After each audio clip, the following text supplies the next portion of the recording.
This guy breaks the massive boulder with just one strike, shocking the professor to his core. Even his classmate couldn't believe it because they had been trying for hours. Apparently, breaking the boulder is the first test to determine their rank in their class, and he breaks the biggest and toughest boulder in there. The reason he can do it is that in his previous life, in a world on the brink of annihilation, the powerful mage, our MC Satsuna Cromwell, leads humanity's last stand against the evil god Vindrake. Satsuna and his team fought bravely. Together they cast a massive spell that wiped out the monsters and cleared a path straight to Vindrake. Satsuna combined all 6 of their magic powers into one powerful attack, but even their most devastating spells proved useless, and Vindrake attacked back, and the mages were overwhelmed. Satsuna was badly hurt. With no energy left, he still managed to land a small magic punch, and it actually hurt Vindrake. That gave Satsuna hope. But he couldn't keep fighting. Facing death, a magical necklace, the necklace of rebirth, gifted by his old headmaster, activates, sending him 10 years into the past. Satsuna finally opens his eyes to a friend of his, Leo, smacking him from behind, while telling him to stop spacing out. Satsuna is shocked to see Leo since he is supposed to have gone missing before the arrival of the evil god. Satsuna also looks around to see that he is in the Magic Academy building. With this, he confirms that he has gone back 10 years to when he could change the mistake that he made. Satsuna makes a silent vow that he is going to defeat the evil god the next time he fights him. Leo then taps Satsuna on the shoulder, telling him that it is his turn to go to the stage since they are currently participating in the ceremony of blessings. Satsuna finally pulls himself together, and he walks to the stage where one of the professors is waiting for him. Everyone's eyes are on Satsuna because he is considered to be the greatest genius in the history of the academy. Apparently, he is so talented that he has an affinity for every magic path available. It turns out that there are different paths in magic, and a special technique is needed to activate the magic. This is basically the reason why mages are required to choose a magic path, making it hard for mages to learn 2 magic paths at the same time, just like how hard it is to believe in 2 deities at the same time. The professor then asks Satsuna to pick the magic path that he wants. The professor is confident that he is going to choose the long-range magic path. Basically, this is the best choice for everyone who aims to be a mage. Since long-range attacks help to reduce the risk of getting hurt, it is the most sought-after magic path. In his past life, Satsuna became the strongest with the help of long-range magic, but in the end, it was useless against the evil god. Now that he has a chance to choose his path again, Satsuna takes his time before finally choosing a magic path that shocks the professor and everyone in the room. Leo remembers Satsuna saying he would pick the long-range magic, but he ended up picking close combat magic. Everyone is more shocked since close combat magic is considered to be the worst of all magic paths. The professor screams at Satsuna, reminding him that the close combat magic path is mainly focused on body enhancement, which means he can only attack when the enemy is close to him, as the name obviously implies. The professor reminds Satsuna that the magic path is basically an abandoned one because of how trashy it is. The professor fears that Satsuna is about to throw away his bright future, and Satsuna himself knows what everyone thinks about the close combat magic path. However, it was the only magic that actually worked against the evil dude, and Satsuna believes this is the only way he can take down Vindrake. Since he is convinced about this, Satsuna goes right ahead to pick the close combat magic path, and he binds with it. With this magic path, he is confident that he is going to be able to beat the living daylight out of the evil god. After he is done binding with the magic path, Satsuna smiles, while the rest of the room is left in a horrific state. The professor closes his book in frustration, while telling Satsuna how he planned to give him all the knowledge that he knows if he had chosen the long-range magic path. It turns out that the professor is the head of the long-range magic department, Cyrus Arclight. Cyrus angrily screams at Satsuna for not picking the long-range magic path when it would have obviously made him the strongest mage and also given lots of credit to Cyrus as his mentor. Satsuna is no longer moved by all of these since he knows that everything will become totally meaningless in 10 years. Satsuna has until 10 years before humanity is defeated, and he has 5 years before Vindrake appears in the sky. Satsuna has some knowledge about the close combat magic path, but he rarely has any practical experience with it. Satsuna is left with how he wants to master the magic before the arrival of the evil dude, but while he is busy thinking about the future, Cyrus is just staring at him like a drum he wants to beat to death. Later on, the students are told to proceed to their respective field classrooms. This is when it finally dawns on Satsuna that he has no idea where the classroom for the close combat magic path is. Satsuna tries talking to some of his classmates, hoping that they are going to show him the way, but they just run away from him like he has some sort of disease. The students mock Satsuna, saying that he is done for because he chose the close combat magic. Satsuna cannot believe that all the students who were once swarming around him have started running away because he chose the close combat magic path. Since there is no one to help, he decides to help himself. He believes that there will be a map of the entire academy campus in the courtyard. He is on his way to the courtyard when he hears some students fighting in the area close to him.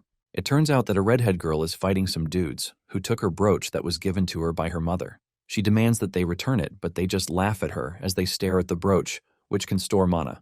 They believe that the item is too good for someone who is a trash commoner like her. Standing in the distance, Satsuna easily figures out that the redhead is from the close combat department and the three bullying her are from the long-range department. They taunt the girl, telling her to come and take the brooch by force, while mocking her for being a wielder of the close combat magic. The leader of the delinquents shoots a fireball at her, which she luckily dodges before being turned into barbecue. She is able to move very fast because of the agility provided by the close combat magic. However, she is still at a disadvantage because the delinquents can just continue shooting fireballs at her.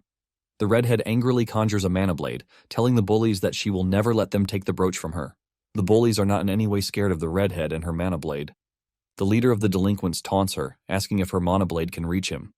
He unleashes a barrage of fireballs at the redhead girl. She fails to dodge everything and ends up getting thrown to the ground. The leader of the delinquents makes fun of her, calling her a pathetic loser because no matter how strong she claims to be, she will never be able to reach the level of long-range mages. With the redhead on the ground, she has no way of dodging the remaining fireballs coming straight at her. Just as the fireballs are about to hit, Satsuna swings into action and he whips the girl out of the danger zone. This shocks the spectators and the delinquents. With the girl still in her arms, Satsuna acts like the perfect gentleman, asking her if she knows where the close combat magic department is, because he is looking for someone who can guide him there. The delinquents finally get a good look at Satsuna, and they realize that he is the school genius. This initially scares them until they notice the close combat magic crest on the back of his hand. The delinquents immediately assume that they can take on Satsuna because he is now in the trash department. They plan to beat him up as much as they like. Even Satsuna agrees that the magic path is weak, but he knows that it all depends on the way the magic path is used. With what he knows, he is confident that the magic path doesn't necessarily determine the outcome of a battle. As Satsuna walks up to the delinquents, the redhead tries to stop him, telling him that he might get hurt since the delinquents are seniors. However, the delinquents don't want Satsuna to have a change of mind, and they quickly attack him. As the fireball approaches Satsuna, he digs into what he already knows about the close combat magic. He concentrates his magic on the legs so he can get leg strength. With this boost of agility, Satsuna easily dodges the incoming attack, and before the delinquents know it, he has reached them. He leaps over them and lands behind them to get into their blind spot. Satsuna is excited by the way he is moving, and he wants more of it. Satsuna runs around the delinquents while making fun of them for only shooting fireballs since the fight started. He urges them to use another element, but the delinquents are already frustrated at this point. The leader of the delinquents cannot believe the agile movements that he is witnessing right in front of him. Because of how fast Satsuna is moving, the delinquent finds it difficult to land a single hit on him. However, he finally decides to let it all out. He unleashes a powerful fireball that heads straight for Satsuna. Satsuna has already gathered enough mana to conjure a mana blade, and he easily slashes the fireball, leaving the delinquents in disbelief. Even the redhead girl doesn't know that a fire attack can be sliced. Satsuna then explains that it is basically magic against magic, and the proficient one wins in the end. Apparently, Satsuna became the strongest in his past life because of his amazing control of magical power. Satsuna smiles at the mana blade in his hand and realizes that the magic might actually be more useful than he thought. He believes that he is going to be unstoppable if he combines the power with speed. The leader of the delinquents is not about to lose to Satsuna, and he decides that he is just going to use a larger fireball to take Satsuna down. His friends try to warn him and stop him from using a more powerful fireball because of the dangers it poses, and in addition to this, it will attract the instructors. However, the dude is not ready to listen, as he is already thinking of defeating Satsuna no matter what it takes. Before he can cast his spell, Satsuna disappears right before him. Before he realizes what is happening, Satsuna has reached him. Satsuna stares him in the eye before delivering a powerful mana-infused punch to his chest to throw him to the ground in pain. Those who are watching are shocked when they see the delinquent lying on the ground, totally out of commission. Satsuna, on the other hand, is proud of himself, and he realizes that he can actually fight much better as long as his target is in range. Meanwhile, the delinquents cannot believe that the weakest form of magic just took down their comrade like it's nothing. Satsuna stretches his hand toward the delinquents and demands that they hand over the girl's brooch. Without hesitation, they place the brooch in his hands before they end up like their fallen comrade. After giving Satsuna the brooch, The two delinquents drag their leader out of there in shame. Satsuna then turns around to give the redhead the brooch. She smiles like a golden retriever while thanking Satsuna for the assistance. With a bright mood, she finally introduces herself as Layla Rosewill while stretching her hands towards Satsuna. With no care in the world, she grabs Satsuna like her boyfriend, leaving the dude in an awkward position. She then asks him why he chose close combat magic. Since no one is going to believe his reason for picking the magic, he decides to ignore the question and just asks for directions to the close combat magic building. Layla then reveals that the orientation for the new students has begun, and they need to hurry.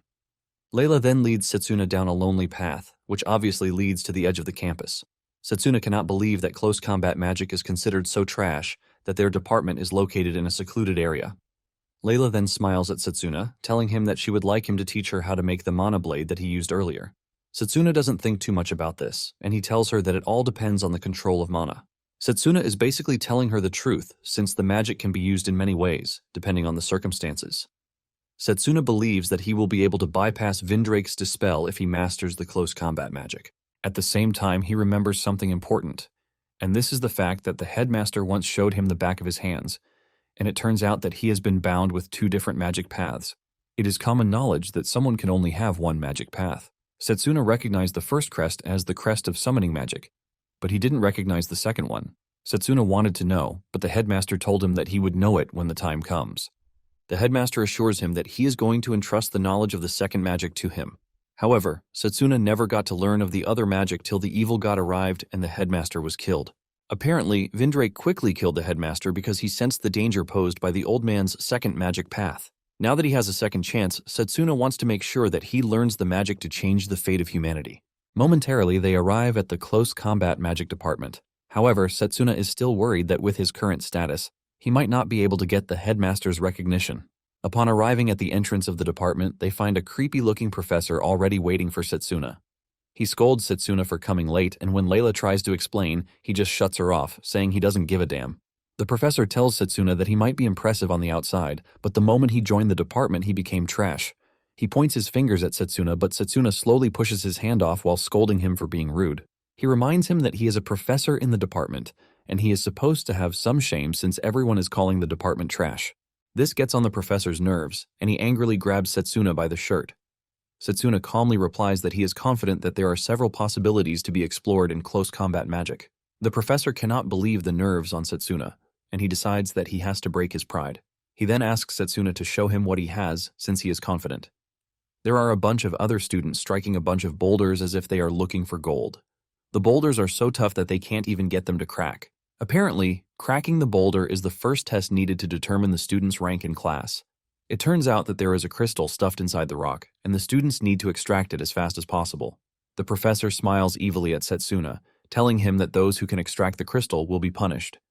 The professor then screams at the other students, berating them for being stuck with the task for over an hour without any significant progress. The students justify their incompetence by saying the rock is a really tough material to crack. They don't believe that they can crack the sturdy rock with the trash magic that they have learned so far. One of the students even believes that the professor is being hard on them because he hasn't been promoted. The professor then leads Satsuna to a free rock, and he demands that Satsuna show him the possibilities that he is talking about. To make things hard for Satsuna, he tells him that he has just 10 minutes to crack the rock and extract the crystal. Layla is shocked when she hears this, because it is practically impossible to break the rock in 10 minutes. In addition to that, the rock that the professor is giving to Satsuna is bigger than the others. The professor doesn't care about this, as he reminds Satsuna that his 10-minute mark is already going down. Satsuna then walks up to the big rock, and he places his hand on it to feel the texture. The professor assumes that Satsuna is already regretting his actions, and he suggests that he bow to him and apologize. Just then, Satsuna shocks the professor, telling him that all he needs to crack the rock is 10 seconds. The professor almost believes that he has gone deaf when he hears this, and he is forced to ask again to confirm. Even Layla thinks Satsuna is being reckless. The professor smiles, believing that Satsuna has no chance because the rock is denser than the others. Apparently, the professor's time record for breaking the rock is 30 minutes. The professor then decides to ride on Satsuna's word, and he tells him to break it in 10 seconds. Satsuna then prepares to break the rock. He pulls together a wave of mana around his hand to conjure the mana sword. He knows that he has to do something eye-catching to get the headmaster's attention. Since he has better things to aim for, he is not ready for a mere rock to get in his way. Without holding back, He swings his sword hard toward the rock. When the sword hits the rock and doesn't have any effect on it at first, the professor is already talking trash, asking Satsuna how he would prefer to be punished. Suddenly, the rock shatters into small pieces, leaving him in utter disbelief. Satsuna extracts the crystal inside the rock and presents it to the professor, but this only makes him angrier. Even Layla is shocked as she doesn't want to believe that Satsuna actually pulled it off. The other students were also shocked that Satsuna was able to destroy a huge rock in literal seconds, while they had been struggling with the small rock in front of them. Someone immediately comes up with the assumption that Satsuna might actually be stronger than the professor. The professor further decides to be shameless by saying Satsuna is a cheater. He points out the fact that the rock is very hard, which makes it hard to break in even 10 minutes, not to mention seconds. Satsuna is shocked when he hears that the professor needs 10 minutes to break such a rock, and he tells him that he might start considering quitting his job as a professor, since he is trash one at that. The professor Zakari gets really mad, but before he can do anything stupid, his senior, Lionel, arrives behind him and grabs him by the head, asking him if he is bullying students again. Lionel scolds Zakari for causing a ruckus that interrupted his nap, and he tells Zakari that Satsuna didn't cheat. He explains that Satsuna read the flow of mana inside the rock, and he only targeted the weakest spot on it. Lionel tells Zakari that he doesn't see any point in his being a teacher if he can't see through his students' techniques. Lionel then decides to teach Zakari a lesson by announcing to the students that Zakari is about to perform a mana guard, but this only leaves a horrified expression on his face. Before Zakari can even get the time to argue, Lionel has taken up a position, ready to punch Zakari. He tells him that he should have no issue blocking the attack if he is truly training. Zakari starts begging, saying he would never do such a thing again. But Lionel doesn't pity him as he punches him. Zakari tries to block, but the power from the punch still sends him flying into the nearby wall. Satsuna is impressed by the level of power running through Lionel, and he concludes that he is no ordinary person. After he is done dealing with Zakari, Lionel comes laughing with Satsuna like nothing just happened. With his cigar in his mouth, Lionel tells Satsuna to do his best in the department. Satsuna believes that Lionel is trying to downgrade what the department can do, and Satsuna lets him know that he plans to be the best in the department and even defeat students from other departments. Lionel is impressed by Satsuna's determination, and he assures him that he will always be available to teach him magic if that is what he wants. He then steps forward to address the students, and also tells them that he is the head professor of the close combat department. He then tells them that they are about to decide on the representative for the exchange match. Apparently, the exchange match is a major event where the 8 magic departments in the academy compete to determine which is the best. One representative is chosen from each of the departments, and the winner is determined through a tournament. In his past life, Satsuna had won the tournament with the long-range combat department, and this gave him recognition with the headmaster. Because of the importance of the tournament, Satsuna figures out that he can't afford to miss out on it. Just then, Satsuna notices fragments of the black rock on the ground. This is when Lionel reveals that Satsuna is not the only student who has passed the test. Apparently, before he showed up, someone else had arrived and extracted the crystal. The crazier aspect of the whole thing is that he did it with just his fists. Satsuna turns to his left and realizes that the fragments that he is looking at flew from such a crazy distance. He takes a better look at the monstrous student who did it, and he realizes that it is Drago Oakred. Lionel then tells Drago to come forward and walks up to Satsuna with his intimidating height and build. He asks Satsuna why he chose the department when he clearly had an affinity for other magic paths, much better than the close combat magic path.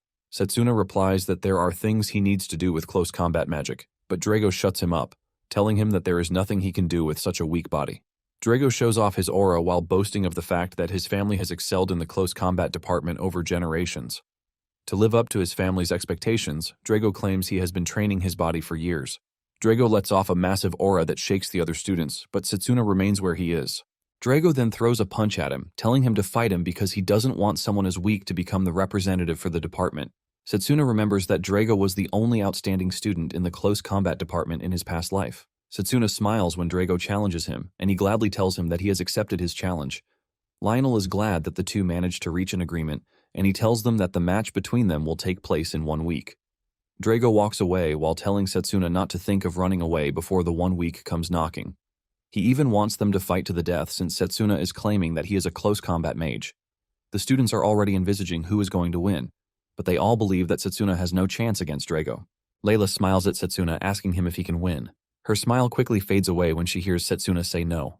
Apparently, Satsuna is quite aware that he is no match for Drago in his current state. However, he has a secret plan to counter this. He walks into the woods and Layla runs after him, asking him where he is going. They soon arrive at a big tree and Satsuna reveals that it is a secret training spot, which only he knows. He touches the tree, and a green aura immediately flows out of his body. Satsuna grins while telling Layla that he plans to become 3 times stronger with the help of the secret training spot. Layla is blown away by the large size of the tree, and she concludes that it is a sacred tree that is more than 1,000 years old, no less. Satsuna, on the other hand, is glad that the tree is resonating with him, just like it did in his past life. Layla then asks him about the green aura emanating from the tree, and Satsuna reveals that it is the blessing of the sacred tree. Satsuna mentions that the blessing can only be given to those acknowledged by the sacred tree, and thanks to his holy mana attribute, he is able to recover his mana. Satsuna managed to find the tree in his past life, and he knows that no matter how much he trains, he can't run out of mana as long as he is near the tree. Satsuna grins at the possibility that he can train however he likes without reaching his limit. Layla is glad to hear this, and since Satsuna helped her get her brooch back, she believes that it is time for her to help the dude too. She makes a fist bump in the air, but Satsuna is genuinely confused as he has no idea what the girl is doing. Inside the close combat department training room, Drago shows off his amazing build and strength as he pushes weights that should be impossible. Drago gets bored with pushing weights, and he asks Lionel if there are still more of the black rocks available in the yard. Lionel is concerned, and he asks him if he plans on breaking all of the rocks, but Drago walks out, telling Lionel that he has no plan to break them. Instead of breaking them, Drago has something else planned. Drago turns out to be a crazy dude as he does push-ups while carrying one of the rocks on his back like it's nothing. Meanwhile, Layla is watching him train, and fear grips her. Without a doubt, she believes that whoever receives a punch from Drago the way he is, will die. This creates a sense of panic within her, and she starts rushing over to where Satsuna is. Satsuna, on the other hand, is sitting by the tree and he is reading a textbook which covers martial arts. Layla is surprised when she gets to the tree to find Satsuna perfectly relaxed, as if there is nothing wrong with him. She scolds him while also telling him that Drago was doing push-ups with 5 black steel rocks stacked on his back. Satsuna is not surprised by this because he already knows what Drago can do to train his physique.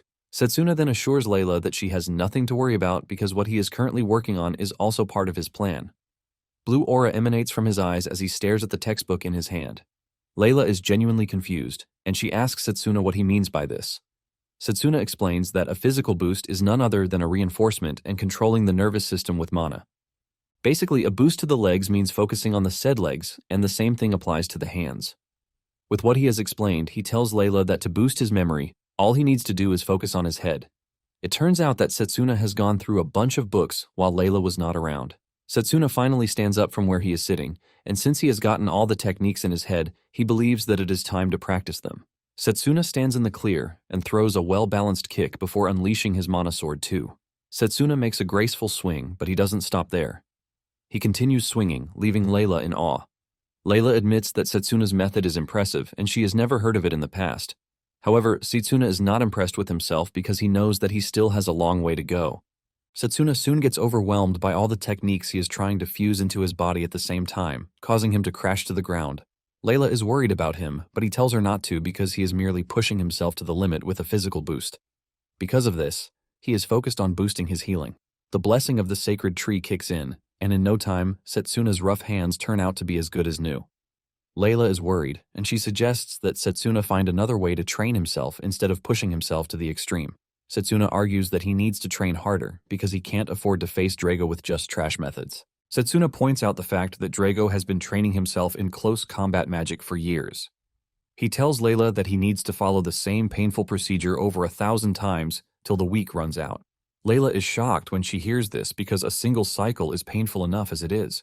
Satsuna smiles when he hears this because he doesn't think it is painful enough. He remembers when he was young and was at the orphanage. He couldn't use magic, and every day he was always practicing. Even though he failed countless times, Satsuna didn't give up. He only kept practicing, and even though his growth was slow, he was getting better with every step. Satsuna assures Layla that he has nothing to worry about as long as the painful method helps him get stronger. Satsuna resumes training, and Layla joins him. Together they practice their swings, push their bodies to the limit, and do the same all over again. In no time, Satsuna is already doing push-ups with rocks on his back. Layla watches in awe, and she realizes that Satsuna has been working harder than anyone, contrary to the belief that he is carried by talent. Finally, D-Day arrives, and Satsuna and Drago show up in the ring. Drago is disgusted just by seeing Satsuna, and he reveals his surprise that the dude didn't run away.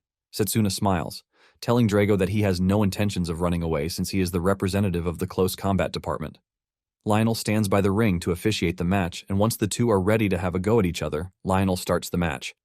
Satsuna makes the first move as he dashes toward Drago, aiming to get the advantage. He tries to land a punch, but Drago blocks it. Satsuna tries another kick, but Drago still holds his hands to block the attack. However, the force from Satsuna's kick pushes Drago backwards. Satsuna is shocked to see that none of his hits landed because Drago used Mana Guard to withstand everything. Drago now looks furious, and the moment he slightly reveals his stare, Satsuna can sense the killing intent from Drago. Before Satsuna realizes what is going on, Drago has reached him. He sends a punch directly to Satsuna's body that releases a massive aura that affects everyone in the direct line of his attack. Fear grips Layla when she sees this, believing that Satsuna is dead. However, when the smoke clears out, Satsuna is seen in a crouching position, blocking Drago's attack. The students cannot believe that they are watching a fight between two students who just got promoted. Satsuna, on the other hand, easily figured out that he would have been dead meat if he had taken Drago's direct hit. Drago throws another punch at him, but he easily weaves to dodge the punch. This doesn't make much difference as Drago follows through with a right-hand punch, aimed directly at Satsuna's head. Satsuna still manages to block the attack, but Drago is already getting pissed that Satsuna has been doing nothing but defend since the fight started. Drago taunts Satsuna, telling him that he is nothing but a weakling and that everything he is doing is his limit.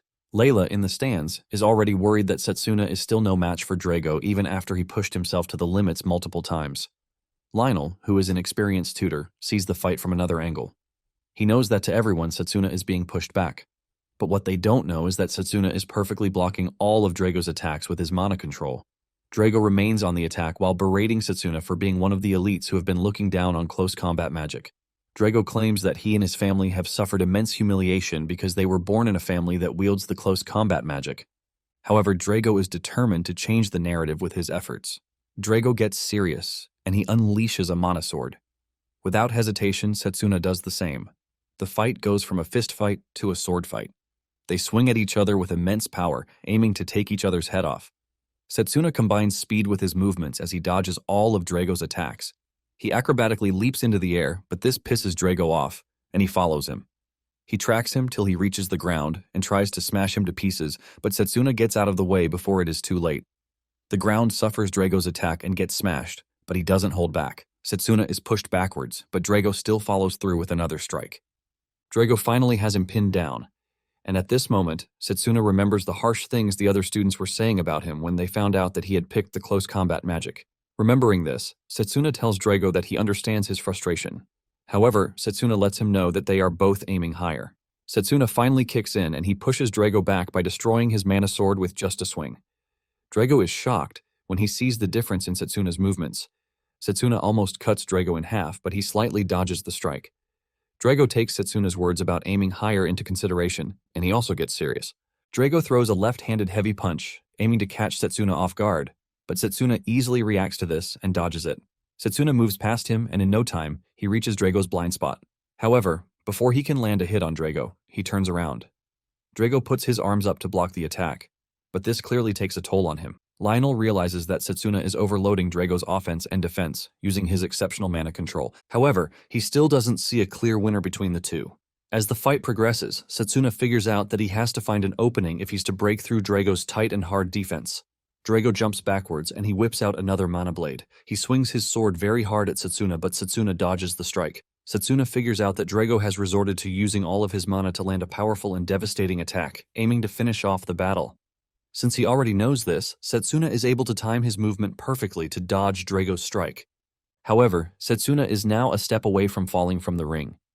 He looks back to see how close he is to losing, but Drago, on the other hand, is pleased that he finally has Satsuna backed into a corner.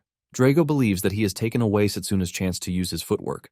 With this in mind, Drago cooks up a powerful attack that has his mana boiling. Layla sees this and fear grips her, wondering what Drago just did. Drago then charges toward the supposedly cornered Satsuna with a powerful fist punch, aiming to punch him straight into the afterlife. However, this turns out to be a big mistake on Drago's path. He manages to land the hit, but it turns out to be nothing more than Satsuna's afterimage. It turns out that Satsuna has a way of retaining his afterimage at a position where he is standing if he continues using his mana. By the time Drago realizes what is going on, Satsuna has leaped right over him. Before Drago can turn around, Satsuna swings his sword to finish him off. Drago tries to make a last-ditch attempt to move, but Satsuna's sword diagonally cuts through his chest. Satsuna's attack moves through Drago's body, causing him unimaginable pain as he screams out. Lionel finally realizes that Satsuna relied on a counterattack to take on Drago's scary and consistent attacks. Lionel figures out that they both fought well in the match, but this time around, the match is already concluded. He raises his hand and declares the match over while revealing that Satsuna is the winner. The obvious winner is Satsuna, since Drago is already lying down in severe pain. Layla jumps up in joy to celebrate Satsuna's win, and the other students are also left in awe. Drago tries to stand up, even with the intense pain that he is feeling. The students see this and conclude that Drago is one tough dude. Drago holds his chest in pain, and he figures out that the final blow from Satsuna was perfectly adjusted not to be fatal. Satsuna then stretches his hand toward him to help him, but Drago asks him one question. Drago wants to know what Satsuna is fighting for. Satsuna then reveals that he is fighting so that he doesn't lose to anyone. In addition to this, he is fighting really hard to make sure that nothing is taken away from him, and to achieve this, Satsuna aims to be stronger than anyone else. Drago's eyes light up in curiosity when he hears this, and he finally admits that Satsuna is quite strong. Drago has no choice but to painfully stand up and admit defeat while Satsuna praises him for living up to his reputation. Satsuna believes that Drago might end up being a major factor in the fight against the evil dude. Lionel then walks up to Satsuna to raise his hand as the winner and also to tell everyone watching that Satsuna has been picked as the representative of the close combat department. Some days later, Lionel tells Drago that it is time for him and other representatives to meet face-to-face in preparation for the exchange match. Lionel then urges Satsuna to behave himself when he is there. Satsuna acknowledges the advice as he pushes the door open. He steps into the room, and everyone's eyes immediately shift to him. Since he is the representative of the close combat department, the atmosphere around the other students changes toward him. One of the other representatives boldly makes fun of Satsuna, telling him that he is about to add to the shame that is already inflicting his department. Satsuna stares at the crest on the dude's hand, and he figures out that he is the representative of the enchantment magic department. The dude decides to further taunt Satsuna as he stands up to walk up to him and tell him that he is his opponent for the first round. The enchanter makes fun of Satsuna, reminding him that the close combat department has not won any of the tournaments in the past 100 years. He continues by saying the close combat department is known to stay at the edge of the school for muscle training without doing anything else that is useful. Before he finishes this statement, Satsuna steps on his legs, causing him a bit of pain. Satsuna coldly tells the dude that they must be pretty rude in his department, since they lack the proper way of exchanging greetings. The enchantment rep tries to say something, but Satsuna cuts him off, telling him that he doesn't mind if the close combat department hasn't won in years, because they are definitely winning the current year's competition. The enchantment rep argues with Satsuna, telling him to stop spewing trash. Just then, a voice from behind joins in the conversation, suggesting that they wait until the first match before they start arguing. Satsuna realizes that everything is just playing out the way it did before the regression. It turns out that the voice addressing them from behind is none other than that of the headmaster. Carol from the summoning department excitedly welcomes the headmaster, telling him that she is eager to show him what her department is capable of. Satsuna knows who she is, and he realizes that Carol still retains her friendly nature. He remembers that Carol gave him a really tough time during his battle with her before the regression. Satsuna knows that he came out victorious in the match, but figures out that he needs to be more careful. The headmaster finally decides to speak, and he congratulates the students for getting picked as their respective departments' representatives. The headmaster talks about how glad he is that 8 talents have managed to gather. The headmaster then reveals that the tournament will be conducted in a one-on-one format, and their opponents are determined at random. Apparently, the close combat department will be facing off against the enchantment magic department, which specializes in infusing mana into objects in life. The second match is between the healing magic department that creates miracles and supports allies, and the long-range magic department, which defeats enemies without allowing them to step any closer. The third match will be between the formation magic department that imbues various powers within magic arrays and the summoning magic department, which commands mythical beasts from other worlds. And then for the final match, it is going to be between the special magic department that doesn't fall into any category and the alchemy magic department, which is capable of permanently altering substances. The headmaster lets them know that the inter-school exchange match is basically a practical lesson to get ideas from different magical departments. The headmaster tells them that the match will be held in 10 days and they are free to learn new magic before then or focus on what they already know. Whatever they do is up to them, but the headmaster says he is looking forward to seeing their fighting spirit. Carol excitedly acknowledges the speech, and just as the headmaster is about to leave, the representatives bow to him. Satsuna then rushes after the headmaster as he walks through the lobby, since this might be his only chance to talk to the old man. The headmaster already knows that he is the close combat representative, and Satsuna tells him that he has a request to make of him. Satsuna doesn't hold back when he asks the headmaster if he will be willing to teach him his magic if he manages to win the tournament. The headmaster tries to play a fool, and he tells Satsuna that his summoning magic will be useless for him, but Satsuna cuts in, saying he is talking about his other magic. The headmaster hears this and immediately becomes hyperreactive. He lets out a terrifying aura that almost cripples Satsuna while asking him how he knows about his other magic. Satsuna can easily sense that the headmaster is wary of him, but he knows that the headmaster's second magic is pivotal to winning against the evil dude. Because of this, Satsuna decides that he is not going to give up. Satsuna then mentions that he might not be able to tell the headmaster the reason, but he should know that the victory of the close combat department after 100 years should mean something. He stretches his hand to the headmaster, asking him if he is not hoping for such. The headmaster finally figures out that Satsuna might not have a hidden agenda. He then tells him that he is going to teach him the second magic on the very day he wins the championship. Satsuna bows to the headmaster, thanking him for the assurance. However, the headmaster lets him know that it is not going to be an easy path. Satsuna doesn't care because he is ready to show the headmaster his resolve during the tournament. The headmaster is pleased to hear this, and he walks away. Later that day, Satsuna sits down alone to enjoy a delicious bread, which Layla told him about. While relaxing, Satsuna figures out that he must do everything he wants before the day of the tournament arrives. Suddenly, he is attacked by a golem. He almost gets his head crushed, but he manages to block it. It turns out that the golem is from the enchantment representative. Satsuna is surprised that he is getting attacked by the enchantment representative. The enchantment representative tells Satsuna that he can't wait for the match because he plans to deal with Satsuna before then. He calls Satsuna a mere trash who had the audacity to embarrass him. Satsuna mocks him, telling him that he is only suffering the consequence of his actions. Before Satsuna knows it, the enchantment rep already has a bunch of golems behind him. However, he decides to dissolve the golems when he figures out that it would be bad for him if it gets out that he is bullying a weak dude from the close combat department. He then walks away, telling Satsuna that he is going to be more prepared during the official match. Satsuna is impressed that the enchantment rep is able to provide mana to a bunch of matter to control them, and he considers him a fairly talented person. Satsuna stares at his bread on the ground, and he is emotionally hurt that the dude wasted his bread. The following day, Lionel gathers his students and tells them that it is their job to prepare for the exchange match, and to do this, they are going to analyze the battle between Drago and Satsuna. Lionel asks the students if they have finally understood what they lack, and they all say yes. Lionel then asks Drago to be the first person to reveal his weakness. Drago mentions that he lost control of his mana and emotions. Lionel then asks Satsuna the same question. Satsuna reveals that he lacks basic power, and he was basically losing to Drago when it comes to pure strength.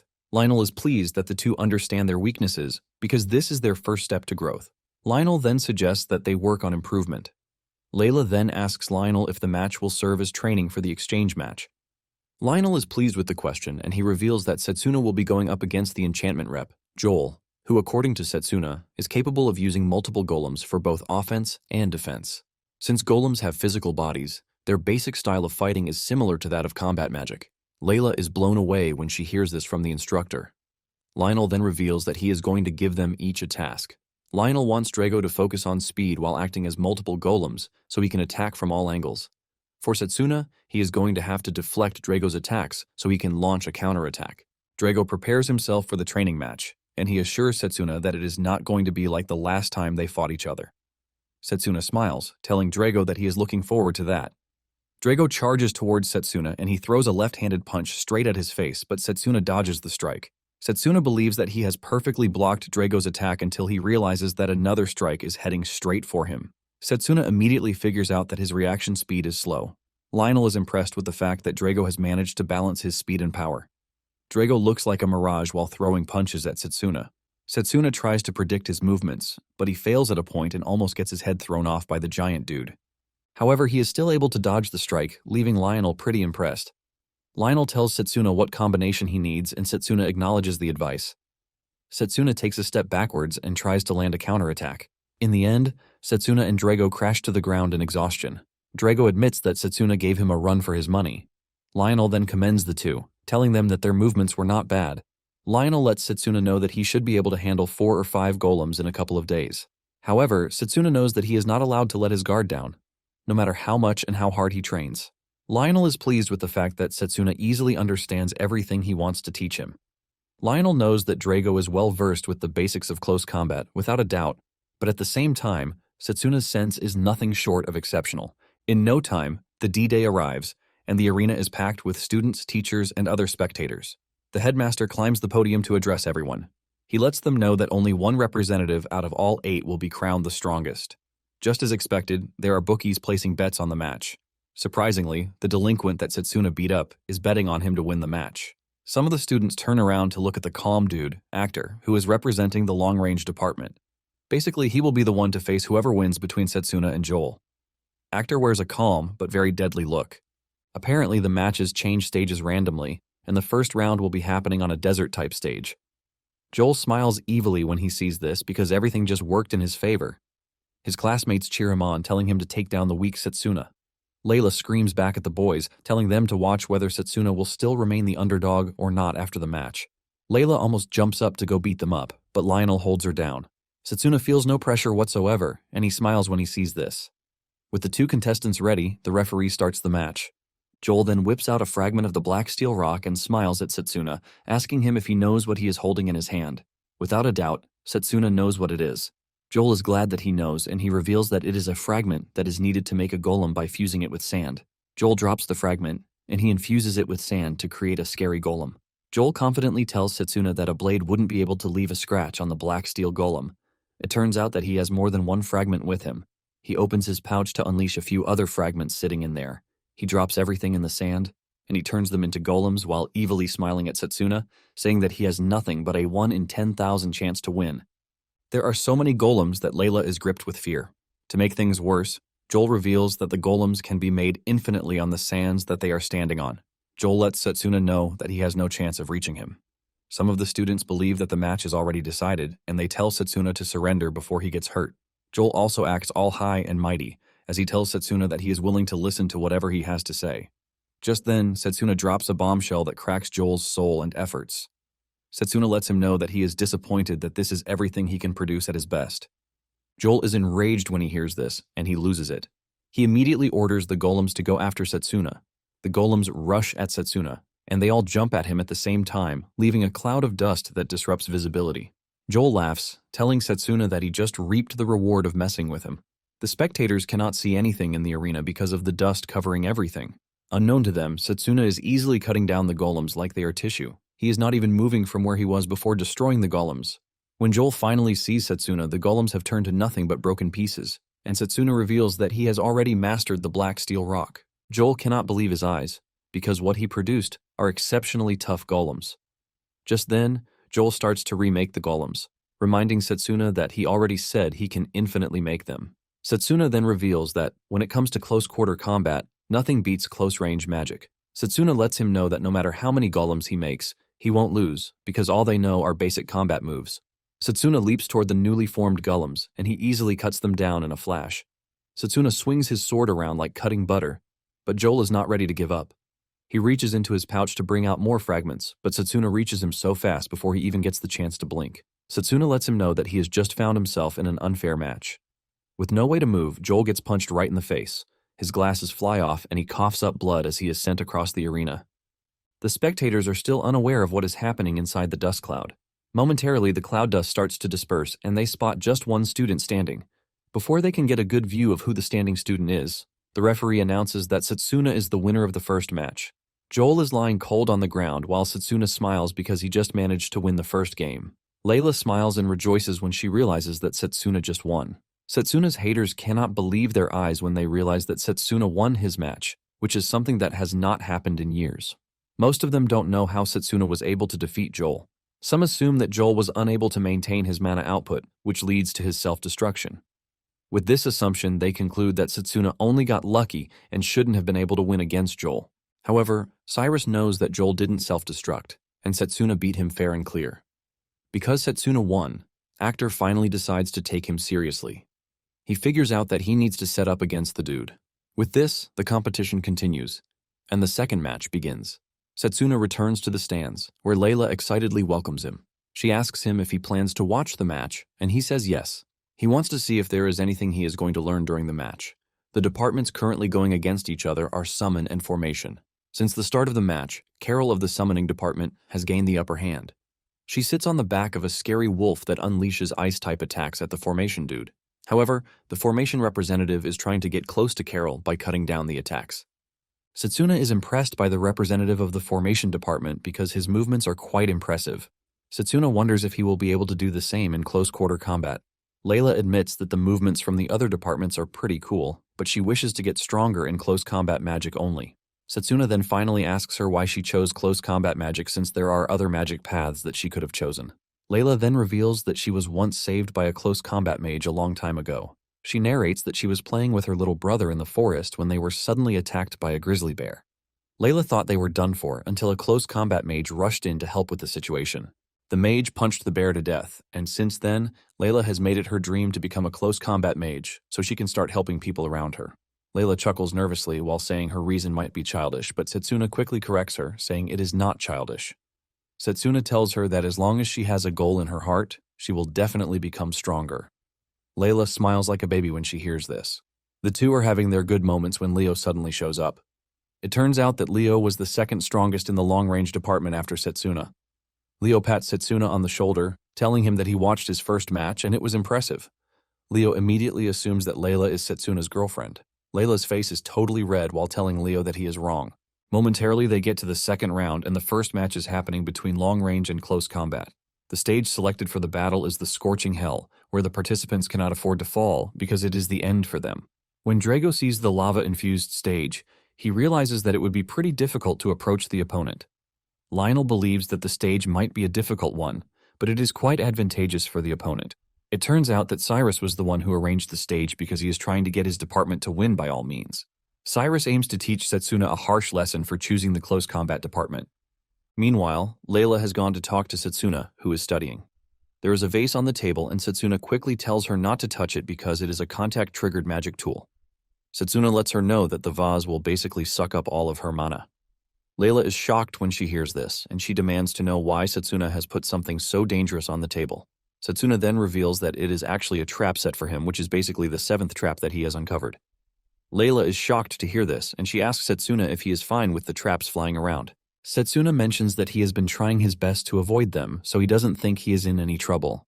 Satsuna knows that the culprit is none other than Actar, and he is quite experienced because he didn't even leave any evidence behind. Just then, they hear some kids at the door.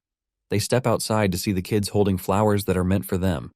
The kids excitedly reveal that they were sent to deliver the flower by someone standing across the hall.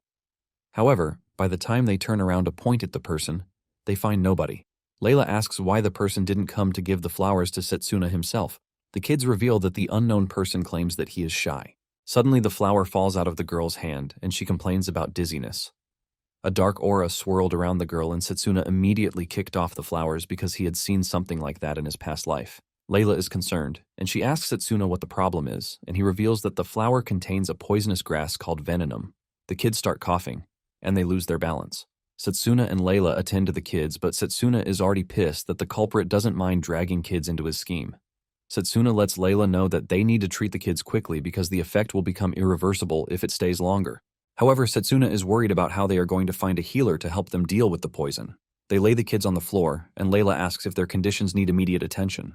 Satsuna says yes, but urges Layla to stay away from the kids. Satsuna is worried that there might be a chance the poison is contagious just by staying close to it. Just then, Layla tells Satsuna not to worry about the kids because she has it covered. She brings out the brooch that her mother bought for her, and just by seeing it, Satsuna remembers the brooch. Layla reveals that her mother embedded the brooch with healing magic, and she immediately activates it while kneeling above the kids. The healing magic kicks in, and the dark spots on the kids start fading away. Layla mentions that her mother gave it to her in case of an emergency, and she already deemed the kid's situation one that needs attending to quickly. Satsuna smiles, saying he is thankful for what Layla is doing. Satsuna then covers his body in aura before grabbing the poisonous grass. Satsuna runs away from where the kids are so he can dispose of the grass before it is too late, since veninum is the most toxic of all flowers. Because of how dangerous the grass is, Satsuna cannot dispose of it in a crowded area to prevent the toxins from scattering. While running to dispose of it, Satsuna is already feeling the toxins creeping up his body. Satsuna runs to the sacred tree because it is the best place for him to do so. Just as he reaches the tree, he throws the flower in the air, and he whips out his mana blade. He slashes the flowers, ultimately destroying them. Satsuna then falls under the tree to recover his mana. Meanwhile, everyone is already waiting for Satsuna at the arena, and they assume that he has run away. The referee looks at his time, and since the time for the match has arrived with Satsuna nowhere to be found, the referee decides to give his verdict. He's about to automatically disqualify Satsuna so that Actar can be the victor when Satsuna shows up on the scene, saying he has no intention of forfeiting. He looks utterly pissed, but the dark spots are still all over his body, and when Actar sees this, he laughs out loud, mocking Satsuna. Actar doesn't deny the fact that he was the one who sent the flowers to Satsuna. Satsuna angrily asks Actar if he doesn't mind the fact that innocent kids are being affected by poison, but Actar tries to play a fool as if he doesn't know about the poison. Actar then says the kids should be happy that they are of use to someone of high status like him. This further pisses Satsuna off, and since they are both present in the arena, the referee starts the match. Without wasting time, Actar unleashes a long-range attack at Satsuna. Satsuna manages to dodge the strike, but Drago has sensed that something is wrong with him because his mana is totally unrefined. Apparently, Satsuna was able to purify the grass thanks to the tree, but because he was rushing, he didn't get the chance to purify the poison inside his body. Actar continues shooting fireball after fireball, aiming to bring Satsuna down as fast as possible. However, Satsuna is able to dodge everything even though it is taking a huge toll on him. Everyone can see that Satsuna is on the defensive, and Cyrus smiles evilly because his plan worked out very well. He is standing at the other entrance of the arena, waiting for Satsuna to be humiliated. Satsuna then looks into the stands and he realizes that Layla is still not back. He is worried about the kids and he hopes that they are fine. Actar notices that Satsuna is not concentrating on the match, and he uses that to release even more deadly long-range attacks at him. Satsuna's haters waste no time trash-talking him, saying there is no way he can deal with a long-range mage because all he has been doing is running away. Actar continues unleashing his blasts, and he suggests that Satsuna give up, but Satsuna plans to defend himself using Mana Guard. However, a large-scale attack comes flying at him, and his Mana Guard fails to contain the effects of the attack, and he gets hit badly, leaving cuts all over his body. Actar makes fun of him, telling him that he is already falling apart. Just then, Satsuna asks Actar why he is not making moves to finish him off, since the best play will be to prevent a close combat. Satsuna concludes that Actar is planning something because all he has been doing is provoking him. Actar is surprised that he is receiving a lecture from Satsuna, but he admits that he made a really good observation. He then tells him that he cannot be underestimated, and he urges him to look around. Surprisingly, Actar has created a huge pit of lava between himself and Satsuna. Satsuna is standing on a tiny pillar of rock while surrounded by boiling lava. The delinquent who bet on Satsuna almost chokes on his saliva when he sees this. Actar proudly reveals that he is not one to play around with risks. He mentions that what Satsuna is staring at is what he has been aiming for from the start of the match. Just then, Actar unleashes a storm cannon, and Drago is visibly worried when he sees this. Actar tells Satsuna that he is about to finish him off with the storm cannon. Suddenly, Satsuna hears Layla calling him from the stands to tell him that the kids are safe. The moment Satsuna hears this, he decides that it is time he steps on the gas and goes full throttle because he doesn't have to worry about the kids. Satsuna, who has been bending around in pain, finally stands upright to tell Actar that he is about to witness a comeback. Actar is shocked when he sees that Satsuna has recovered. Satsuna then tells him not to be too surprised because all he did was apply a physical boost. He reveals that he has been activating cells since the fight began so he could break down the poison ravaging his system. Satsuna lets Actar know that he is one who fell for his plan because he was busy breaking off the ground around them while he was healing himself. Actar confidently tells Satsuna not to get cocky because there is obviously nothing he can do in his current state. Cyrus agrees to this as he cheers Actar on, telling him to finish Satsuna off. Actar unleashes the storm cannon, and it heads straight for Satsuna. Satsuna weighs his options, and he prepares for a well-cooked plan, hoping that it is enough for what he is about to do. Just as the storm is about to reach him, Satsuna strikes it with his mana blade. It takes a toll on him, but he puts enough effort into it to repel the storm. This shocks everyone, especially Drago.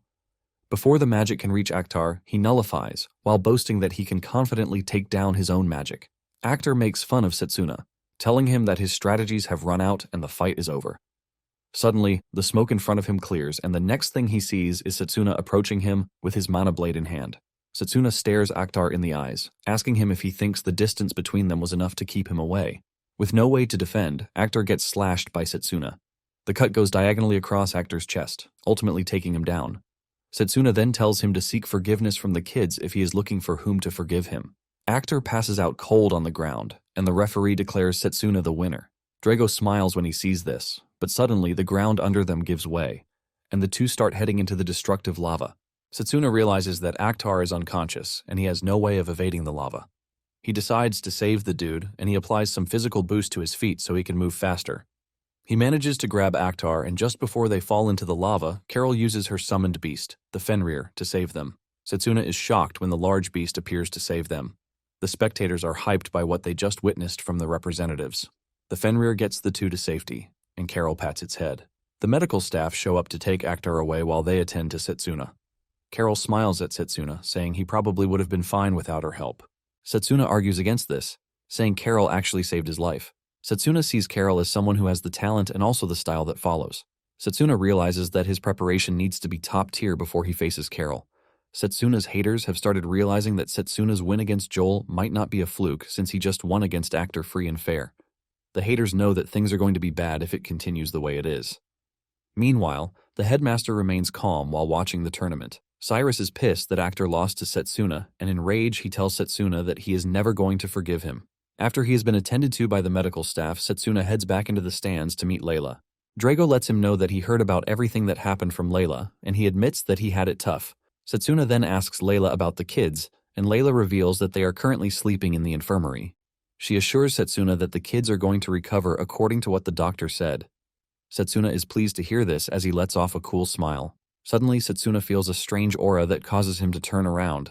Layla asks him if there's anything wrong, and he says no. However, he could feel the strange aura that was filled with killing intent. He wonders what exactly is hiding behind the tournament. A week to the final match, Satsuna is still worried about the mysterious presence he felt in the arena the last time. Satsuna finds himself training alone in the woods, and he also summons Lionel. Lionel asks why Satsuna has summoned him, and Satsuna reveals that he wants the professor to guide him just like he did before. Satsuna then decides to come totally clean by calling Lionel his full title, the Fist of Comet Lionel. Lionel is surprised that Satsuna knows about his old title, and he asks him where he heard it. Satsuna wasn't really sure about it at first, but since Lionel didn't argue against it, he finally confirms that Lionel is the one they truly call the Fist of Comet. This was a nickname that he heard in the Magic Corps in his past life. Fist of Comet was a powerful mage who was said to have defeated dragons with just a single blow. Apparently, Lionel had left the army by the time Satsuna joined, so he didn't get the chance to fight alongside him. Satsuna has been thinking about the whole thing and without pride bows to Lionel, begging him to teach him his magic. Lionel scratches his head nervously, saying it's been a long time since someone has called him the nickname. Satsuna then tells him that he doesn't need to worry about that, and Satsuna admits that Lionel is the strongest close combatant that he has come across. Lionel then asks Satsuna why he is seeking such power when he is already strong enough already as he is. Satsuna then confesses that his power is not enough because he doesn't want to lose to anyone, even if he is going up against a damn deity. Lionel hears this and laughs out loud, while saying Satsuna is truly an interesting kid. Lionel then agrees to teach Satsuna his magic. He lets him know that he normally would not teach the magic to a kid whose body is still growing. Lionel then pulls his fist together, shocking Satsuna because of the immense mana gathering present there. Just from gathering mana, Lionel's fist pulls rubbles like a tornado, and he reveals that his magic origin is why he was called the Fist of Comet. Apparently, he can't use the magic multiple times because it consumes too much mana. However, one shot is always enough for whatever he wants to do, and he urges Satsuna to watch closely. Lionel lets his fist go, and this leaves devastating damage to the area of impact. Satsuna's eyes light up in excitement when he sees the amazing power that Lionel wields. Lionel mentions that the technique requires constant gathering of mana, which is why it is not suitable for one-on-one battles like the tournament. He then asks Satsuna if he still wants to learn it even with this disadvantage, and Satsuna says yes. Since Satsuna is willing to, Lionel suggests that they start their training. Meanwhile, Carol has made it to the finals of the tournament, and she will be going up against Satsuna. She has a tea meeting with a strange fellow, and while she is not looking, she is attacked by the strange dude, who places her under some sort of spell in preparation for her match against Satsuna. A week later, Satsuna is looking very good during his training session with Lionel. Even Lionel is impressed, as he never expected Satsuna to have been able to memorize everything he told him in just a week. This was something that took Lionel at least 2 years to learn, but Satsuna has been able to learn it in a couple of days. Lionel commends Satsuna, telling him that he taught him the Fist of Comet, but Satsuna changes it up, renaming it to Charge Bullet. Soon afterward, the arena is packed with spectators, ready to witness the tournament final. The exhilarating final, which is between Carol and Satsuna, has everyone on their toes. Unlike before, people now think Satsuna has a chance, but at the same time, most believe that Carol will still emerge as the winner. The kids whom Satsuna helped are also present in the arena, and they are there to watch and cheer Satsuna on. This time around, the stage that has been selected is the Ruins of the Goddess. To prevent people from getting hurt due to the fierce battle that is about to ensue, the mages put a barrier around the stage. Layla is glad to see this because Satsuna is finally in a stage that won't put him at a disadvantage. However, Lionel is still worried about the whole thing. Satsuna looks at the headmaster, and he remembers the promise he made to him about teaching him his magic if he wins the tournament. Carol smiles as she talks about how Satsuna is looking brighter than before. She urges Satsuna to put up his best during the match. The two then take their position, and once they are ready, the referee starts the match. Carol immediately summons the Fenrir, and the beast releases a massive ice blast from its mouth. Satsuna barely dodges the attack, and he easily figures out that the beast is using a freezing attack. Carol is excited when Satsuna dodges the attack because it just shows how amazing Satsuna's movements are. However, she lets him know that she is not going to give him breathing space. She orders her beast to attack Satsuna again, and this time around, Satsuna multiplies his physical boost 10 times to dodge the beast's attack. With his incredible speed, he is able to evade all of the attacks that are aimed at him before slicing the Fenrir on its head. Layla is glad that Satsuna has finally done it. But Lionel lets her know that it is not done yet because summoned beasts are basically condensed mana. Lionel says the wound is nothing to the beast, and it would ultimately heal in no time. Just as he suspected, the wound on the Fenrir's head starts to heal. Carol is proud of her summoned beast, and she commends it for showing what it is capable of. Just then, Carol freezes the entire stage, and thanks to the barrier, the freezing effect doesn't get outside. Apparently, the Fenrir's attack will be more deadly when operating on a freezing stage. Meanwhile, the strange dude who attacked Carol is also watching, and he wants to see what Satsuna plans to do against the beast. Satsuna finally realizes that he is at a disadvantageous position, and he decides that he is going to end the match with his new skill, Charge Bullet. Before he can make his move, Carol fires several attacks at him, causing him to stay on the defensive. As usual, his haters are already mocking him, saying he has no way of defeating a summoner. Even the kids are scared as they watch Satsuna get thrown around the ring. Just then, Lionel notices what Satsuna is about to do, and his eyes light up in shock. Layla notices this and asks him what the problem is. Lionel lies that there is nothing wrong. But, deep down, he knows that Satsuna is trying to use the Charge Bullet. Even though the skill cannot be used in a 1-versus-1 scenario, Satsuna can do this since he is pretty fast and moves around while charging the skill. Lionel knows that it is not an easy thing to pull off, but Satsuna is just a crazy dude. With the way Satsuna is moving, Carol starts wondering if he is scheming something, but she makes up her mind that she is going to prevent him from doing so. She immediately summons her beast bird, shocking Drago, who never expected her to have a second summon. Even Lionel is forced to admit that the girl is pretty talented because she is able to handle a simultaneous summoning. Before Satsuna knows it, he finds himself surrounded by 2 ferocious beasts. In no time, he gets jumped by the 2, and this leaves a cloud of smoke in the arena. Layla thinks Satsuna is done for already, but when the smoke clears, Satsuna is seen blocking the beasts with Mana Guard. Satsuna admits that Corolla is nothing short of an outstanding mage, which is why he was already expecting her to have a trump card. Carol cannot believe that Satsuna was able to deflect her attack, and while she is still trying to recover from the shock, Satsuna activates the Charge Bullet so he can finish Carol off. At the same time, the strange dude watching from behind the scenes snaps his fingers, and the spell he puts on Carol kicks in. Carol screams out as the magic takes over her body. Satsuna screams as he leaps toward Carol to try and help, but just then, he senses the type of magic that affected Carol, and to his surprise, it is the evil god's magic. Satsuna is confused about the whole thing, and he starts to wonder what is happening to Carol. Carol raises her hand and summons a ton of evil beasts, but the watching spectators still don't understand that Carol is not the one doing the summoning. Lionel, on the other hand, quickly figures out that Carol is not the one emitting the strange mana that he is feeling. He screams at the referee to stop the match and lift the barrier too. Lionel wonders where the formation mage who put up the barrier is. Unknown to them, he has been knocked unconscious by the strange dude. Apparently, the barrier can only be lifted by the person who put it there. Satsuna now has a ton of beasts on his hands to fight. While dodging the beasts, Satsuna figures out that the person emitting the mana is most likely in the area.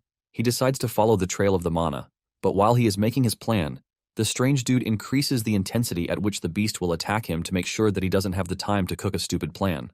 Because of the intensity of the attacks, Satsuna finds himself getting clawed by the summoned beast. Satsuna screams in pain as he is thrown to the ground. Satsuna manages to get up, but his hands are badly injured from the beast's claws. The strange dude behind everything is pleased that things are going his way because there is no way Satsuna is going to know where the source of the mana is. He is also confident that Satsuna will soon lose his life, thanks to the severe injury to his arms. Lionel is seriously worried because Satsuna is not being allowed any chance to use his charge bullet, and Carol is also at her limit. Lionel fears that Carol will lose her life if things continue the way it is. Carol manages to regain some part of herself, and she subtly tells Satsuna to run away. Satsuna is shocked when he hears this, but this confirms his suspicion that Carol is being controlled. Tears drop from Carol's eyes as she begs Satsuna to run away so he doesn't die. Satsuna tries to make a run for it, but the summoned beasts have so much coordination that they are able to intercept him. Satsuna then grabs the unicorn, and he angrily throws it at the rest of the summoned beasts. Meanwhile, the headmaster remains in his seat and decides not to make a move. Elsewhere, Lionel is trying to find the mage who placed the barrier because he knows that Satsuna's mana is almost out. He hopes that Satsuna doesn't die before he finds the mage. Satsuna continues to struggle against the summoned beasts. Just then, one of the beasts appeared in Satsuna's blind spot and pierced Satsuna's thigh with its horn, ultimately making life hard for him. Layla gasps in horror when she sees that Satsuna's leg is ruined. Even the other students who are hating on Satsuna now believe that Carol is doing too much. Satsuna crashes to the ground, and the strange dude behind the scenes prepares his summoned beasts to finish him off. The Fenrir charges directly at Satsuna, but he uses his arm to protect himself. The Fenrir bites down on his arm, causing him unimaginable pain. Satsuna screams out in severe pain. Satsuna then remembers a lecture session with Lionel, where he was asking them the most important thing that they need to do during battle. Drago says their target should be subduing the enemy with a single but powerful blow. Satsuna, on the other hand, believes that they need to keep the damage received to a bare minimum while closing in on their enemy. Lionel says they are both correct, but he lets them know that there is one more thing that they have not mentioned. Lionel then reveals that they need a fighting spirit above everything else, which is needed to land a hit on their opponent. Because of this, Lionel decided to take them through an endurance training to help them in the most dire situation. Now that Satsuna is in such a dire situation, he has been surviving thanks to the training. Since the Fenrir is still pressing down on his arm, Satsuna finally gets the chance to charge his mana. He prepares to use the charge bullet, and this shocks the evil dude because Satsuna should be done already. He realizes that Satsuna has been hiding his mana charge using the beast's attacks. Since the summoned beasts are all out of control, Satsuna plans to finish all of them off at the same time. Satsuna pours all the mana into his right fist, and his eyes glow in rage as he prepares to unleash what he has in his tank. Since the summoned beasts are all lined up, Satsuna releases his charge bullet, and it cuts through the beasts, decimating all of them at the same time. Once he one-shots the beasts, Carol falls off the Fenrir, but before she hits the ground, Satsuna rushes over to grab her. Satsuna is glad to see that Carol is fine, and Satsuna heaves a sigh of relief. The students are blown away by Satsuna's display, and since Carol is knocked out, it automatically means Satsuna is the winner. Just as expected, the referee declares Satsuna the winner of the tournament. The referee glazes Satsuna as he tells the spectators that it has been over 100 years since a representative from the Close Combat Department won the Magic Academy exchange match. Satsuna rides the wave as he walks to the front to make a fist bump to celebrate his win. Those who are supporting Satsuna erupt in joy as they all cheer for Satsuna. Meanwhile, his haters are blown away by the type of technique that he used, which is something they have not seen before. Layla smiles with joy all over her face as it finally dawns on her that Satsuna has won. Drago is impressed by Satsuna's display during battle, and even the delinquent who bet on him made a lot of cash. Meanwhile, the strange dude, who is operating behind the scenes, is utterly disappointed that he wasn't able to finish Satsuna off, even with everything that he did. Enraged about his failure, he decides to cut ties with the Formation Mage, since he no longer needs him. While clearing out his involvement in everything, he senses that they have tracked down the Formation Mage. Just as he suspected, Lionel finds the Formation Mage, but the strange dude is far gone already. Lionel rushes over to the Formation dude, who is totally out of commission. Just then, the barrier breaks apart, and the headmaster comes into the arena to talk to Satsuna. The headmaster talks about Carol, and Satsuna tells him that Carol was most likely under someone's influence. The headmaster already knows this, and he tells Satsuna to leave the rest of the problem to the academy. The headmaster is impressed with what Satsuna showed him during the tournament, and because of this, he assures him that he is going to keep his promise. Satsuna is glad to hear this, and he thanks the headmaster for keeping to his word. The headmaster stands up to leave, but he tells Satsuna to come to his chambers the next day. Momentarily, Satsuna heads to the medical room where he is attended to by a healer. After some minutes of working on him, she tells him that his external injuries are all healed, but it might take some time for his internal injuries to heal, and she advises him to rest up. Satsuna acknowledges this and thanks the healer for her help. Just then, they hear knocks on the door. The door opens, and it turns out to be Lionel, Drago, Layla, and the kids, who have come to check on him. They ask him if he is fine, and he says yes. Layla is glad to see the dude hale and hearty, and she thanks him for his victory. Drago does the same thing, and he lets Satsuna know that he is the pride of the department. The kids rush over to him to tell him how amazing he was during the fight. After they are done rejoicing with him, everyone except Lionel leaves. Lionel then tells Satsuna that someone attacked the Formation Mage, but he is going to survive. Lionel says Carol is also shaken, but all she needs is rest. However, Lionel believes that she is going to be questioned when she wakes up. Lionel says Satsuna appears to be the target of the attack, and he asks Satsuna if he has any idea what is happening, but Satsuna just remains silent like a ghost. Later on, the strange man heads to Carol's room. He encounters barrier magic at the door, but he easily breaks through. He plans to kill Carol and then go after Satsuna once he is done. He is aiming to erase everything that connects him to Carol by killing her. Just as he is about to finish Carol off, Satsuna comes rushing in. He already knew that the strange dude would try to silence Carol. Satsuna is able to intercept him before he carries out his plan, but Satsuna is hit with the biggest surprise of his life when he realizes that the person under the hood is Leo. Leo laughs when he realizes that he has been exposed, but he reveals that he left no evidence behind. Satsuna agrees that he didn't leave any evidence, but after seeing what Leo was just about to do, he knows more than enough. Leo smiles evilly while suggesting that they talk outside because he can't stand the scent of medication. Satsuna agrees to this, and as they walk through the street, Satsuna can feel the impact of the injuries he sustained because his internal injuries are not fully healed. Leo then asks Satsuna how long he has known that he was the culprit. Satsuna reveals that after the ceremony where they chose their magic paths, Leo suddenly disappeared, and after thinking about him, he was struck with an ominous feeling. In addition to this, Leo lost his ticket to become the long-range department representative, which is quite weird. Leo is impressed that Satsuna is able to put everything together and come to a conclusion. Satsuna then reveals that he can sense the same mana he used during the tournament. Satsuna refers to the mana as someone else's mana, and Leo asks him what he means by that. Just then, Leo lets the dark mana take him, with strange marks running down his face, and he reveals his surprise that Satsuna knows about the strange deity. Sweat runs down Satsuna's face when he realizes that Leo is no doubt working for the evil god. Satsuna then prepares to engage Leo so he can stop him and prevent him from causing further havoc. At the same time, Leo wants to eliminate Satsuna because he is already tired of him ruining his plans. Realizing that Leo wants to end him, Satsuna makes the first move and tries to slash him with his mana sword, but Leo easily nullifies his attack. Satsuna is shocked to see this, and he realizes that he has suddenly found himself in the same situation that he was with the evil dude. Leo then reveals that he has been granted authority over mana nullification by the evil god, and no matter what sort of magic he uses, it is never going to reach him. Satsuna doesn't want to believe this, and he tries another strike, but the result remains the same. Since the nullification spell only activates when it comes into contact with his attack, Satsuna wonders what will happen if he manages to get to Leo via his blind spot. He maneuvers his way to get behind Leo, and he charges toward him with everything, but just before he can get to him, the sword shatters again. Leo turns around to look at Satsuna to tell him that he is basically wasting his time because his mana detection is way faster than his. Before Satsuna knows it, Leo has hit him with a flame attack that throws him backward in pain. Leo then reveals that he wanted to go up against Satsuna when he is fully recovered, but it is what it is. Leo admits that Satsuna has done well for himself because close combat mages are not that powerful the way he is. Leo believes that things would have been much better if he had chosen the long-range magic path.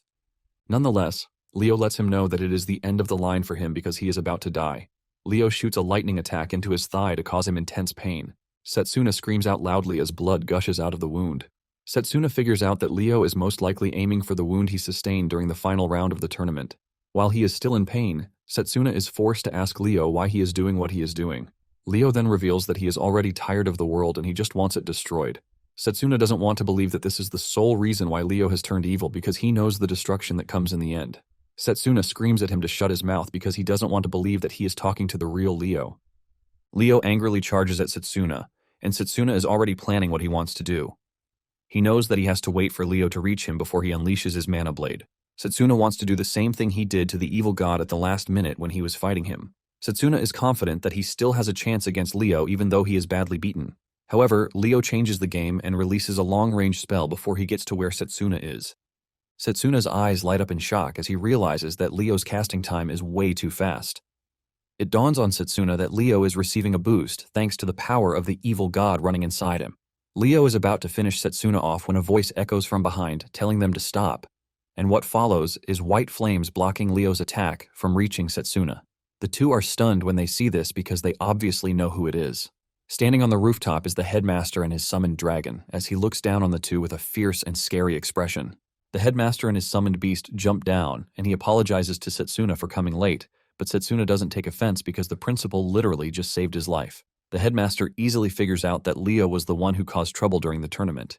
He reveals that he sensed the residual mana and followed the trail. Leo is impressed that the headmaster is able to figure this out, even though it is the least expected thing of him. Just then, the headmaster unleashes a powerful aura from his body that almost blinds Satsuna. He tells Leo that he has no choice but to take him in, even though he doesn't like suspecting his students. The dragon then fires off a powerful magic blast from its mouth to cover the entire area where Leo is standing. Satsuna is blown away by the amazing firepower that the beast boasts of. However, even with the scorching fire that the dragon just unleashed, Leo is still standing. He is able to block the attack using barrier magic. Leo admits that the dragon's power is amazing, and he definitely would have died if not for the authority given to him by the evil god. The headmaster is surprised to see Leo wielding magic nullification, as this is his first time seeing it in person. Satsuna then asks the headmaster if he knows about the magic. The headmaster reveals that the technique was recorded in his family's archives, the House of Silverbook. It is said that by the time the unknown dark powers awaken, the world shall be engulfed in disaster. Apparently, magic nullification is one of the said powers. Leo confidently tells the headmaster that his power is not going to work on him, and Leo starts cooking up a powerful spell that Satsuna recognizes as the three-element compound magic. The headmaster closes his eyes, and when he opens them, his eyes are golden. With a fierce voice, the headmaster tells Satsuna to take 2 steps to his right, and Satsuna can clearly see that the principal's eyes have changed. Satsuna follows the principal's instructions, and he barely dodges Leo's long-range attacks. The headmaster, on the other hand, effortlessly dodges all of the strikes like it's nothing. Leo is shocked when he sees this because his attack is supposed to be a guaranteed hit. The headmaster senses his shock, and he asks him why he is shocked. He lets him know that he is not the only one with an amazing magical power. Leo admits that the headmaster has amazing power, but he doesn't think he has what it takes to dodge his next attack. Leo digs into everything that he has, and he unleashes a powerful dark aura that shoots up into the sky. Satsuna is gripped with fear when he sees the power of the evil god in action. Leo confidently tells Satsuna and the headmaster that there won't be any trace of them left anywhere. When the headmaster sees this, he is forced to admit that he is about to engage in a battle that won't be easy. Satsuna also realizes that things are about to get a lot worse because the entire place will be leveled if the two end up using their trump cards. The headmaster then makes a signal to Satsuna, and he quickly grabs on. The headmaster chants a spell that lifts him and his dragon into the air as he prepares an aerial assault on Leo. Leo realizes that the headmaster is trying to minimize the damage to the academy. With this, the dragon unleashes its powerful flames from above, and Leo meets it halfway with his own attack too. Leo's dark attack ends up overpowering the dragon's white flames. This leaves a loud explosion in the air, but the headmaster decides not to do anything else. Leo is surprised that the old man is giving up, and the headmaster lets him know that he is done. Just then, Satsuna appears behind the dragon, charging directly toward Leo with a surprise attack. Leo sees this, and instead of getting worried, he just smiles, telling Satsuna that he has no chance whatsoever. Leo puts up the dark magic in preparation for Satsuna's attack, and Satsuna lets him know that he is relying too much on the dark power. Satsuna is confident that his decision to pick close combat is the right choice, and he plans to prove his point with his current attack. Leo smiles, telling Satsuna not to underestimate the dark power. However, his smile fades away when Satsuna breaks through the barrier like it is nothing, before delivering a powerful blow to punch Leo to the ground like a drum. The impact of Satsuna's punch hits Leo so hard that the ground below him caves in. The headmaster is proud of Satsuna's ability and the way he handled the situation. Satsuna's gamble about speed being a direct counter to the nullification turns out to be right. Satsuna is glad again that he chose the close combat magic path. With Leo out cold, Satsuna rushes over to the headmaster, who tells him that the situation has been resolved. But they need to treat his wounds first. Suddenly they hear Leo's voice again. They turn around to see Leo standing up, and he admits that Satsuna is impressive. Satsuna cannot believe that even after everything, Leo still has the strength to get on his feet. Leo lets them know that it is time he shows them what he has in his arsenal. He releases a powerful dark energy from his body, and because Satsuna is in close proximity, he finds it hard to dodge.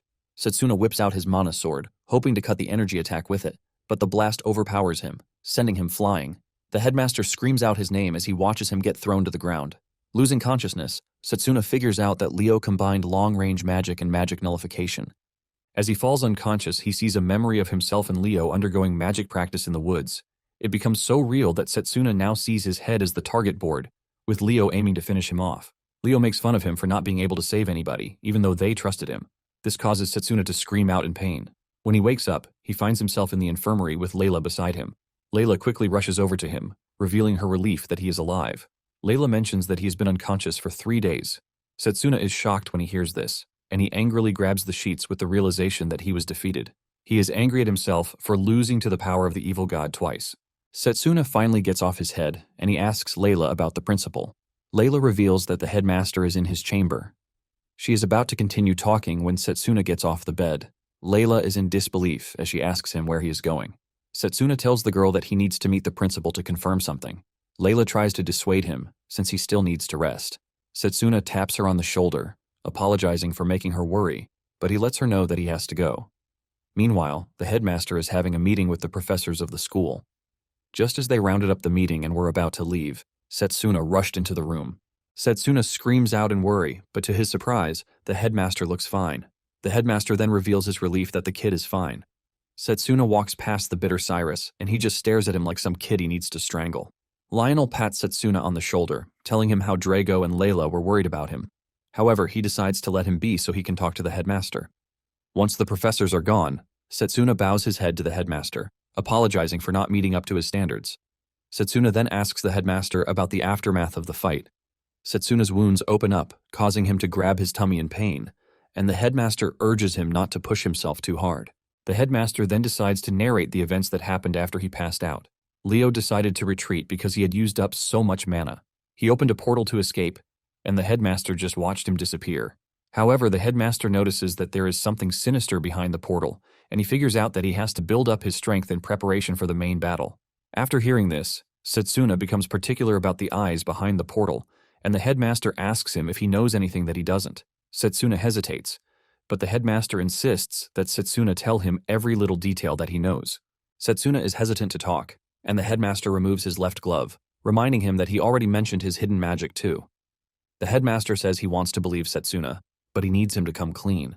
Satsuna is left in a conflict as he doesn't know if he is allowed to talk about the future.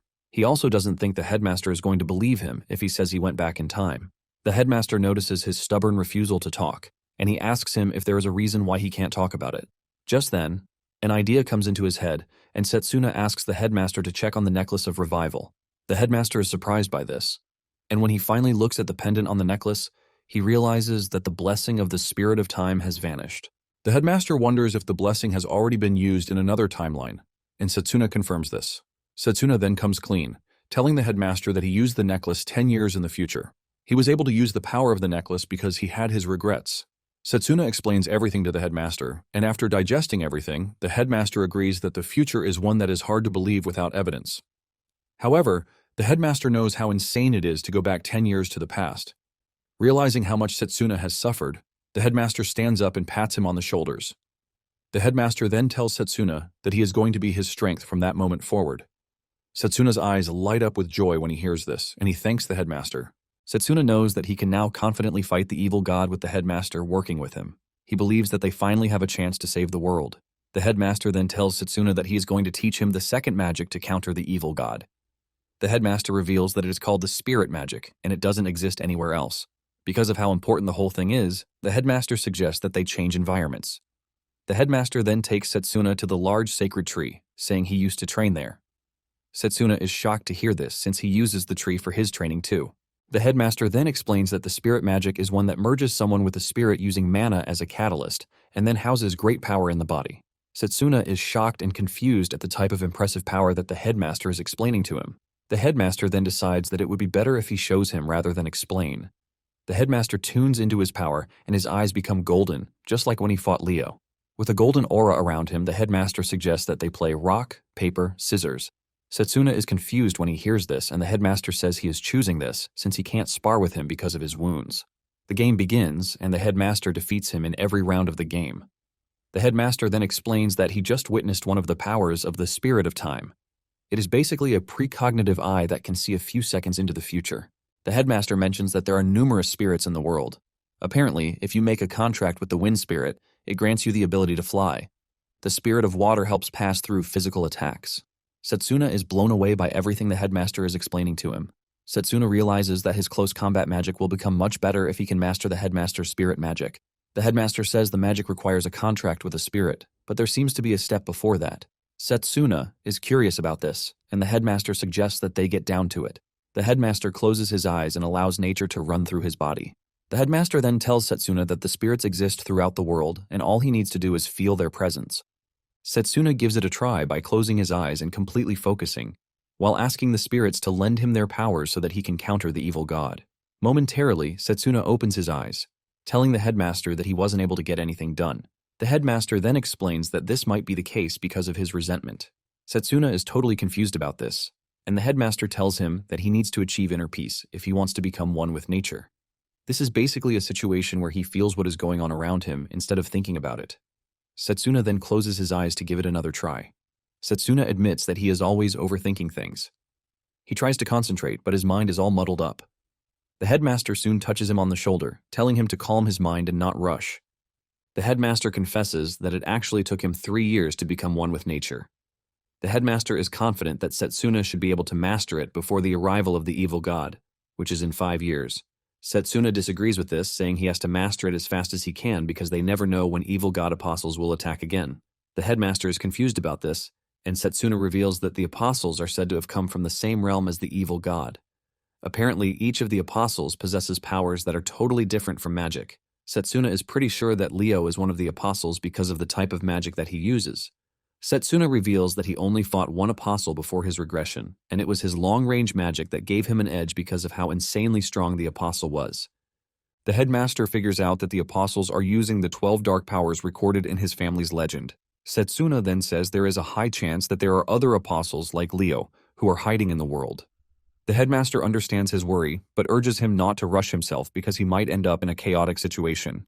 Just then, the headmaster makes mention of the joint dungeon training, and he tells Satsuna that he might be able to learn 1 or 2 during the training. Satsuna doesn't understand this, and the headmaster assures him that his mentor, Lionel, will explain things to him in detail. The headmaster is confident that Satsuna will get the chance to surpass his limit during the training. However, he lets him know that it won't be easy, and because of this, he urges him to rest very well in preparation. Unknown to Satsuna, the headmaster has another surprise waiting for him in the dungeons. Elsewhere, Leo arrives at the castle where his fellow apostles are waiting. He apologizes for coming late to the meeting, but the 10th Dark Apostle, Jagan, is already pissed. The 9th Dark Apostle, Puker, also makes fun of Leo, saying he was unable to kill a single student during his mission. Leo apologizes for his incompetence, saying he couldn't control himself in front of his best friend. He is saying this while wearing a smirk on his face, and this further pisses Jagan off. Apparently, Leo is the 12th apostle, and the situation between him and Jagan soon becomes awkward. They are about to attack each other when the second apostle, Satsuna, stops them with just his voice. He reminds them that they are apostles and they are supposed to act like it. Satsuna then demands personal reports, but Jagan is still not satisfied.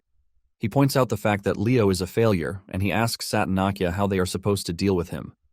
In fact, he is ready to kill him, but Puker urges Jagan to leave the killing to him.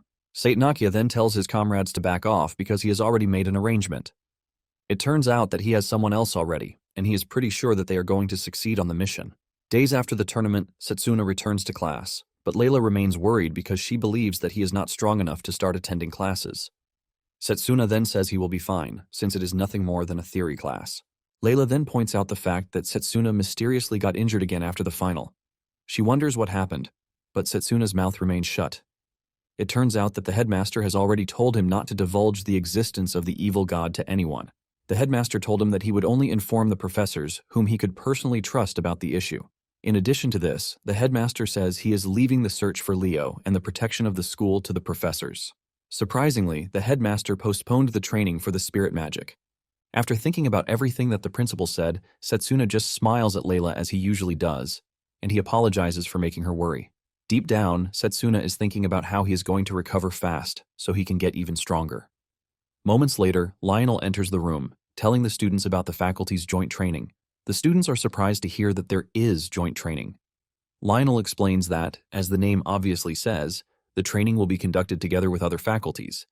Basically, the exchange matches were used to learn the battle style of each magic, but this time around, they will be working together to know each other's limits so that they can break them. Satsuna easily figures out that the headmaster came up with the plan to help improve the mage's teamwork. Lionel mentions that the training will be held in the 1-star class underground dungeon. Because of how dangerous it is, the participation will be based on candidacy. Lionel urges the students to prepare themselves because the training will start in 2 weeks. Satsuna is fired up to be a part of the training, and he figures out that recovering is the first step to doing that. After class, Layla suggests that she and Satsuna have dinner together. She manages to convince Satsuna by telling him that they need to eat a lot before the training starts. As they walk through the school, the students can't get Satsuna's name out of their mouths. They all talk about how amazing he is during the tournament. They are more impressed with the fact that he won the tournament by being a close combat mage. Layla notices the sudden change in students' attitude, and she tells Satsuna about it. Just then, the two run into a blonde-haired dude, Carl. Apparently, he is a noble, and he appears to be a proud one at it. Carl asks Satsuna if he was the one who won the tournament, and he says yes. Carl then presents Satsuna with a ridiculous offer by asking him to join his salon.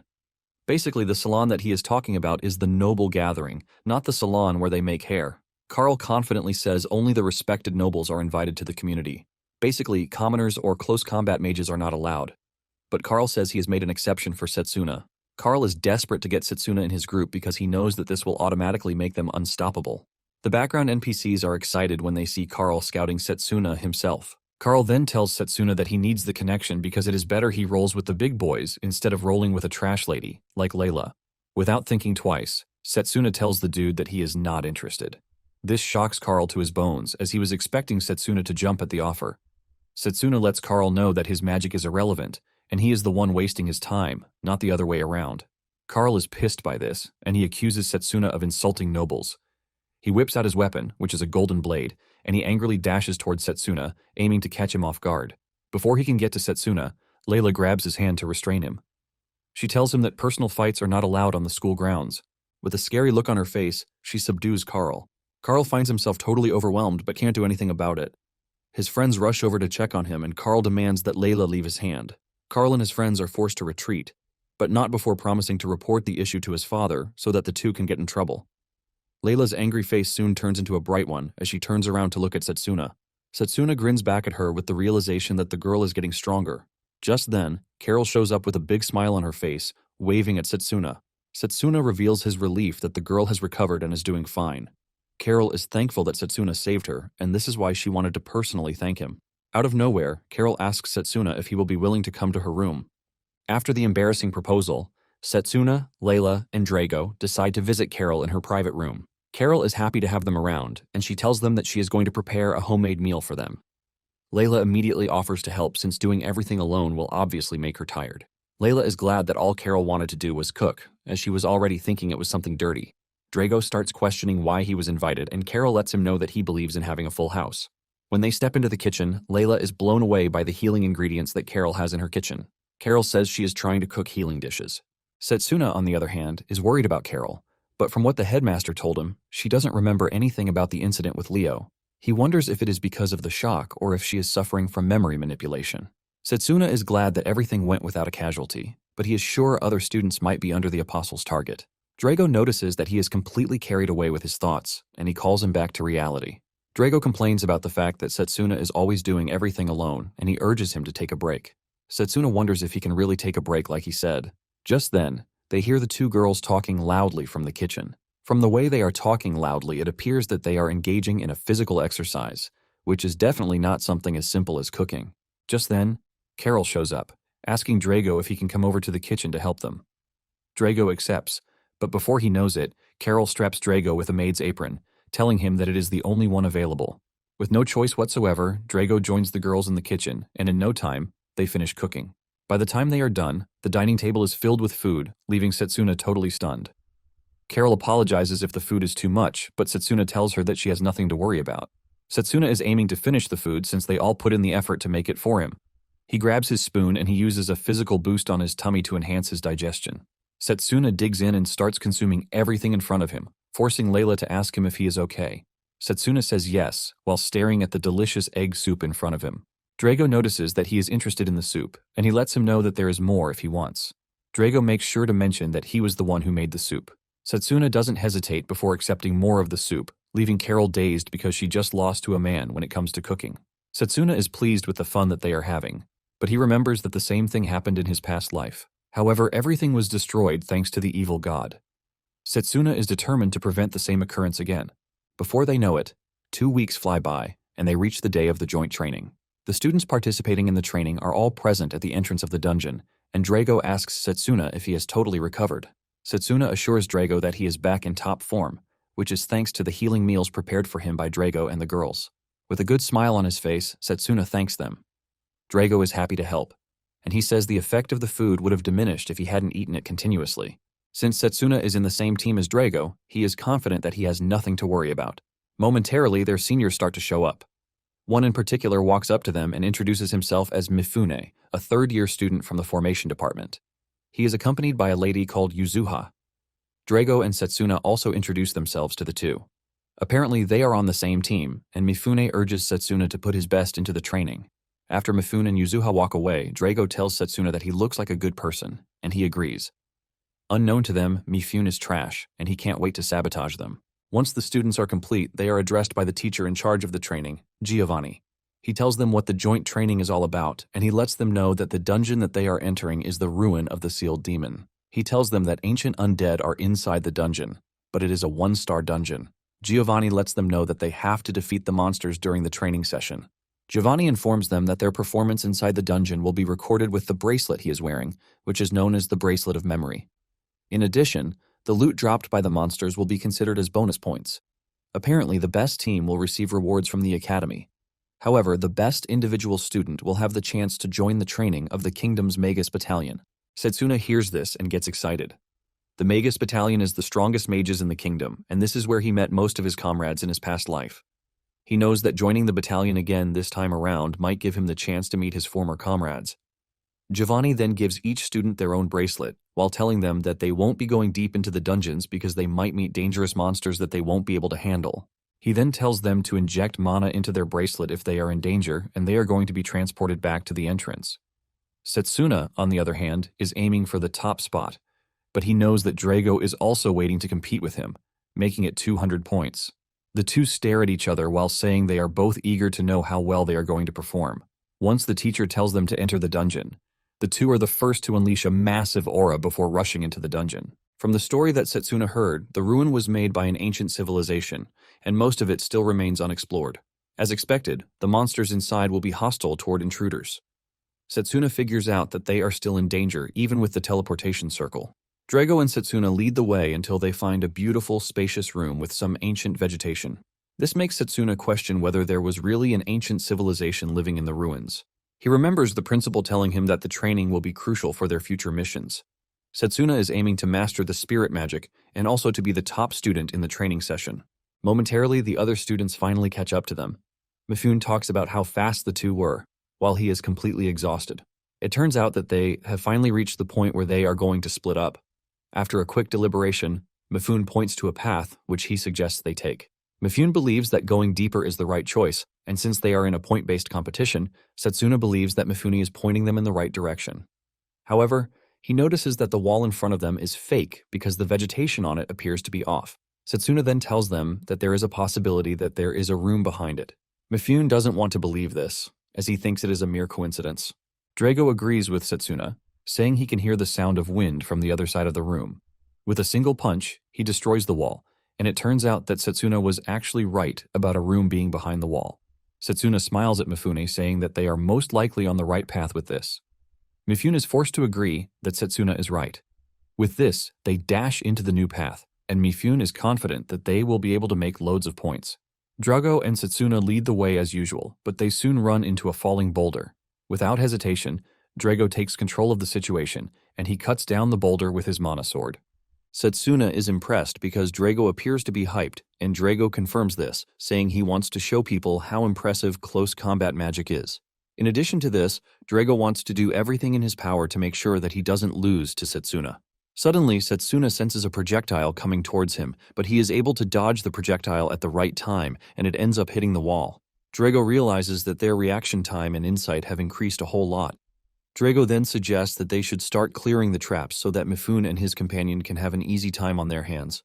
Shortly afterward, they find a room that houses a chest. Drago and Satsuna are still observing it when Mifune quickly claims ownership of the chest, ultimately taking the glory. He smiles innocently while thanking Drago for giving him the chest. Because he claimed the chest for himself, he was awarded 15 points. Drago is shocked to see this, and it finally dawns on him that they are in a battle of speed. With this in mind, he promises himself that he is not going to lose next time. Satsuna and Drago don't think too much about it, and they continue pushing further into the dungeon. Drago soon finds another chest through hard work, and just as he is about to grab it, Mifune uses his long-range formation spell to grab the chest again. With this, Mifune now has 30 points on the board, and he is smiling innocently while doing all of these. Drago, who has been the one discovering the chests, is basically stuck on 0 points. Drago ignores the red flags, and he continues with the exploration of the ruins. He soon comes across an enemy knight, and after weakening the knight, Drago is about to finish it off, but just as usual, Mifune leaps forward to cut the knight's neck, ultimately taking the glory again. Mifune now finds himself on 40 points, while the hard worker remains on 0 points. Momentarily, they run into a bunch of monsters, which requires teamwork. Since Mifune cannot claim everything there, Drago manages to grab 10 points by taking out some monsters. Yuzuha, on the other hand, has also reached 30 points. Not long after this, Drago finds another chest and Mifune claims it, giving him 55 points. Soon afterward, Drago is already running tired after working so hard without a reward. Mifune admits that he is strong, but he tells him that he lacks vision, which will stop him from moving forward. Drago, who is stuck on 10 points, is already pissed about the whole arrangement. Just then, Satsuna, who is on 25 points, steps up to talk. He mentions that how they are going to share the dungeon reward is a key part of everything that they are doing, but Mifune has been stealing Drago's points for himself. He asks Mifune if that is the way he does his thing, and Mifune proceeds to mock Drago, saying he works with his brains, unlike Drago, who is all brawn. Mifune then comes up with his logic of how humans use one another to achieve their goals. He suggests that the two do the same thing that he is doing if they are mad about it. Satsuna finally realizes that Mifune is a freaking sly because he can easily teleport since he has 2 different formation magic circles. It makes things easy for him, but Satsuna has figured out the flaw of the technique. Satsuna also figures out that Yuzuha has not been caring about the points, unlike Mifune, which suggests that she might have hidden intentions. The exploration continues, and Mifune smiles at the two, saying they will soon clear the dungeon. Mifune has reached 80 points while Yuzuha is on 50 points. Satsuna is still stuck on 35 points while Drago is battling with his 10 points. Momentarily, they arrive in a room that feels awfully different, and Mifune spots a chest sitting in front of them. Without thinking twice, he activates his teleportation circle so he can grab the chest. However, this turns out to be different from the other chests as it releases a powerful dark fire that hits Mifune. An overwhelming aura emanates from the chest, and when it finally opens, a terrifying monster that has no business being in a 1-star dungeon appears from inside the chest. Apparently, the monster is known as the King of Death, and the dark fire that he emits brings about freaking nightmares. The team is surprised when the King of Death opens his mouth to speak, and he tells them that they are going to pay for disturbing his sleep. Satsuna concludes that the monster is extremely dangerous, and he tells Drago to take the wounded Mifune out while he fights the monster. However, Drago is not willing to back off because he is seeing a body full of points, not danger. The monster then unleashes another blast towards the wounded Mifune, but Satsuna saves him by cutting the fire. Drago charges toward the monster, but he suddenly encounters a magic circle. With no room to escape, he gets hit by the magic circle. Thankfully, he puts up his mana guard right on time, which ultimately saves his life. The King of Death then unleashes multiple magic circles at the same time. With this, Satsuna figures out that the monster is nothing short of a 4-star monster. Satsuna finds himself surrounded by dark fire on all fronts. At the same time, Mifune has a target on his head. Satsuna is forced to scream at him, telling him to wake up from his slumber. However, Drago comes to the rescue by cutting down the dark fire. Mifune wakes up to the sight of Drago saving his life. Drago then stretches his hand toward him, asking him to help. Mifune grabs Drago's hand and finally gets back on his feet. Yuzuha finds herself being targeted by the magic circles, and she freezes in fear, forcing Satsuna to rush over from where he is to save her. He asks her if she is fine, and with a bright smile, she replies that she is, and she also thanks Satsuna for saving her life. Drago continues holding off the monster until Satsuna finally joins the fight, telling Drago that it is time for them to get serious. Instead of Mifune to support them, he is thinking about how they are going to steal the points and just get out. Drago notices that something is off about him, and he asks him if he is still plotting anything, but Mifune claims that he has no bad intentions toward his saviors. However, deep down, he is an awful person who can't wait to betray them. Drago then assures Mifune that he is not getting the points this time around. Satsuna prepares himself to engage the monster, and he figures out that he couldn't finish Leo off during their last fight because he didn't have the time to properly use his charge bullet. In a flashback, Satsuna and Drago are undergoing a training session with Lionel. To help them get stronger, he brings out a bracelet infused with weight magic, telling them that they are going to get stronger if they get used to wearing the bracelet. However, he didn't want Satsuna to wear it because he was still recovering. Lionel explains that it is an old-fashioned method that needs to be used carefully. Instead of shying away from the challenges of wearing the bracelet, Satsuna is even hyped for it. Now in the dungeon, Satsuna decides to take off the weight bracelets from his legs and hands. He is already used to it, and taking them off makes his body feel very light. Drago does the same, and just the sound of the bracelet hitting the ground shows that it is heavy. Mifune is shocked when he sees this, leaving him to wonder just what sort of strange item the two have been wearing. With the restrictions off, Drago and Satsuna dash toward the monster at high speed. They apply physical boosts to their body to help them move even faster. Drago goes after the magic circles, and he starts punching them to destroy them. Drago soon reaches the King of Death, and he tries hitting it on its head, but the monster grabs him by the leg. However, this doesn't save the monster as Satsuna appears from the side to kick the monster. The two are able to deliver a simultaneous attack on the monster, leaving a loud explosion. Mifune is shocked when he sees the entire attack area go up in purple smoke. Drago and Satsuna's teamwork has successfully decapitated the monster with their kick. Satsuna checks his points and realizes that it has increased to 50 points, and the same thing applies to Drago. Because they both defeated the monster at the same time, the points were distributed between them. Mifune is shocked when he sees this, and he realizes that Satsuna and Drago were not unleashing their full potential from the start. Satsuna then turns around to ask Yuzuha about her injury, but to their surprise, she is nowhere to be found. They are wondering where she is when the ground starts to shake aggressively. The ground under them gives way, and Mifune almost falls in, but Satsuna saves his life. He grabs him and pulls him back up, and when they look into the hole, they see a ton of undead monsters emerging from below. Realizing that they might not have what it takes to engage such a high number of monsters, the team is forced to move backwards. Satsuna is left to wonder why the dungeon is acting so differently. Before the team can get the proper chance to retreat, they are overwhelmed by the monsters. Satsuna screams at his teammates to aim for the heads if they plan to kill them. Mifune is forced to fight, but he realizes that they are not getting any points from killing the monsters. Momentarily, Satsuna figures out why they are not getting any points from killing the monsters, and this is because the undead monsters are getting revived by the power of darkness.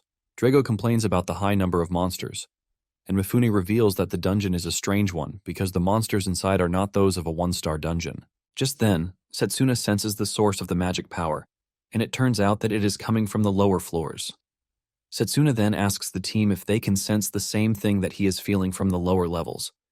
Mifune doesn't get a whiff of this, and he thinks Satsuna is making a mistake. Satsuna assures him that he is not mistaken, but he doesn't know whose magic power it is. Since they are not sure, Drago suggests that they should confirm. He dives into the lower levels, and Mifune is hesitant to enter. Satsuna then tells him that he has no choice because staying on the surface will only lead to his death. Mifune is pissed about this, and he asks Satsuna if he is underestimating him, but Satsuna lets him know that he is basically telling him the reality of things. Satsuna reminds Mifune that he doesn't have any other strategy but to steal points from Drago. With this, Satsuna dives into the lower levels too. Mifune concludes that the team and the dungeon are a mess, but he has no choice but to join them. As the battle continues, Mifune is forced to ask the two if they have been training together in the past because they appear to be in perfect sync. Drago just mocks Mifune, calling him talkative. And Mifune defends this by saying he prefers to talk rather than listen to the annoying voice of the undead. Satsuna then points to his left, saying he can feel a strong magic coming from that direction. The trio follows the path, and they soon come across an eyeball monster that appears to be the source of the strange magic that they are feeling. Satsuna is blown away because it is his first time seeing an eyeball monster. Mifune, on the other hand, is planning something. Drago senses this and then acts as if he wants to stretch his hands before using the opportunity to hit Mifune in the face. Drago apologizes for stretching out of nowhere, but he has already carried out his plan. Just then, Satsuna destroys the eyeball monster while Mifune is still struggling with his face. This gives Satsuna 10 additional points to what he already has. Drago then senses that the monsters are converging on their position again, and this is probably because they have sensed that the source of their magic power is gone. Satsuna doesn't care because they now have a chance to earn points by killing the monsters. Drago is also excited to take on the monsters, and when Mifune sees this, he decides to brace up so he is not left behind. Before they start engaging the monsters, Satsuna then asks Mifune if he knows anything about Yuzuha's movements. Mifune says he has no idea, and he believes that Yuzuha ran away because she got scared. Satsuna, on the other hand, doesn't believe this. He knows that something is off about Yuzuha because she doesn't look scared when they are attacked by the Death King. In addition to this, they have been encountering strange monsters that they have never seen before in a one-star dungeon. Since the eyeball monster was supplying dark magic, Satsuna wants to believe that the apostles are involved. With this in mind, Satsuna figures out that Drago and the other students are in danger. Satsuna can only hope that Layla and the others are safe wherever they are. Just then, the monsters come rushing toward the three, and Drago excitedly welcomes them because all he can see are bonus points. Without holding back, the two start beating up the monsters like a Cherokee drum. Drago ends them with his strong punches while Satsuna slices them to bits with his mana sword. By the time that they are done wiping out the monsters, Satsuna manages to reach 200 points, and Drago has 210 points. Mifune also has 100 points, and since he has reached his desired points, he believes that it is time for him to leave. Drago is surprised, and he asks him if he has no intentions of looking for Yuzuha, since she is his friend. Mifune laughs when he hears this, and he reveals that Yuzuha is not his friend because he only just met her yesterday. Mifune claims that Yuzuha was the one acting all friendly with him. Mifune believes that the girl is already outside, crying her eyes out in fear. Satsuna is surprised to hear that it was just yesterday that they met. Mifune is tired of talking, and he tries to teleport away by activating the bracelet, but to his surprise, it does not work. Mifune is shocked to see this, and Satsuna lets him know that their only choice is to walk back to the surface. Mifune tries to call Satsuna to reason that something is wrong. Drago agrees with Mifune as he asks the same question. Just then, Satsuna senses the strange magic power from earlier again. Just then, Satsuna tells the two that he is leaving to find Yuzuha, but he assures them that he will be fine. Mifune is surprised to hear this, and he starts asking Satsuna if he has somewhat fallen in love with Yuzuha. Drago disagrees with Satsuna, telling him that he is going with him. Satsuna then tells Drago that he can sense a strange magic power from below them, and he urges Drago not to push himself in the face of danger. Drago agrees to this, but the cowardly Mifune believes that they are supposed to head outside to report the situation to Professor Giovanni. Mifune then asks why Satsuna is so confident that Yuzuha is below them. Satsuna reveals that he can sense Yuzuha's faint mana. Satsuna then tells Mifune that he is free to leave so that he can report the situation to Giovanni. Satsuna and Drago continue into the deeper floors of the dungeon, leaving Mifune conflicted. He wants to follow the two because he is scared of going out alone, and while he is still thinking about what he wants to do, Drago comes back to pat him on the shoulder and tell him to join them in searching for Yuzuha so that they can all leave the dungeon together. Mifune has no choice but to join them with the hope that they find the girl fast so that they can leave. As they move deeper, Mifune asks Satsuna how he is able to sense Yuzuha's mana when he and Drago can't. Satsuna then answers that he is able to do this through constant practice, but Mifune believes that he is full of BS. Suddenly, Drago senses cold air hitting them as they get to the lower floor, and he realizes that the atmosphere is also different. They soon hear a strange sound coming from a distance, and Satsuna points in the direction from which the noise is coming. Drago leads the way, and he realizes that there is someone in front of them. Suddenly, it dawns on them that it is Yuzuha. Drago is still asking her if she is fine when they realize that something strange is going on with her. Her face is popping out like the undead, and she is sitting on a magic circle. Surprisingly, she stretches her hand forward, asking the trio to help her. Mifune starts regretting all of his life decisions as to why he followed the two. Drago wants to grab Yuzuha, but Satsuna stops him, telling him not to get close to the girl. Drago is surprised when Satsuna says this, and Satsuna explains that what he is staring at is an ancient trap. Satsuna has figured out that the traps in the dungeon are most likely activated by an item powered by dark magic. This was something he witnessed in his past life, and he is skeptical that Yuzuha intentionally used the item on herself. Satsuna believes that the entire thing is planned out by someone else behind the scenes. Satsuna then tells the team that the trap can only be destroyed by a special magic. They need a magic weapon to basically destroy the magic circle that Yuzuha is sitting on. Satsuna tells the team to leave the handling of the magic circle to him, and Drago gives him free rein to handle it. Satsuna whips out his mana blade, and he charges it up before striking the magic circle with it. A strike from Satsuna is able to destroy the circle, breaking Yuzuha away from the influence of the magic. Yuzuha falls into Satsuna's arms, and before she completely passes out, she says something about not allowing Satsuna to go further. Satsuna is left wondering what she means by this. Just then, Satsuna notices the source of the magic power, which is the earring that she is wearing. Mifune quickly jumps in, saying Yuzuha was reckless, which is why she ended up where she is. He asks Satsuna if Yuzuha will be fine. Satsuna answers that he honestly doesn't know, but suggests that they regroup with the others.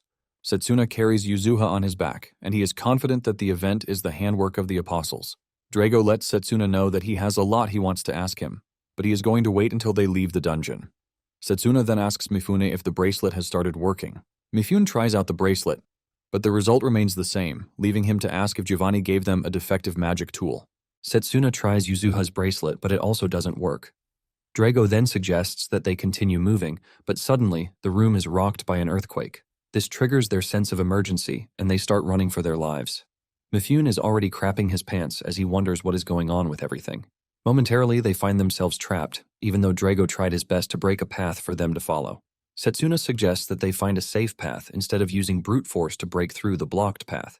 On the other side, Layla and her team are searching for students who are trapped under the rubble. Layla and her team soon find a student trapped under rocks, and they help him out. Layla then uses her brooch's healing magic to help ease the dude's pain.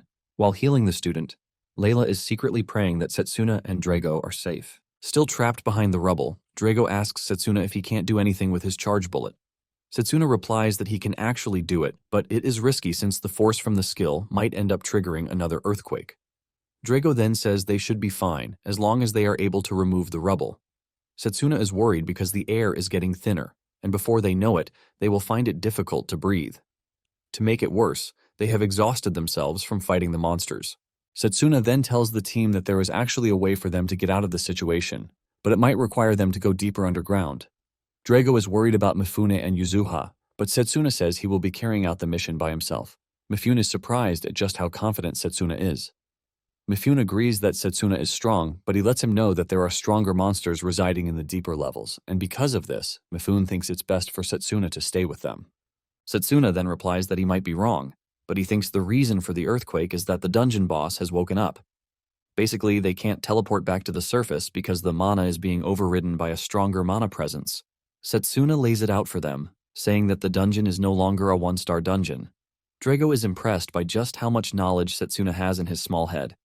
Satsuna doesn't override the compliment because he knows so much, thanks to the fact that he has been exploring dungeons in the past. Mifune then asks Satsuna if Drago will be staying back with them, and he says yes. Mifune then urges Satsuna to mark his path just in case things go south. Satsuna agrees to this while assuring the team that he is going to save them. As Satsuna steps out to carry out his plan, he wonders just how powerful the dungeon boss is, since it is able to easily affect the dungeon and the monsters. Satsuna is also worried about just how effective close combat magic will be. While taking on the undead monsters in his path, Satsuna wished that he had fire magic or purification magic because it would have made things easier. Basically, the downside to close combat magic is that it lacks elemental attributes, and most of the magics are direct attacks. Nonetheless, Satsuna is able to easily take down the monsters, thanks to the unexplainable fire burning inside him. While Satsuna is trying to save them, Drago is trying to find a way through the rubble. Mifune then finally admits to how impressive the close combat magic is because he has been cheating, but the two were simply outshining him. Mifune sounds pathetic while saying this, and Drago tells him to stop being the P-word because they are definitely leaving the dungeon alive. Suddenly, they hear Layla's voice from behind the rubble. Drago quickly screams out, telling Layla and his team that they are trapped and they need help. Layla places her ear on the rubble to clearly hear Drago, who tells her that they are all trapped, aside from Satsuna, who is looking for a way out. Without wasting time, Layla and her team get down to removing the rubble. As Satsuna moves deeper, he notices that the atmosphere has changed. He soon notices an exit in front of him, but there is no way to access it because it is blocked, all thanks to the boss's awakening. Satsuna looks around but can't see anything, but at the same time, he knows that he can't let his guard down at any point. Suddenly, he senses a strange aura behind him, and his spider senses kick in, forcing him to immediately jump from where he is. The unknown monster attacks where he was previously standing, leaving massive destruction in its wake. Satsuna barely escapes death, and when he turns around to check out what sort of monster it is, he almost dies from fear. The monster turns out to be the terrifying double-headed Hydra, and without a doubt, the exhausted Satsuna has somehow found himself in a 2v1. Satsuna wonders if the Hydra is the cause of the dungeon's weird patterns. Satsuna then notices that the Hydra's body is corrupted, which means it was forcefully resurrected by someone. Without thinking too much about it, Satsuna figures out that the only one strong enough to do this is someone blessed by the power of the evil god. Satsuna is still analyzing the situation when the Hydra unleashes a green mist from its body. Even though Satsuna doesn't know the components of the mist, he knows that he can't afford to be dragged into it. Satsuna leaps backward, but he figures out that the only way out of the dungeon is for him to defeat the Hydra. Coming to this conclusion, Satsuna holds his breath, ready to effectively engage the Hydra. Satsuna leaps into the air and charges directly at one of the monster's heads. He lands a hit, causing the monster to get really mad. It attacks frantically, but Satsuna moves out of the way before getting hit. Satsuna runs to the monster's back, all while holding his breath. Satsuna reveals that he was used to fighting Hydras in his past life, and the Hydra obviously doesn't die unless the heads are completely destroyed. He knows he has to cut down the heads one after the other. However, his last attack did nothing thanks to the monster's thick skull. Satsuna makes another move at the monster while aiming for the soft spots. He targets the neck area, and he successfully cuts down one of the heads. However, Satsuna almost gets melted by the liquid attack unleashed by the surviving head. Satsuna's cape is shredded, but he manages to get out of the situation in one piece. Satsuna is thankful that he wasn't hit by the corrosive attack because it would have been the end for him. As if things are not bad enough already, Satsuna watches the Hydra's decapitated head grow back. Satsuna figures out that the Hydra is able to regrow its head thanks to the regeneration ability provided by the undead power. It finally dawns on Satsuna that the only way out of the situation is to cut the two heads at the same time. Satsuna knows that defeating the Hydra would have been much easier, given that he was able to use long-range magic attacks. Satsuna then decides that his only option might be to try out the secret move he has up his sleeve. In a flashback, Lionel finds Satsuna trying to conjure two mana swords, but he is having a difficult time with them. Lionel commended him for even getting stronger than his peers, and Lionel figures out that his body is unable to keep up with the impressive image that he has in his head. Lionel told him that it usually takes 20 years for a capable close combat mage to do what he is trying to do. Lionel lets him know that his body as a student is underdeveloped, and his mana path is also blocked. Lionel revealed that the first thing he has to do is to train to control his mana from inside his body. After hearing what Lionel had to say about the technique, Satsuna finally realizes that the mana control between a long-range mage and a close combat mage is totally different. Satsuna then sits down to properly learn how to control his mana. Now that he is facing the Hydra, Satsuna figures out that the only way out for him is the technique, even though he hasn't tried it out yet. He figures out that doing it safely with the first sword is the way out. Once he is able to safely carry out the first sword attack, he can then do the second sword strike. Satsuna jumps toward the Hydra, and he is able to land a hit using the mana sword, but it doesn't achieve the desired result. Satsuna realizes that he needs more strength to do this. He tries landing on his feet, but the Hydra shocks him by hitting him with its tail. Satsuna still manages to land on his feet, and he decides to give it one more try. While he is still trying to cook up his attack, the Hydra shoots the corrosive liquid at him. Satsuna barely dodges the attack by changing position at great speed, all while excessively draining his mana. He notices that something is putting pressure on him, and he assumes that it is the Hydra's poison. Satsuna figures out that he needs to end the fight as fast as he can. He runs at the Hydra with the clear thought that he has just one chance. He holds his breath and concentrates while leading the Hydra on. The Hydra chases after him, but thanks to his maximum concentration, he is able to pull out two mana swords at the same time. Before the Hydra can react to the sudden change in Satsuna's movements, he has decapitated the Hydra, leaving a massive and gory explosion behind him. Satsuna is thankful that he was able to pull it off, but he knows that he still has a long way to go in fully mastering the technique. Just then, a strange dude appears in the room, clapping for Satsuna and commending him for being able to defeat his creation, even though he is just a close combat mage. The dude finally understands how Satsuna was able to defeat Leo. Satsuna finally gets a good look at the dude's face when he comes closer, and it turns out to be their professor, Giovanni. However, Satsuna doesn't show any sign of fear and nervousness, leaving Giovanni more impressed. Satsuna lets Giovanni know that he is not surprised because he is always expecting the unexpected to happen. Giovanni commends Satsuna's amazing knowledge of how things work. Satsuna then tells him that he has two things to ask him. Satsuna wants to know if Giovanni is an apostle, and why he is also doing everything that he is doing. Giovanni takes a moment before revealing that he was impressed by Satsuna's display at the tournament. Because of this, he was interested in getting an undead to make it his puppet. It turns out that he was the one who afflicted Yuzuha with the magic that affected her. Satsuna is pissed that Giovanni planned everything from the start. Giovanni claims that Yuzuha wanted to become his ally, and all he did was to fully use her to his own advantage. Giovanni is glad that she was not suspicious of the earring that he gave her, but Giovanni is not happy with the fact that Yuzuha resisted being an undead at the last minute. Satsuna is tired of hearing the trash that is coming out of Giovanni's little mouth, and he promises him that he's going to defeat him. On the other hand, Layla and the other students have been able to move the rubble out of the way to save Drago, Mifune, and Yuzuha. Drago thanks everyone involved in getting him out of the hole that he was trapped in. Layla then points out that the ground is no longer shaking, and Drago says there is the possibility that Satsuna has defeated the dungeon boss already. Mifune gladly tells them that the bracelet's mana signature is also back online. Layla then suggests that they move up a bit so that they can teleport to the safe area. Drago, on the other hand, tells Layla that he is heading back to find Satsuna. Drago tells Layla to take care of the other students, and she acknowledges the order, saying she will be waiting for him outside. Drago thanks Layla, and he runs back into the dungeon's deeper level. Back to Satsuna and Giovanni. Giovanni is excited to see how Satsuna plans to make him pay for his sins. Satsuna angrily dashes toward Giovanni, aiming to punch him to the afterlife. But Giovanni blocks Satsuna's attack with a freezing attack. Satsuna's punch ends up hitting an ice wall, shocking him, but before he knows what is happening, an ice spike emerges from below. Satsuna barely escapes being impaled to death, but he leaves with a clear cut to his face. Giovanni makes fun of Satsuna, telling him that he has no chance of defeating him because his attacks are more effective against a close combat mage. Satsuna quickly figures out that Giovanni, being a formation mage, can launch counterattacks. Without thinking twice, Satsuna concludes that he has to finish the fight as fast as he can. However, he is running on empty mana thanks to his previous battle against the dungeon boss. Satsuna figures out that Giovanni's magic is the same as Mifune's. This means he has to do something at the teleportation destination before activating his magic. With all of these running through his head, Satsuna dashes toward Giovanni, but before he lands his hit, he looks around to sense where Giovanni's magic circle is. However, it is too late as he gets impaled in the shoulder by an ice shard. This pierces him really hard and he cries out in pain. Satsuna crashes to his knees in pain, and Giovanni makes fun of him, telling him to give up. Satsuna assures Giovanni that he is not going to give up until he breaks the curse on Yuzuha. Giovanni is shocked to hear this, and he asks how Satsuna knows how to break the curse.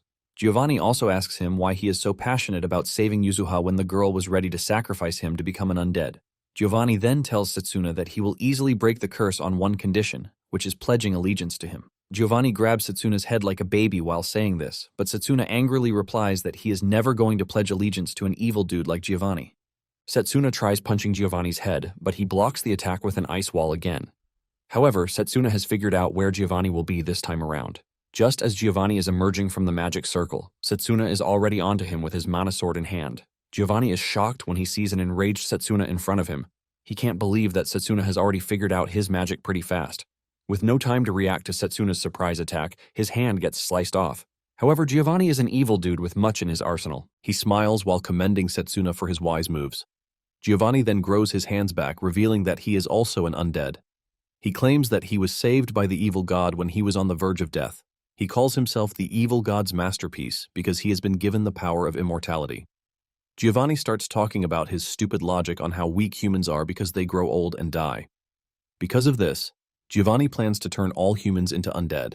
Giovanni grins at Satsuna, reminding him that he doesn't have any strength left to fight, and he urges him to surrender when he still can. Satsuna knows that Giovanni is not wrong because he is starting to lose consciousness, but he wants to find a way to defeat Giovanni before he is totally knocked out. Suddenly, Satsuna senses his friend's mana, and he smiles, knowing that help is on the way. Satsuna decides not to do anything again, and Giovanni activates the magic circle under him so he can start the ritual. Just when he starts to concentrate on the ritual, Drago appears behind him, and he throws a rock at him. The rock flies at a crazy speed that it tears Giovanni's head apart in the mouth region. Satsuna then follows through with an uppercut, but Giovanni's body turns into ice again, ultimately escaping to another magic circle. Drago runs to Satsuna, asking him if he is fine, and Satsuna thanks Drago for coming just in time. Drago is worried about how badly injured Satsuna is, but Satsuna tells him not to worry about him because he can still fight. Satsuna then asks about their seniors, and Drago explains that they were saved by Layla. Drago assures him that they are already escaping the dungeon, and Satsuna smiles, knowing that Layla is growing into a reliable person. Giovanni emerges from one of his magic circles, enraged that Drago interrupted his ritual. Drago is shocked to see Giovanni, and Satsuna explains to Drago that Giovanni is behind everything that has happened. Drago is pissed that a traitor is in the academy and lets Giovanni know that he is going to punish him. Satsuna explains that Giovanni turns his body to ice and then launches a counterattack whenever he is attacked. He tells Drago that he has to dodge the attacks as fast as possible. Satsuna then says Giovanni can teleport, but he can't do it continuously. Satsuna tells Drago that he has to attack Giovanni, forcing him to teleport while he waits for him at his teleport destination. Satsuna figures out that Giovanni's regeneration is getting slower, and he believes that he will be able to finish him off at his teleport destination. With their plan intact, Drago charges at Giovanni. Just as expected, he turns into ice and disappears to the next teleport destination. However, Satsuna is already waiting for him, and even though he risks suffering a frostbite, Satsuna doesn't care. He punches Giovanni so hard with his fists that have been imbued with mana. Satsuna delivers a right-hand punch and follows through with a left-handed punch, piercing through Giovanni's body as he screams out like a pig. Giovanni is sent crashing into a wall, but he is missing most of his upper body from Satsuna's rage-filled attacks. Because of how much he has pushed himself, Satsuna crashes to the ground. Giovanni, on the other hand, is not yet done, and he brings out an item given to him by the evil god, which will allow him to fuse with the Hydra. Giovanni activates the magic item, forcing him to morph with the Hydra, and he angrily tells the two that he is going to make sure that he kills them for making him use his trump card. Drago's face reeks with fear as he watches the terrifying and ugly transformed Giovanni stand tall above them, while Satsuna is lying on the ground, totally battered. He figures out that he and Drago are just going to end up dead with the way things are going. With his blurry vision, Satsuna notices that there is a burning image displayed in Giovanni's transformed body. He remembers what the principal told him about spirit magic being the process of enhancing the body by assimilating a spirit, which can only be achieved through a total state of emptiness. Now that he is totally out of energy, Satsuna can finally sense the state of emptiness that the headmaster was talking about. He realizes that a spirit is in the air, and with his last breath, Satsuna begs the spirit to lend him its power so he can save his friends. Suddenly, he hears a voice telling him to shut his mouth. Satsuna is shocked, and out of nowhere he finds himself in a strange dimension. He wonders where he is because the environment looks totally different from inside the dungeon. Just then, he looks behind him to see a giant fiery creature staring down at him. Satsuna wonders if what he is looking at is one of the spirits that the headmaster was talking about.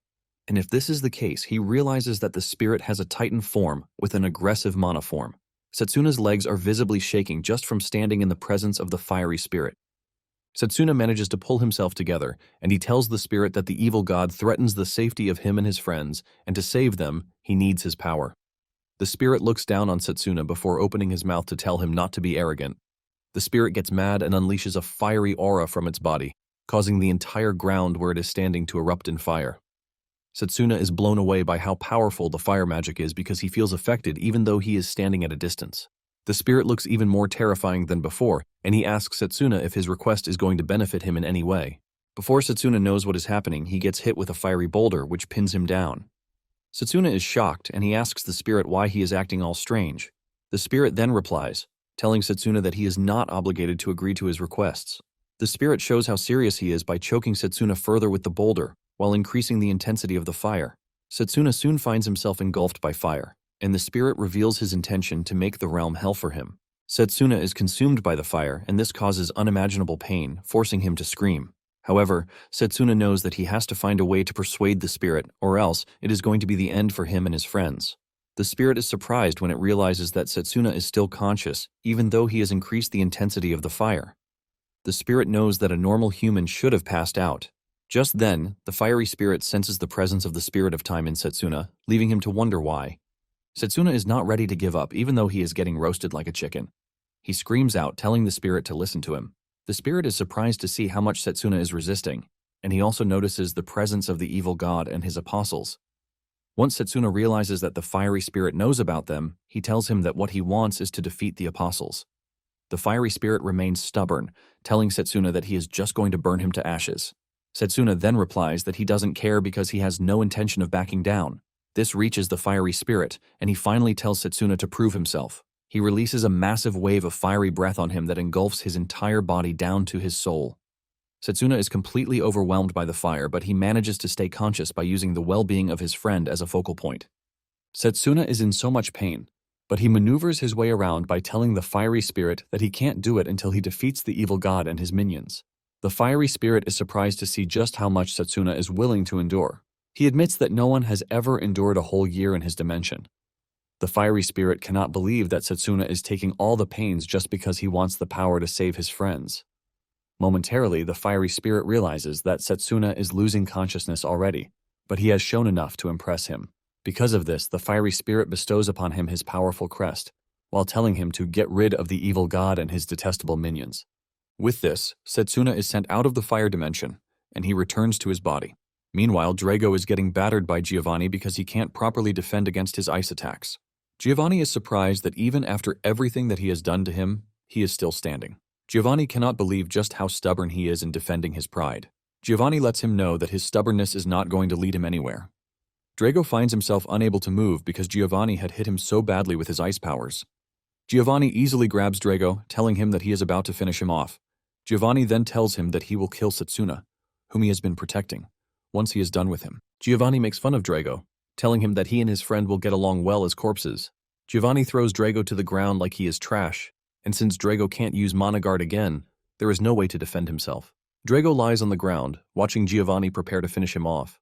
Finally accepting that he is going to die, Drago remembers how his father told him to protect his friends, using the close combat magic. Drago is disappointed that he is unable to fulfill his father's wish. Giovanni angrily unleashes his corrosive attack on Drago, leaving a cloud of dust. By the time the dust clears off, he is expecting a mangled body, but to his surprise, there is no one there. All that is left is the damaged ground where the attack hit. Giovanni starts wondering where Drago disappeared to, but he suddenly feels a warm presence close to him. He turns around to see Satsuna in a bright and fiery new form staring at him. Satsuna had managed to grab his friend away from danger just at the right time. Satsuna looks totally different with red hair, thanks to his awakening. Giovanni is left stunned as to what sort of form Satsuna has suddenly awakened with. He is still thinking about this when Satsuna disappears from where he is standing. Before Giovanni realizes it, Satsuna has reached him. Satsuna delivers a powerful punch that sends him flying into the wall. Giovanni crashes hard into the wall, leaving him wondering how a close combat mage is able to use elemental magic. Giovanni soon realizes that he didn't just receive damage from Satsuna's attack. The attacks have also damaged his regeneration speed, causing it to ultimately slow down. He figures out that Satsuna's flame is far from normal. Just then, it dawns on him that there is another crest on Satsuna's hand.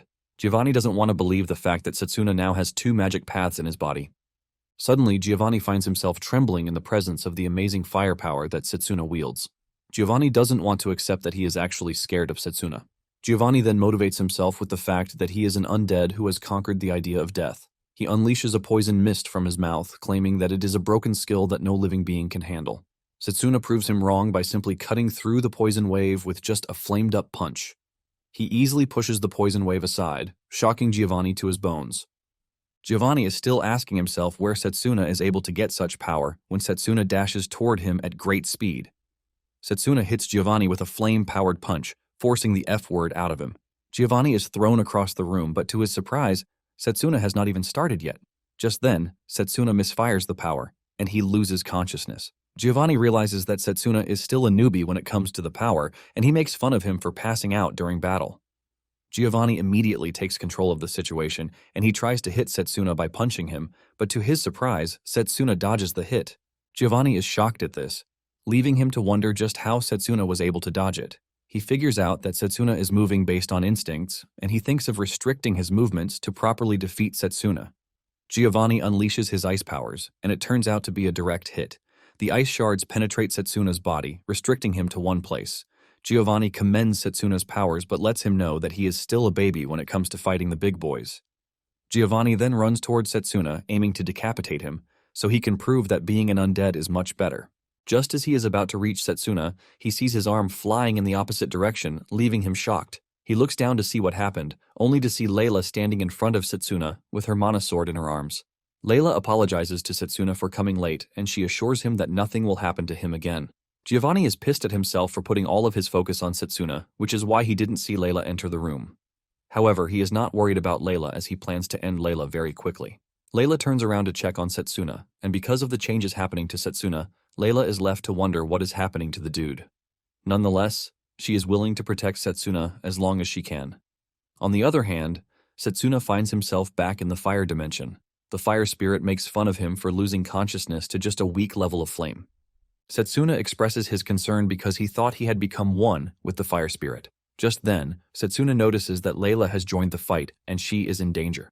With this in mind, Satsuna starts begging the fire spirit to teach him how to properly wield the power so he can return to the real world. The fire spirit then tells Satsuna that he will have to find an answer himself because this is the first time he will be granting a human his power. Satsuna is shocked to hear this, and at the same time he sees Layla struggling against Giovanni. Layla tries to hold her place against the terrifying beast, but Giovanni is way above her league. He hits her repeatedly before smashing her into the iced-up Satsuna. Layla coughs up blood, but she is not ready to give up. She remembers Satsuna telling her that she can become stronger as long as her resolve is strong. Layla starts burning up with the desire and right resolve to protect her friend. However, she is still no match for Giovanni. She gets hit even more, but this starts to spark something crazy inside Satsuna. The fire spirit adds more fuel to Satsuna's determination, asking him if he is ready to be alongside his potential girlfriend. When the fire spirit doesn't get a response from Satsuna, he decides to end Satsuna himself. He releases a massive firepower that engulfs Satsuna totally. Giovanni is still toying with Layla when he suddenly realizes that something has changed. Satsuna steps up with flames engulfing his body. He leaps toward Giovanni and grabs him by the head before activating the magic of the flame spirit Inferno Blaze. The flames from Satsuna's body totally fill the area where he is standing. Satsuna pushes Giovanni down with just one hand while releasing a powerful fire magic from his body. Satsuna tells Giovanni that he claims immortality is good, but he reminds him that humans work really hard to get everything they want because they know that they have limited time. Satsuna then reveals that he was able to properly understand the flame magic when he was about to die. Giovanni deems Satsuna's power an impossibility, but Satsuna increases the intensity of the fire until there is nothing left of Giovanni again. Just then, Satsuna hears Layla calling him and asking if he is the real Satsuna. Satsuna replies that he is unchanged, while assuring her that everything will be fine, with a big smile on his face. Satsuna walks toward Layla, thanking her for protecting him while he was out cold. He asks her about her wounds, and she assures him that she is fine and that she is also glad that he and Drago are also fine. From the other side of the room, Drago confesses that he never expected Layla to come. Layla reveals that their seniors have already escaped with the teleportation magic, but she had a bad feeling, which is why she decided to come and check on them. She also told the other students to explain what is happening to the professors, and because of this, she is sure that they will soon arrive to help. Satsuna is about to commend Layla for her hard work when the amount of power he has used takes a toll on him, and he loses his mobility. He crashes to the ground and his red hair returns to his normal hair color. Fortunately, help arrives at the right time. A rescue team rushes into the room saying they heard about what happened, which is why they came to help. One of them grabs Satsuna to help him, but he tells the rescuers to help his friends first. He then looks up to see that his friends are being attended to. Satsuna smiles, realizing that everything turned out well. With this, he finally passes out, and when he opens his eyes again, he realizes that he is now in the infirmary. Satsuna regains total consciousness with the realization that he has become a day-to-day customer in the infirmary. Nonetheless, he is glad that everything turned out good. Just then, Lionel enters the room, revealing his shock that Satsuna is already awake. Without saying too many words, Satsuna is already asking after the well-being of his friends. Even Lionel talks about this, saying Satsuna is always worrying about his friends even though he was totally out of commission for 3 days. Lionel then tells him that his friends and his seniors are all fine. He is apparently the last one to wake up in the group. Lionel says he heard how he fought a strong opponent, but he assures him that the entire aftermath has been handled by the headmaster. Satsuna is glad to hear this, but he knows that there is a lot that remains hidden from them. Just then, Lionel tells Satsuna that he is sorry, but Satsuna is confused as to why the teacher is apologizing to him. He then reveals that he heard about Leo's incident from the headmaster. Lionel then says the principal had told them to conduct an internal investigation because there are still a load of dangerous people like Leo in the school, but the recent incident has delayed it. Lionel is pissed that they were not able to notice Giovanni's ambition and ended up putting the students' lives in danger twice. Because of this, Lionel tenders his sincere apology. Lionel assures Satsuna that he is not going to allow such an incident to happen again. Satsuna cannot believe that his teacher is bowing to him and quickly tells him to raise his head. He tries reaching Lionel, but the pain in his body drags him back. Lionel urges him to calm down because his body is still suffering from the after effects of using his mana too much. On the other hand, he assures him that all of his injuries have been cleared out thanks to healing magic. Lionel says this is all thanks to the person who rushed into the dungeon to help him, and this leaves Satsuna wondering just who it is that helped them. Just then, the said person enters the room, and it turns out to be the bald-headed Professor Zakari. Zakari has a plate of cut apples in his hand, and he gives them to Satsuna. Lionel then hits him in the back, reminding him that he still has something that he wants to tell Satsuna. Zakari finally puts his head down, and he apologizes for the way he treated Satsuna during the orientation exam. Zakari revealed that he used to be an honor student in the academy, but when it turned out that the only magic path he could use was close combat magic, he was abandoned by his friends and family. Zakari was still suffering from the trauma of what happened to him, which is why he was pissed at Satsuna for choosing the close combat magic path when he obviously had other paths he could have chosen. Nonetheless, it turns out that Satsuna's team has the highest score in the joint training, and Satsuna's score is the highest recorded in the close combat department. Because of the incident that happened, the joint training with the kingdom's Magus battalion has been cancelled. However, Zakari is pleased that Satsuna is able to show everyone that the close combat department is not trash. Surprisingly, Zakari thanks him for everything that he did to help. Satsuna is blown away by how Zakari is talking like a whole different person. Satsuna also apologizes for his rudeness during their first encounter. With the two settling their differences, Zakari leaves, assuring Satsuna that they are going to be meeting in class. After Zakari is gone, Lionel brings out a glove saying the headmaster told him to give it to him. Satsuna is confused about why the headmaster is sending him a glove, and Lionel reminds him that the spirit crest on his other hand is one no one has heard of or seen before. Satsuna then asks Lionel if he knows about spirit magic, and Lionel reveals that the other name they call spirit magic is ancient magic. It is basically the magic that triggered a great war among mages hundreds of years ago. This is why everything that concerns the spirit magic is banned. Lionel urges Satsuna not to use the magic in front of anyone because he is done for if the Holy Church finds out about him. Satsuna has always heard about the magic that caused the war but doesn't know that it was the spirit magic. Nonetheless, Satsuna wants to know how Lionel knows about the magic.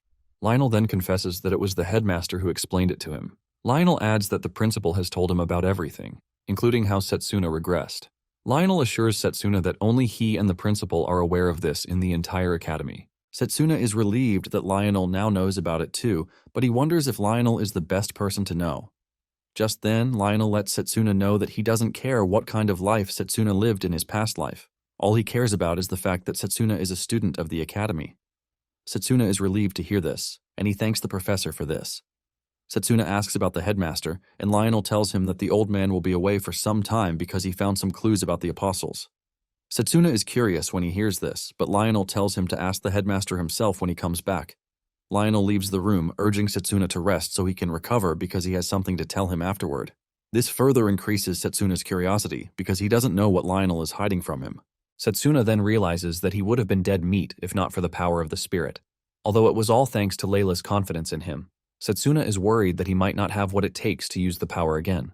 Satsuna removes the bandages to stare at the crest, and he admits that the flame's power was incredible.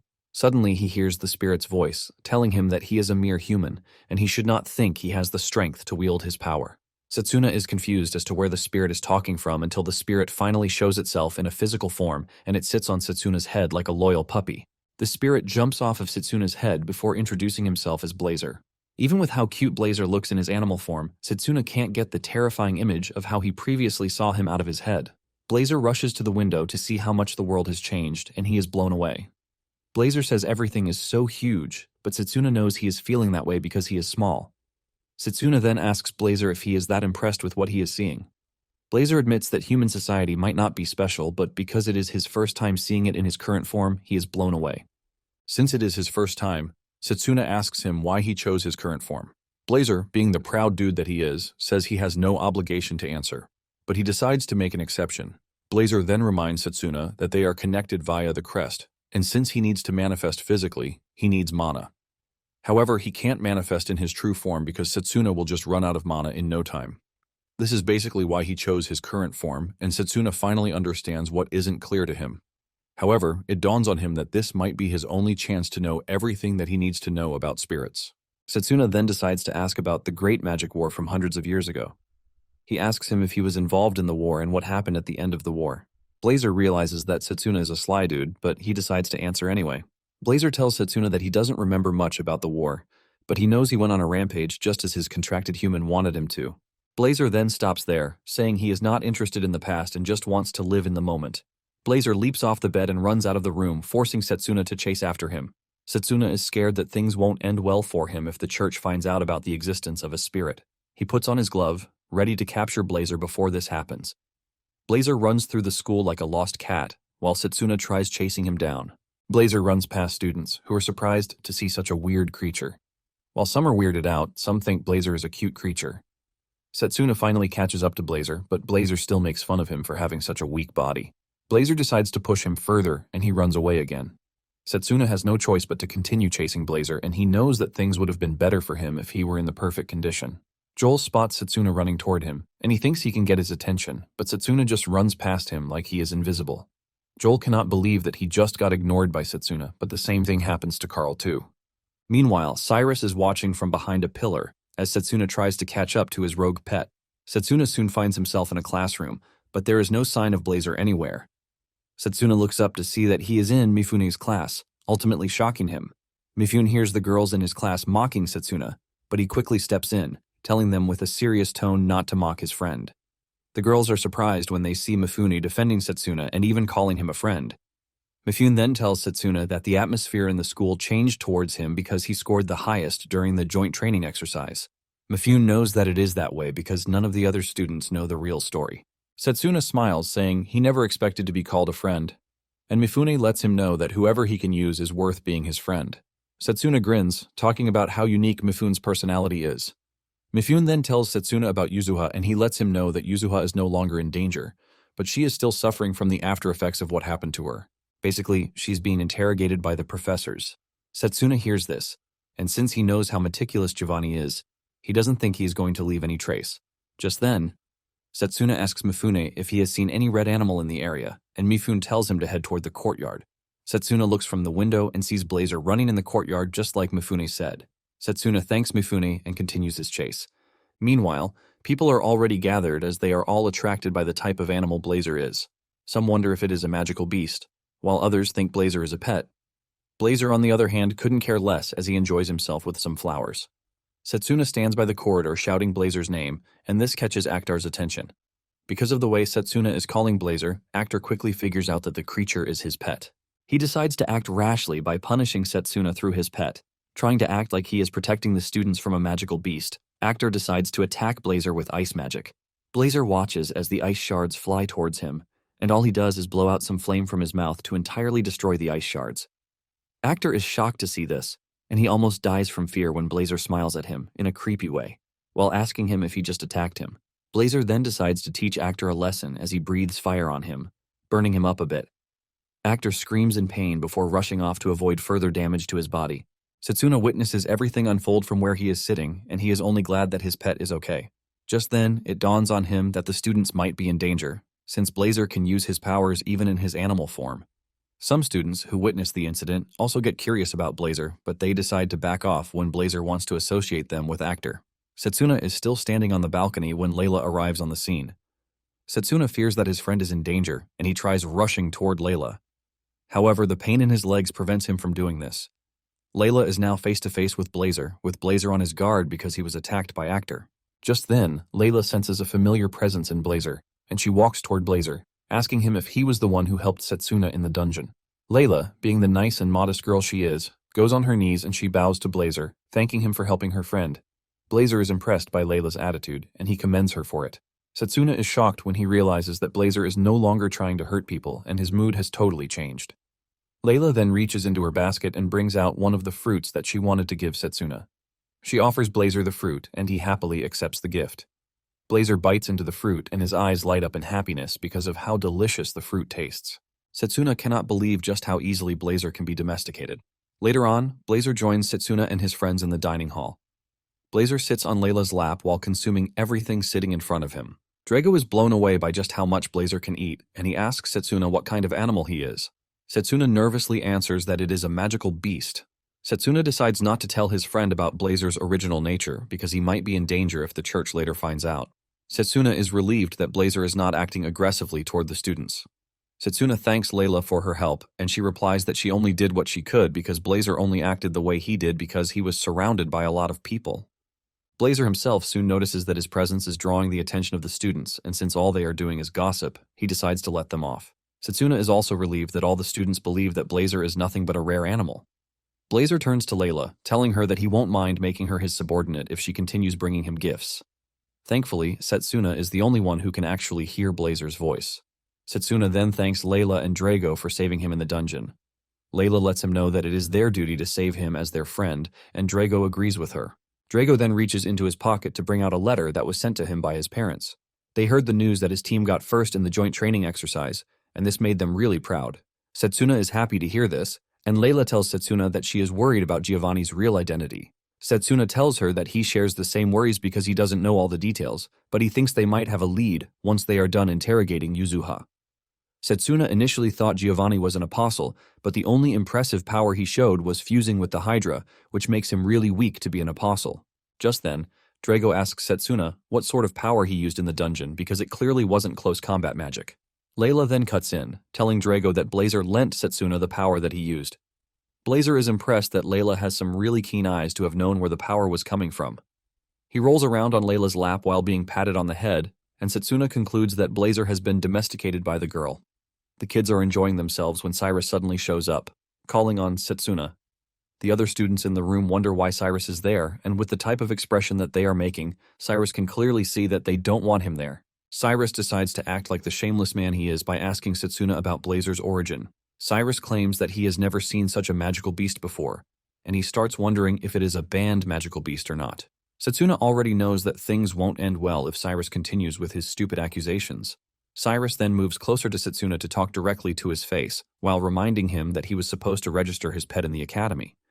The moment Blazer hears Cyrus call him a pet, He starts getting really mad. Cyrus tells Satsuna that he will have to get rid of Blazer if he can't explain how he came about. Just as Blazer is about to lose it, Zakari shows up in the dining hall.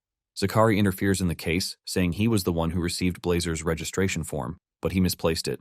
Zakari bows to Cyrus, apologizing for his carelessness. Satsuna cannot believe that Zakari is helping him out, and Cyrus uses the opportunity to mock Zakari, saying he was once a top student, but he has become trash. Zakari doesn't take offense at this and still continues acting the role of a fool just to get Cyrus to get off Satsuna's back. Just then, Drago gets off his seat, and Cyrus thinks he is about to do something rash, but Drago rushes over to Zakari to thank him. Drago claims that Zakari was the reason they were able to come out first in the joint training exercise. Satsuna and Layla then join in, thanking Zakari for his help. Zakari is moved to tears by the way the students are treating him, but Cyrus cuts in again, saying that they are all acting in a skit. However, the rest of the students in the hall soon join in as they talk about how the close combat department is now ranked above the long-range magic department. They mock Cyrus for acting all high and mighty, even though his department is no longer the top dog in the academy. Cyrus is forced to leave the hall, but he tells Zakari to submit the registration form the first thing in the morning. Satsuna is relieved that everything has been resolved because just a minute longer, and Blazer would have lost it. Satsuna thanks Zakari for helping them, even though he didn't know the details of the situation. Zakari tells Satsuna that there is no need to thank him because he knows that there is a reason for him to have brought the magical beast into the school. Drago and Layla smile at the professor, calling him a role model for other professors. Blazer, on the other hand, is in no way impressed. Later that day, Satsuna is in the schoolyard when a phantom beast brings a letter for him. The letter turns out to be from the headmaster, and he congratulates Satsuna on being able to acquire the spirit magic. The headmaster talks about how worried he is that Satsuna might not be able to control the power, and he wishes to show him, but he can't, since he will be away for some time. However, he has asked someone else to teach Satsuna in his absence. Satsuna is surprised to learn that there is actually a way for him to control the power. The headmaster then tells Satsuna that Lionel will be the one to introduce him to the said person. After Satsuna is done reading the letter, it self-destructs. Meanwhile, the old woman whom the headmaster has asked to teach Satsuna the magic is pissed that the headmaster is exposing her identity. Enraged, she promises to end Satsuna with her own hands if it turns out that he is some incompetent kid. Elsewhere, the headmaster has called an emergency magic meeting with his fellow elders in magic. The other members don't want to believe that there is an evil god because there is no evidence to support this, and the headmaster lets them know that the enemy has not left any evidence whatsoever. The headmaster reveals that this is one of the reasons he has come to ask them for help. The members of the council all think the headmaster is going crazy, even after hearing everything that he just told them. One of them even thinks the headmaster is suffering from amnesia. Momentarily, the headmaster leaves the meeting with Lionel waiting outside for him. He asks him about the meeting, and the headmaster reveals that it was hectic. Lionel was already expecting this, and at the same time, the headmaster was not surprised that the council members did not believe him. Lionel adds that they obviously cannot tell the council members that they reverse time with forbidden magic. The headmaster then says his efforts might actually have some meaning if the apostles decide to make a move. The headmaster then asks about Satsuna's health, and Lionel tells him that he is slowly recovering, even though it will take him time to fully recover. The headmaster chuckles, saying his new teacher is a strict person. The headmaster hopes that Satsuna fully recovers before he meets his new teacher. Later on, Satsuna wakes up to see Carol smiling over him. Satsuna quickly sits up in fear, asking Carol why she is there. Carol reveals that she heard that the dude is sick, which is why she brought him some food so that he can quickly recover. Satsuna finally smiles when he hears that there is food. Carol assures him that it is the recipe that Drago taught her. Satsuna also thanks Carol for looking after Blazer because apparently she and Layla are both taking care of the fire spirit. Carol reveals that she even bought some bread to feed Blazer while they were walking in the streets. Carol says Blazer sounds so cute, and Satsuna figures out that what others can hear is just a cute animal voice. Carol then talks about how amazing Layla is because she is treating Blazer with no hostility. Satsuna is surprised to hear this, and Carol lets him know that it is actually a difficult thing to do. Carol says she is able to sense this because she is also close to her phantom beasts. Satsuna is happy to have Carol around, just like Layla, because she has been taking care of him since the dungeon incident. Satsuna figures out that he needs to recover quickly so as to get guidance on the spirit magic. Momentarily, Carol stands up to leave for class, and she tells Satsuna to bring Blazer over while promising to introduce him to Fenrir. Since Carol and Layla are both taking care of Blazer, Satsuna thinks it's best for him to get more information on the spirit magic. He grabs a book, which is detailed on the events of the Great War, which was around 200 years ago. Apparently, the followers of the ancient magic were trying to control other mages, and this resulted in a fight between the two sides. The power of the ancient magic was incomparable, but as expected, only a few mages could use it. In the end, the regular mages won, which led to a peaceful world. Basically, the moment an ancient magic mage is spotted, they are immediately subjected to interrogation and even possible purging. Just knowing about the spirit magic is considered to be dangerous, and because of this, Satsuna knows fully well that he has to keep Blazer's identity a secret. Satsuna figures out that he might finally have a chance to defeat the evil god if he manages to master the power of the spirit magic. Satsuna then remembers that there are some events that didn't happen in his past life, and he starts to wonder if he is doing the right thing. Some days later, Satsuna has recovered from his injuries, and he and Lionel pack their things to head out. Carol is worried that Satsuna is already leaving the academy just when he recovered from his injuries. Carol asks him if he will be fine, and he says yes, saying the training will be during the course of the school's holiday. Drago is not surprised that Satsuna is already heading out for another training, and he assures him that he will also be training in his absence, so he doesn't lose to him. Layla, on the other hand, is already getting very close to Blazer, and she is sad that he will be going for a while. Blazer acts like a saucy lady while telling Layla to prepare loads of fruit for his return. With everything sorted out, Satsuna thanks his friends for helping him out, and he says goodbye to them. As they walk away, Lionel pats Satsuna on the shoulder, telling him that he has some really good friends. Satsuna agrees to this, but deep down, he is worried about Blazer because he doesn't know if he can take care of him by himself. At the same time, he can't leave Blazer with Layla all the time. Since their destination is quite far, Lionel tells Satsuna that they will be using the lizard carriages for their means of transportation. Even though it is hard to master riding them, Lionel lets Satsuna know that it is the only choice they have for long-distance travel. Lionel tells Satsuna that all he has to do is cling to the lizard. The stable owner then tells Satsuna that the lizards are quite fast and he might end up having a rough ride. He lets Satsuna know that he has no intention of taking responsibility for any injury sustained during the ride. Satsuna assures the man that he is not going to hold him responsible. Satsuna believes that the entire thing depends on how well he resonates with the lizards. He walks up to one of the lizards and pets it on the head before leaping on it. The stable owner is surprised that the lizard didn't throw a tantrum, and he concludes that everything will turn out fine. He apologizes for looking down on Satsuna because of his age. He reveals that most people of his age usually struggle at the start, but unknown to the man, Satsuna has a ton of experience with the lizards since he is living his second life. After commandeering the lizards, Lionel and Satsuna set out on the journey to meet his new teacher. Blazer enjoys the ride, and he admits that it is refreshing, but Lionel is struggling with the lizard's high speed. Soon afterward, they run into some ladies on a lonely path, forcing them to come to a full halt. With the way they are dressed, Lionel figures out who they are, and the ladies confirm that they are servants of Morgana, the witch. Satsuna remembers that Morgana was the name written on the letter that he received from the headmaster. Lionel then gets off the lizard, telling the ladies that they are on their way to meet their master.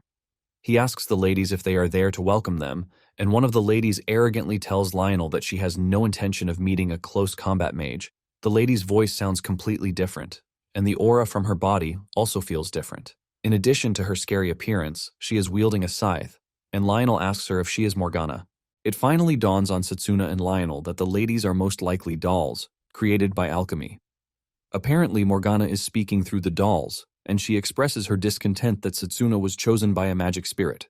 However, she tells Satsuna to defeat the girls if he is truly a chosen one. Without warning, the girls unleash a massive aura blast from their weapons, forcing Satsuna to whip out his mana blade to cut down some of the incoming attacks. Lionel also dismisses the lizards so that they don't get hurt in the conflict. Lionel manages to block some of the attacks too, and Satsuna figures out that Morgana is a really powerful mage for her dolls to be releasing such an overwhelming amount of magic power. Momentarily, Morgana becomes disappointed with Satsuna's display, and she reiterates why she doesn't want a close combat mage. Lionel hears this and decides that it is time to get serious. He whips out a large mana blade, ready to show Morgana why she shouldn't look down on a close combat mage. Satsuna is also ready to fight his heart out to show Morgana that he is not some piece of trash. The dolls keep spamming magic balls at the two, but Lionel tells Satsuna not to back down. Lionel assures Satsuna that he is going to take care of the energy attack. With just one slash from his blade, Lionel cuts down the energy ball, leaving a huge impression on Satsuna.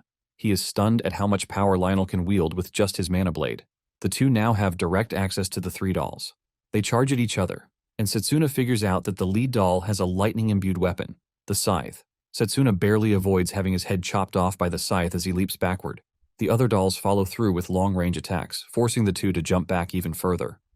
Lionel tells Satsuna to stay on guard because even light contact with the lightning attack will get him electrocuted. The two have their hands full as the lead doll pushes her sword into the ground to generate a powerful energy blast that puts the two in a defensive mode.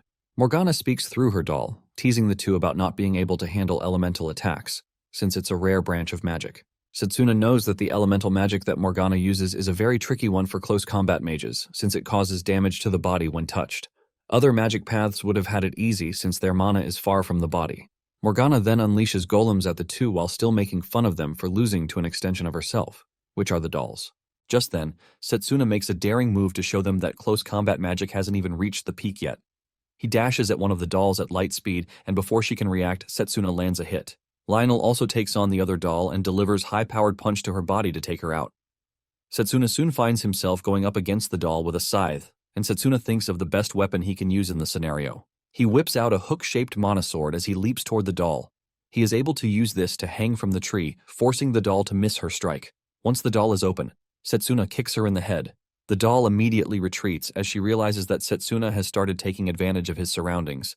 Lionel is dealing punishment to one of the dolls when Satsuna warns him that the scythe-wielding doll is heading straight for him. The doll manages to get to Lionel's blind spot, and she tries pushing her weapon into him from behind. The attack appears to be guaranteed to hit, but Lionel manages to dodge it, and all he leaves in his wake is a cloud of dust. Just then, the three dolls come together to hold each other's hands so that Satsuna and Lionel won't have any opening to attack them.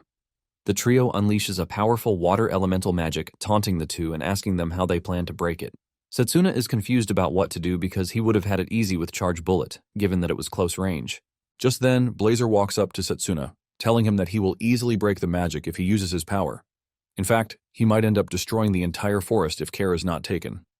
Blazer wastes no time activating his power, and the crest on Satsuna's hand comes on before his body is engulfed in fire. Blazer is impressed that Satsuna is staying conscious, and he lets him know that he is going to crank up the intensity of the fire so he can burn down the dolls and their stupid magic. Blazer does just as he said, but the effect of the firepower is too much on Satsuna, and he screams out in pain before telling Blazer to take a step backward. Blazer is surprised to see Satsuna backing down, and he asks him if he has no interest in winning against the dolls. Satsuna tells him that he wants to win, but he reminds Blazer that he is currently undergoing a test of strength. It is pretty obvious that Morgana wants to know his real strength. Since this is the case, Blazer decides to back down. Surprisingly, Morgana tells her dolls to stop attacking and just bring Satsuna and Lionel to the house. Lionel and Satsuna are both confused when they see this, and the dolls even apologize for their actions. Momentarily, they arrive at Morgana's hut, which is deep in the forest. The first thing Morgana asks Satsuna is why he didn't use the spirit magic when he was already backed into a corner. Morgana points out that the fire magic would have been much more effective against the water barrier, rather than his close combat magic. Satsuna's decision not to use his trump card leaves Morgana totally curious. Satsuna then reveals that he didn't use the fire magic because spirit magic is to be kept hidden, and since he doesn't know who he is fighting yet, he couldn't risk it. In addition to this, Satsuna says the forest would have been engulfed in fire, and he is trying to avoid a situation where he has to destroy nature. Morgana declares that Satsuna is a soft dude, but she praises him for not forcing himself to use the fire magic when he knows he clearly can't control it yet. Since this is the case, Morgana tells him that she is going to guide him on how to control the fire magic. With this, Satsuna bows to the old lady, thanking her for the consideration. Blazer, on the other hand, wants to die of laughter because he doesn't think someone as weak as Satsuna can control him. Morgana hears this, and she tells Blazer that she doesn't see a powerful spirit but a cute animal. This pisses Blazer off, and he decides to show Morgana his true form. He angrily takes over Satsuna's mana, burning through it and causing the dude severe pain, while aiming to show Morgana that he is not to be messed with. Satsuna fears that everything will burn to coal since he can't control the power. Morgana then reveals that she has no intention of allowing the fire spirit to burn down the forest. Morgana wastes no time unleashing her spirit magic, which seems to be a water spirit. She tells the fire spirit that she is going to show him how to properly tame a spirit. Blazer unleashes a powerful flame bullet at Morgana, but her body turns into water, and she effortlessly absorbs the fire with no damage to her body. Morgana then decides that she is done playing around with Blazer. With just a snap of her fingers, she draws water from the nearby lake, and it comes rushing toward them. In no time, Blazer finds himself trapped in water bubbles, and Morgana leaves him there. She turns to Satsuna, telling him that the spirit hasn't properly formed a bond with him yet, which is why his power is still insufficient. Morgana says Blazer is nothing but a wild beast to her, but she assures Satsuna that he can easily control Blazer and even manifest his true power once he forms a bond with him. Satsuna stares at the old lady in complete amazement because she has mastered the art of controlling nature. Momentarily, Morgana releases Blazer from the water bubble after she is done teaching him a lesson. Morgana reveals that there are 3 stages to mastering spirit magic, and the first one is to become one with nature. The second is by entering the spirit world of one's volition to confront the spirit to gain genuine recognition from it. With what Morgana heard, Satsuna forced a contract with the fire spirit when he hadn't even completed the first stage. Morgana lets him know that this is the reason his spirit magic is totally incomplete. In fact, she is pissed that the headmaster, Danin, didn't teach him the right way. Satsuna cannot believe that Morgana just called the headmaster a freaking brat. Morgana continues with her lecture, saying the forest is filled with lots of spirits, which makes it the perfect place to reach a state of selflessness. She then tells Satsuna that he is going to start his training the next day, and she wants him to show the qualities that made the fire spirit choose him. Satsuna acknowledges this, telling the old lady that she is ready to learn. The following day, Satsuna begins his training just as Morgana said he would. The first thing he starts with is meditation, while Morgana supervises him. He also finds himself cleaning the house while Blazer does whatever he wants. As part of his training, he also engages in physical training with Lionel. When it comes to cooking in the kitchen, Morgana even uses her water powers to chop ingredients like a knife. After enjoying a good meal, prepared by Morgana, Satsuna usually finds himself undergoing intensive training sessions, like sitting under a waterfall with his bare body. During one of his training sessions at night, he witnesses a rare spirit cosmos phenomenon which makes the forest look absolutely beautiful. After 2 weeks of intensive training, Morgana talks about how impressed she is that Satsuna has managed to sense the presence of spirits. Because of this, Morgana tells Satsuna that they are going to enter the spirit world, where they are going to form a bond with spirits. Morgana lets him know that magic power is useless without the strength of will. Morgana tells Satsuna that the fire spirit appears to be a very old spirit that has lived for thousands of years. Because of how intense the spirit world is, Morgana assures Satsuna that she will be going with him. Blazer lets Morgana know that she might be a boss in the human world, but he lets her know that she might not have the same luxury in his domain. Blazer also turns to Satsuna, telling him not to get ahead of himself. Satsuna smiles in return, saying all he needs is Blazer's approval. Morgana then turns to Lionel to ask him if he will be able to protect them while they are in the spirit world, because their bodies will be completely defenseless. Lionel assures Morgana that he and the servants will definitely protect them. Once Morgana has Lionel's assurance, Morgana tells Satsuna that it is time for them to begin the process. She tells him that the first stage is to reach a stage of selflessness, and the door to the spirit world will open. The two sit down in a cross-legged position to meditate, and in no time, they find themselves in Blazer's domain. Blazer is impressed that the two actually came to his domain. Seeing Blazer in his true form, Morgana finally realizes why he is so arrogant. Because Satsuna now has the insight to perceive spirit, he finally sees just how powerful Blazer is. Just then, Morgana creates a barrier around Blazer to protect Satsuna's will, because his will might get stranded in the spirit world if not careful. Blazer laughs at Satsuna for thinking he can control him with his weak level of determination. Blazer releases his power, and Satsuna is engulfed in flames again. However, Satsuna handles it much better this time around. He basically has more magic control than anyone, and since the spirit power follows the same technique, it makes things easier for him. In addition to that, he has reached a level of selflessness. Satsuna takes the flames like a good boy while telling Blazer that he is going to get his approval. Since Satsuna is pretty confident in himself, Blazer tells him to get ready to feel his ultimate power, and he should not complain when he is burned to ashes. Back in the real world, Lionel can see flames oozing from their bodies, and he figures out that the process has begun in the spirit world. Lionel is confident that Satsuna will scale through, but suddenly he senses an evil magic in the air. Lionel realizes that the evil power is aiming directly for the hideout at the worst of times.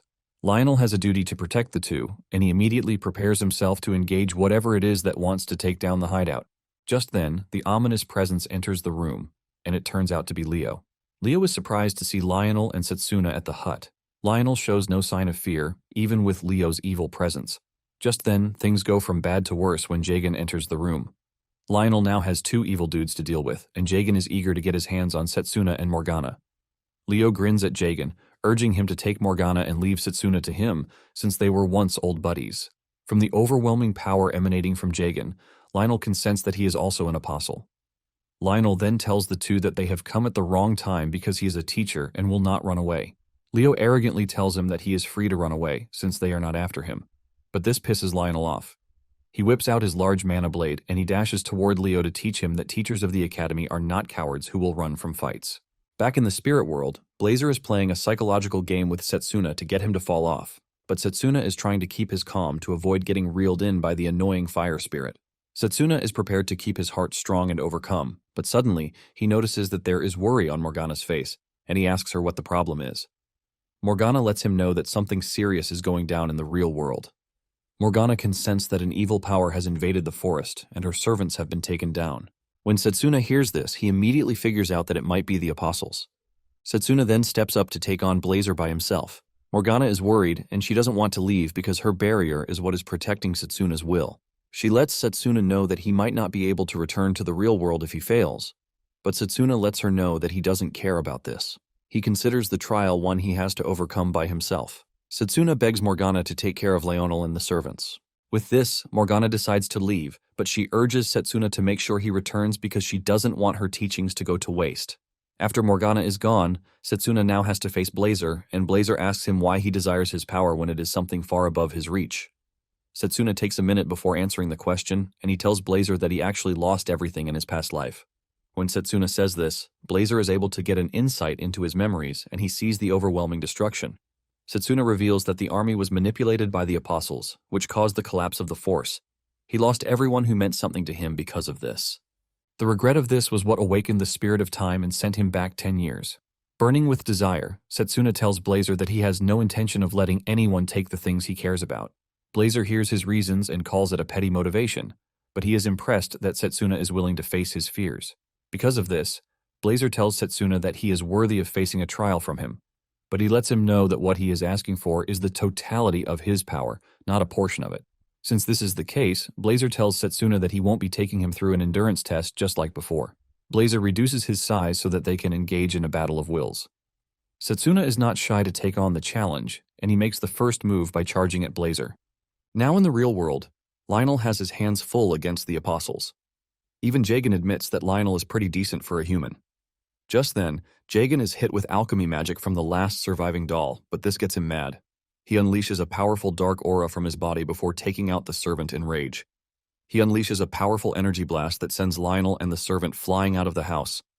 Lionel cannot believe that Jagan is getting stronger, even with all the mana that he is burning in his attacks. Since Lionel is out of the house, Leo decides that it is the best time to grab Morgana. He releases an energy blast from his hand aimed at Morgana, but just as the attack is about to hit, it is consumed by a pool of water. Morgana had returned to her body at the right time to have parried the attack, and she scolds the apostles for trespassing in her house. Leo is pissed that Morgana woke up at the wrong time. Morgana then decides that it is time she teaches Leo a good lesson. Lionel also returns to the house, and he hits Jagan hard with his sword. Morgana releases a barrage of water bullets at Leo, but to her surprise, the attack disintegrates. Morgana is still shocked, since it is her first time witnessing the magic nullification. Leo talks about how disappointed he is with the low-level power that they call the spirit magic. Suddenly, Leo senses Lionel behind him, and he almost gets cut, but he barely dodges the attack. Leo urges Jagan to keep Lionel under control while he is busy dealing with the old lady. Jagan gets mad and roars just as he usually does. Before Jagan can do anything, Lionel punches Leo out of the house. Morgana then takes a moment to think about it, and she realizes that Leo didn't need to dodge because he can nullify all magic. However, Lionel was able to hit him, and this leaves Morgana wondering if there is something that needs to be done before attacking him. She wonders what will happen if she hits Leo with magic from close range, without giving him the chance to disintegrate it. Lionel, on the other hand, is battling with Jagan, while the old lady is busy thinking about the possibility of what. Morgana finally takes on Leo, and she uses an underground attack to try to sneak up on him. Leo notices this and he laughs at the old lady, telling her that her trick won't work on him. The water attack tries to converge on Leo, but the nullification kicks in, blocking Morgana's attack yet again. Since this doesn't work, Morgana decides that the best she can do is use her trump card. Morgana unleashes a massive pool of water, ready to drown Leo with it. Leo also senses it, and he agrees that Morgana has him backed into a corner with her latest move. Morgana admits that Leo's power is pretty crazy, but she believes that he should not be able to handle a large mass of water. In fact, she plans to take out Leo and Jagan at the same time. Leo acts scared, just like he usually does, until he releases a powerful dark energy blast from his body to ultimately destroy the incoming water attack. Leo smiles, telling the old woman that he has been training in case of a situation like this. Morgana cannot believe that Leo is able to apply the techniques of long-range magic to his nullification magic. He finally has the old woman cornered, and Lionel has also been defeated by Jagan. Leo is about to attack Morgana when Satsuna comes out of nowhere, landing a fiery punch on Leo's face to send him flying across the forest. Morgana smiles at Satsuna's appearance, showcasing that he managed to defeat the flame spirit. Lionel can sense just how much control Satsuna has on the flames so that it doesn't burn up the forest. Jagan then turns around to tell Satsuna that he is much different from Leo, who is a freaking newbie. The moment Blazer notices that he is in the presence of the apostles, he expresses his urge to burn them to a crisp. Satsuna knows Blazer is excited, but he urges him not to let his guard down because Jagan and Leo are worthy opponents. Blazer berates Satsuna, telling him that he doesn't need to be humble since he was able to win their battle. A few minutes back in the spirit world, Satsuna and Blazer are busy landing punches on each other. Blazer lands some really good hits on Satsuna, and Satsuna does the same too.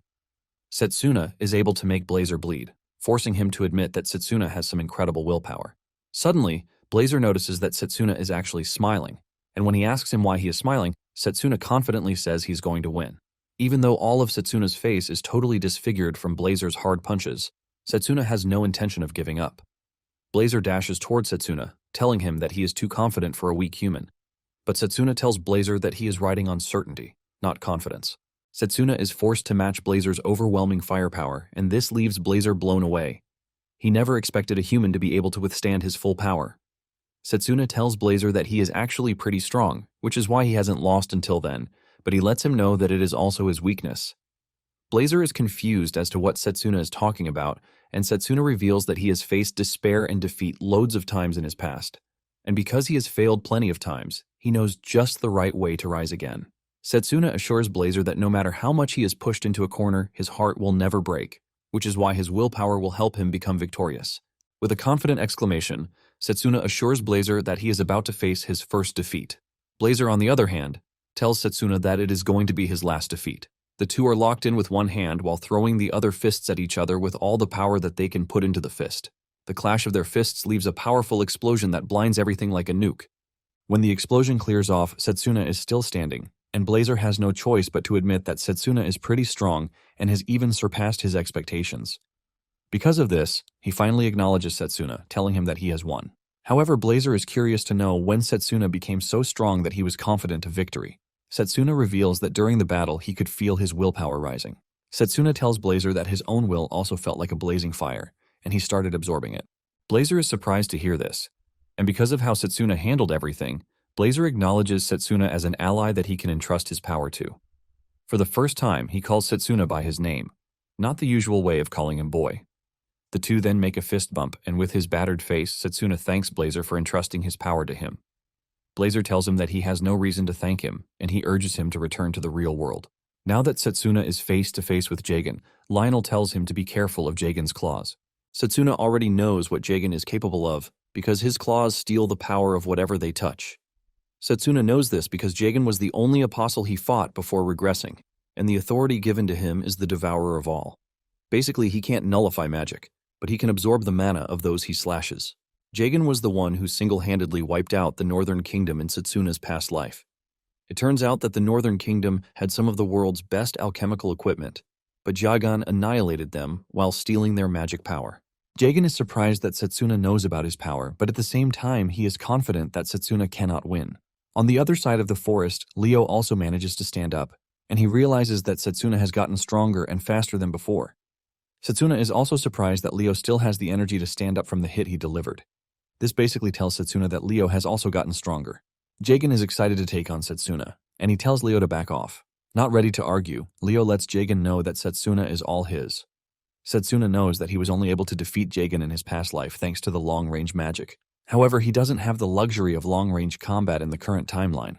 Satsuna knows that just one slash from Jagan will make things hard for him. But at the same time, Satsuna is not about to falter in the face of danger, because he has also grown stronger. Jagan charges at Satsuna, but he throws him back with a powerful fiery punch.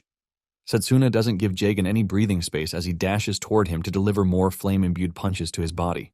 While getting battered by Satsuna, Jagan cannot believe that Satsuna is actually faster than him. Unknown to him, Satsuna is moving at such a great speed because he combined Blazer's power with his physical boost. Lionel senses this, and he smiles like a proud father. Satsuna continues to hit Jagan like a drum as he runs around him, leaving him no good option to land a counterattack. Even Morgana is impressed that Satsuna already has what it takes to control the range of fire attacks in such a short time. When Jagan realizes that he is losing the fight badly, he roars loudly, and the intensity of the roar causes Satsuna and his allies to cover their ears in pain. Jagan is able to land a hit, forcing Satsuna backwards. However, Jagan has managed to get some of Blazer's power, and he is starting to magnify it. saying it is pretty impressive. His entire body starts to burn in flames, and he mocks Satsuna, reminding him of his grand title about being the devourer of all things.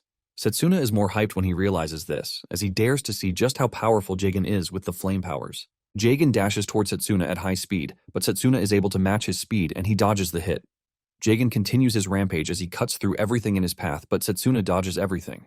Suddenly, Jagen notices that his body is burning, forcing him to run toward Morgana so he can take her water powers. However, he suddenly realizes that his body has refused to move. This is when it dawns on him that he can't fully devour spirit magic. Satsuna makes fun of him, telling him that he might be able to absorb it, but it is no use if he can't properly wield it. Instead of Jagen consuming the power, the fire magic is consuming him instead. Satsuna assures him that he is not in the caliber of those who can devour the spirit magic. Jagen screams in agony as he asks Satsuna if he intentionally allowed himself to be hit. Frustrated and desperate, Jagen turns to Leo, telling him to disintegrate the power that is burning him up. Leo cannot believe that Jagen is asking him for help when he clearly told him minutes ago to stay away. Jagen screams at Leo to just do what he told him, and Leo finally agrees to just so the dude can stop screaming at him. Leo unleashes his powerful long-range magic and he hits Jagen with it, but instead of nullification magic, he resorts to destructive magic, shocking Jagen. The magic cuts through Jagen's body, but it doesn't stop there. It ends up going through Jagan and reaching Morgana where she is. Because she is not expecting the attack, it melts half of her just by getting in contact with her. Satsuna screams out in horror when he sees his mentor getting fried off. Jagen also shouts at Leo, claiming that he betrayed them, but Leo argues that he only prioritized the mission. Basically, they were able to locate Morgana thanks to Jagen's sense of smell, but Leo thinks his work is done. Jagen is not ready to die alone, and he decides to take everyone close to him down. Just as he is about to self-destruct, Satsuna jumps in, and he uses the spirit flame magic to conjure a fiery sword. With a single strike, Satsuna cuts Jagen down, leaving a black gemstone. By the time he is done dealing with Jagen, Satsuna turns around to see that Leo has escaped just like before. Satsuna tries to track him, but he can't detect his mana. Satsuna then makes it known that no matter what it takes, he is going to defeat Leo. Satsuna then runs over to where whatever remains of Morgana is lying. Satsuna helps her up, telling her to hang tight so she can receive treatment.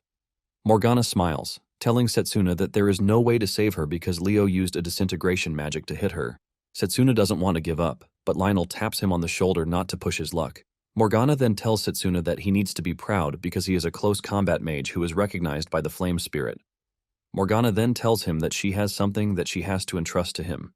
She hands him a pendant and reveals that it contains her spirit, Waternia. Basically, it is going to help in forming a bond with the water spirit, and because of this, Morgana decides to entrust it to him. Satsuna still doesn't think the lady is dying because he believes that there is a way to save her.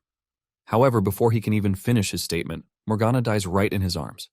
In despair, Satsuna lays her on the ground, and Satsuna is forced to ask Lionel the point of getting stronger if he can't protect those who are close to him. Lionel takes a moment before answering the question, and he tells him that life is uncertain because they will never know what will happen. He assures him that no matter how strong he isn't perfect because he is human, which is normal. Lionel says the important thing is to never give up, even when it seems really tough.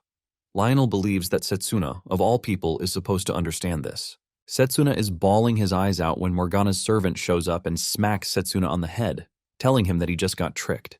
Satsuna is confused as to what the servant is talking about. Just then, the servant reveals the ultimate surprise that she is the real Morgana. Satsuna's head almost blows off when he hears this. Morgana then reveals that the old lady is nothing but an alchemical doll, just like the other servants. However, unlike the other dolls, Morgana actually embedded her soul into her, which is why she had emotions and could wield her powers too. Lionel cannot believe that the Morgana they have been interacting with is just a decoy. The real Morgana smiles, saying the decoy was her masterpiece as an alchemist. Satsuna remains skeptical because he has never seen a doll look so alive. In addition, Morgana looked just like the old doll in the spirit realm, and Morgana reveals that appearances can be changed in the spirit world. When Morgana realizes that Lionel is exceptionally doubtful, she takes off her headwear, revealing her long ears. It turns out that she is an elf, and because she is of elven blood, she can live longer than humans. She then tells the two to guess her age, but the two find it hard to do so. Since they are too dull to do so, Morgana finally tells them that she is over 300 years old. Satsuna is shocked when he hears this, but at the same time he realizes that Morgana must have been part of the Great Magic War.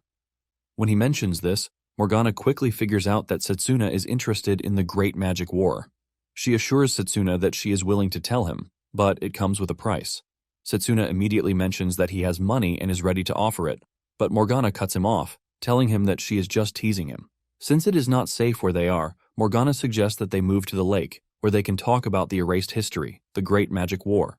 They arrive at the lake, and Morgana starts playing like a kid, leaving the men wondering how she could easily switch personalities in a whiff. After she is done throwing stones into the lake, she decides that it is time to start telling them the story about the Great War. Before she starts, she reminds them that the world is inhabited by various races, like dwarves, elves, and beastmen. Among these races, elves are the only ones with a lifespan that can be classified as immortal. Because elves like living in nature, they often get the chance to interact with spirits. This is essentially why they were able to use spirit magic. Basically, spirits and elves were once worshipped by humans, but some allowed this to get to their heads. One elf in particular manipulated the king of a nation because the king was loyal to him. The elf then taught the art of spirit magic to those who worshipped him and used them to wage a war in an attempt to conquer the world. This was basically what the Great was all about. After a long fought battle, the believers of elves and spirits were defeated, and because of this, elves have since then been persecuted. The ancient magic was just a word that was formed to hide the fact that magic has a way of handling spirits. After she is done telling her story, Lionel is moved by it, and he asks her if she is not angry about what humans did to the elves.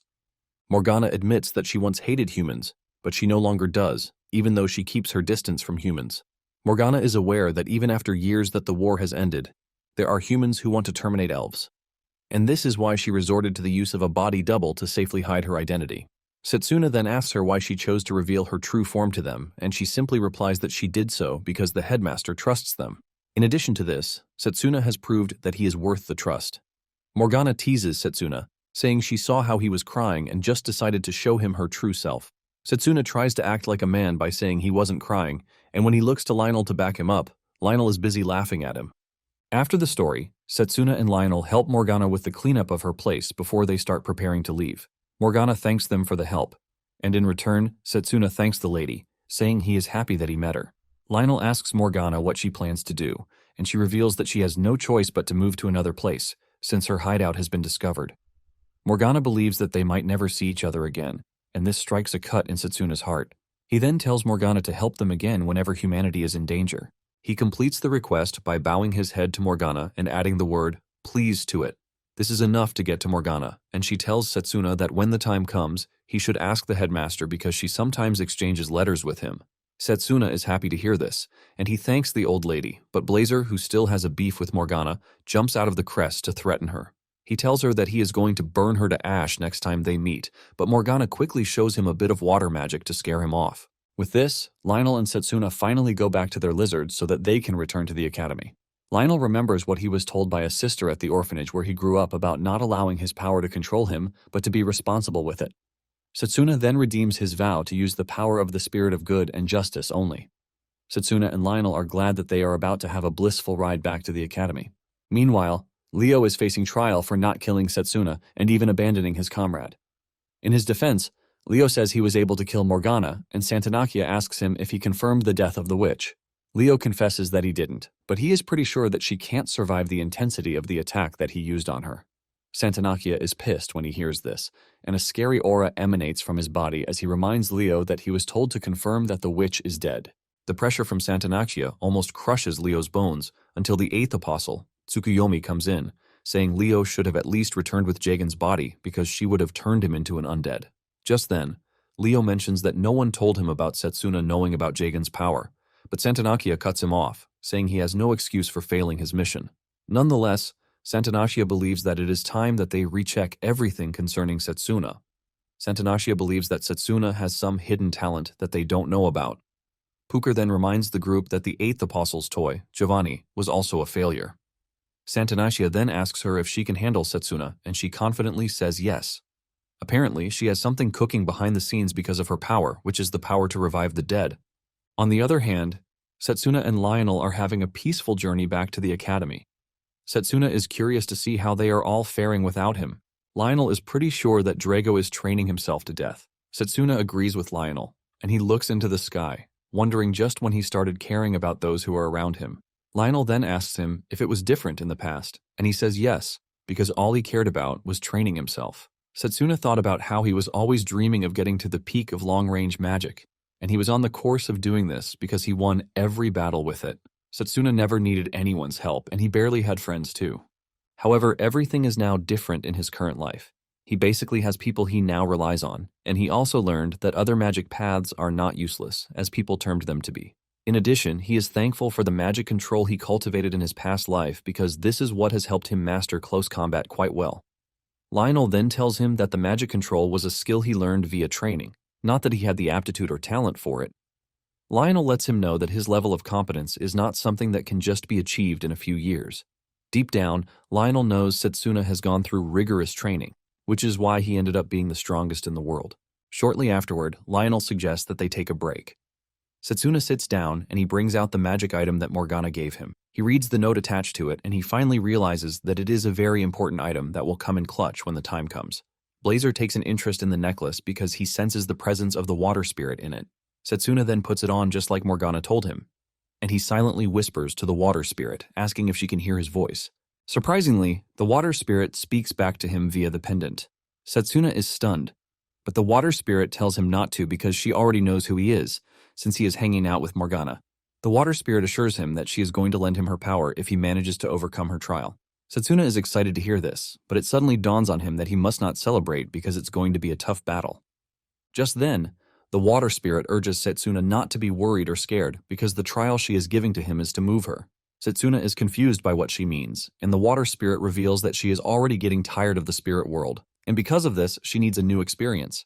When Blazer hears the trial, he is disappointed because he wanted the water spirit to give Satsuna a tougher trial.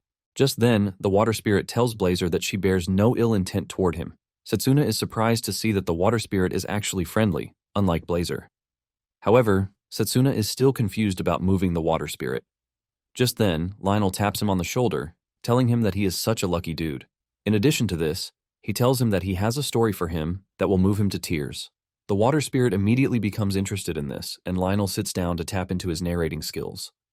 Lionel reveals that the story is about the heroes who saved the nation years ago. The heroes are Ordino, the indestructible blade, and Wallace, the iron wall. Lionel narrates the story, and in no time, everyone gets bored and just falls asleep. Satsuna is worried about the trial, but he decides to wait till he reaches the academy to talk about it with his friends. When they arrived at the academy, Layla was the first to hear of it, and she started racking her brain on what it might be. Layla then tells Satsuna to follow her to the art museum whenever he is free, because she has a friend who is knowledgeable about his worries. Satsuna is willing to go, and just as expected, Carol and Drago also offer to follow them. Satsuna then continues life with his friends. Satsuna visits the sacred tree regularly to train, while also trying to pass the water spirit trial, but he keeps failing. After months of training, Blazer is forced to admit that Satsuna has mastered his power to some commendable extent.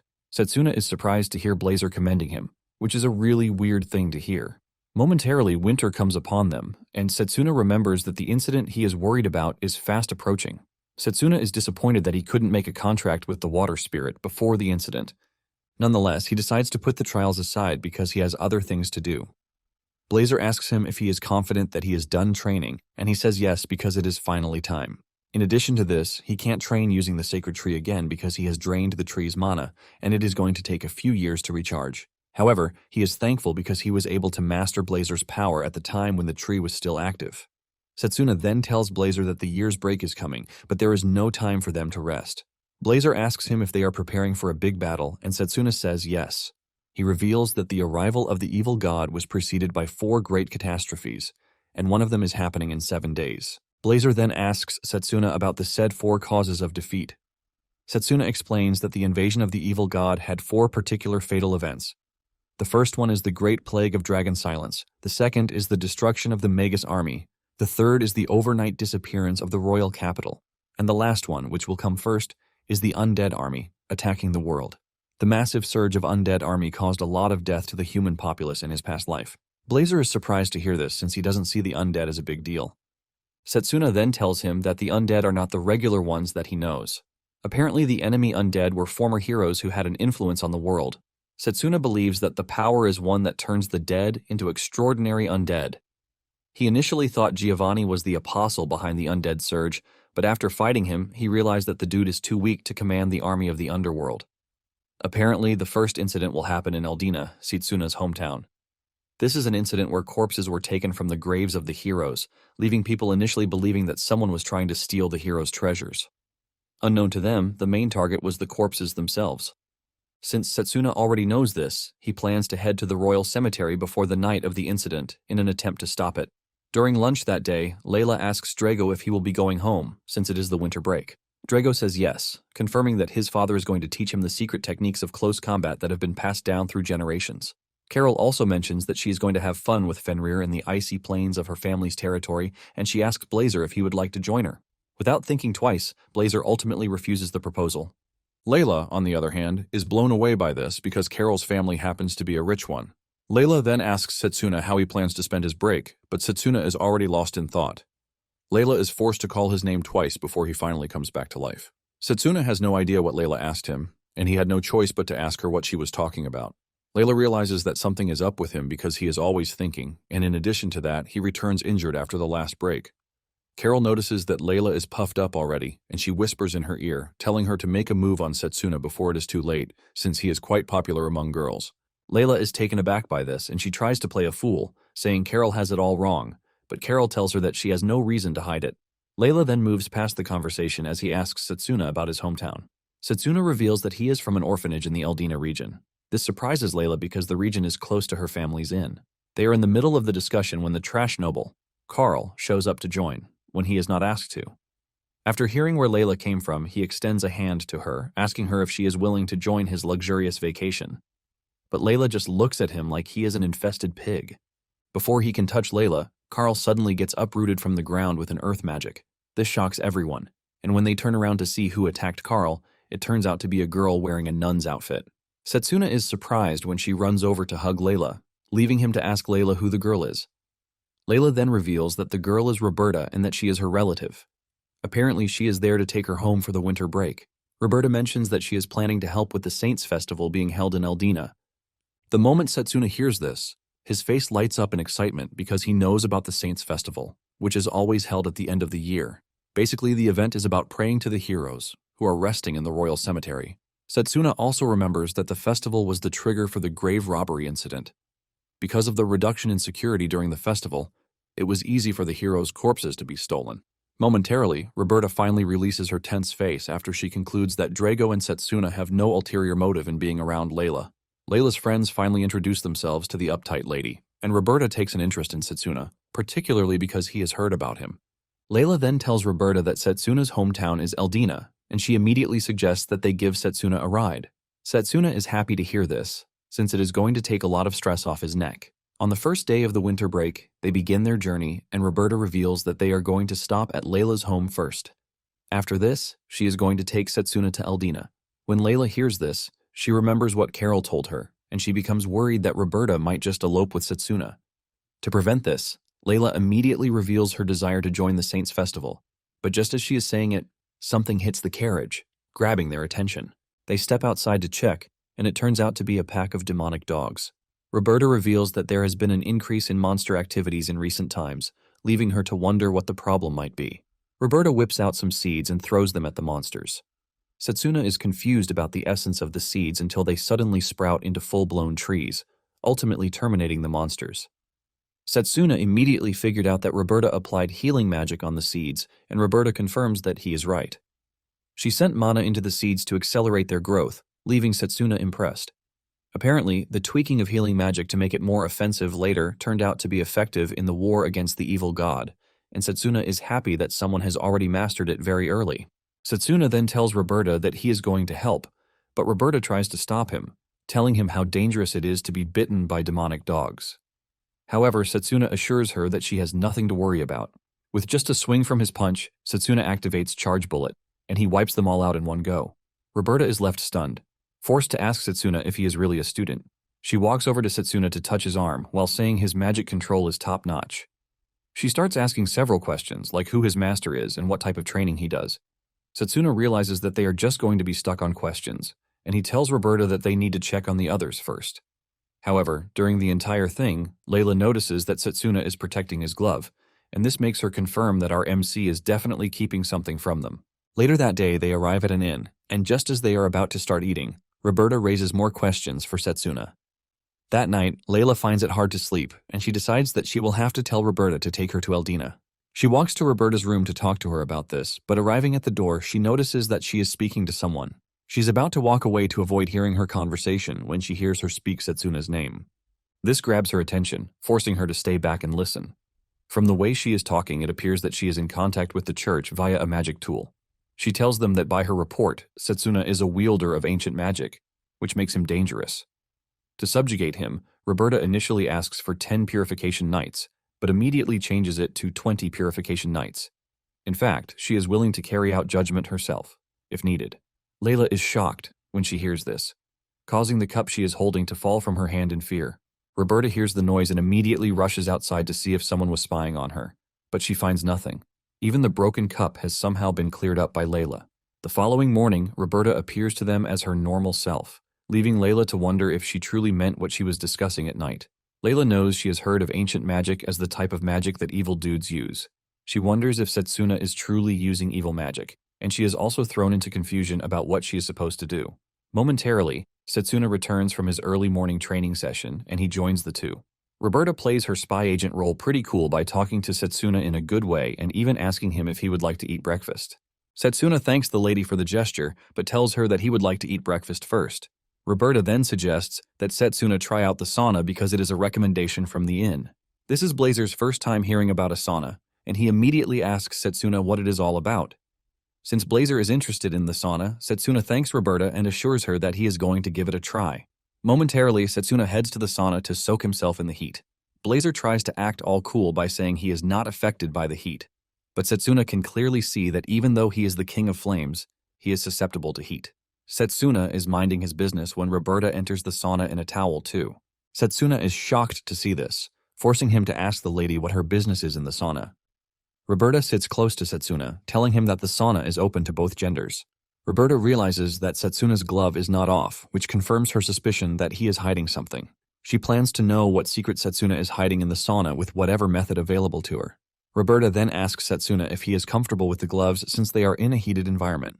She suggests that she help him take it off, but Satsuna says no, revealing that the gloves are important to him. Roberta tries to play it cool, saying the gloves are most likely a gift from someone. Satsuna refuses to answer the question, and Roberta asks him if he is hiding something. She moves closer to Satsuna and is about to slowly remove the gloves when Layla comes rushing into the room, telling her to stop. They are surprised to see her in the sauna, but before anything, she drags Roberta out of the sauna, telling her that she can't use the sauna while it is being cleaned. Apparently, there is a cleaning sign outside the sauna, and Layla tells Satsuna to get himself out of the sauna too. Layla is glad that she kept an eye on Satsuna because she is pretty sure that Satsuna is not a bad person, even if he is hiding something. Layla is prepared to protect Satsuna from being executed. After they are done at the inn, they prepare to start their journey, and Roberta reveals that they are heading to Layla's place. However, Layla raises her hand, asking if it is okay for her to go with them to Eldina. Roberta is shocked to hear this, asking Layla why she suddenly wants to follow them. Layla excitedly reveals that she wants to see Satsuna's home too. She adds that she would like to help at the orphanage, and she asks Satsuna if she is free to. Satsuna says yes, but he asks Roberta for her opinion first. Roberta is forced to agree, even though she is already sensing the fact that Layla likes Satsuna. Nonetheless, Roberta is not scared to carry out her duty as she believes that having Layla around might even make Satsuna lower her guard. Soon afterward, they arrive at the Eldina orphanage, which is Satsuna's home. The moment they step into the compound, the other kids are already screaming for Satsuna. Satsuna is glad to finally be back among the kids, and Layla watches in amazement as the kids surround him like their father. Just then, the representative of the orphanage, Thomas, shows up to welcome Satsuna and to ask if he had a good journey. Satsuna quickly runs over to Thomas to stand side by side with him. He tells the girls that Thomas is like a brother to him, and it is because of him that the orphanage is still running. Thomas smiles, mentioning that he was also an orphan at the orphanage, and he is just doing his best to give back. Thomas and Satsuna end up teasing each other in a playful manner, leaving Layla surprised since he has never seen Satsuna act so childish. Just then, Thomas reveals his surprise that Satsuna chose the close combat magic when his plan was to join the Magus army and rise to the top.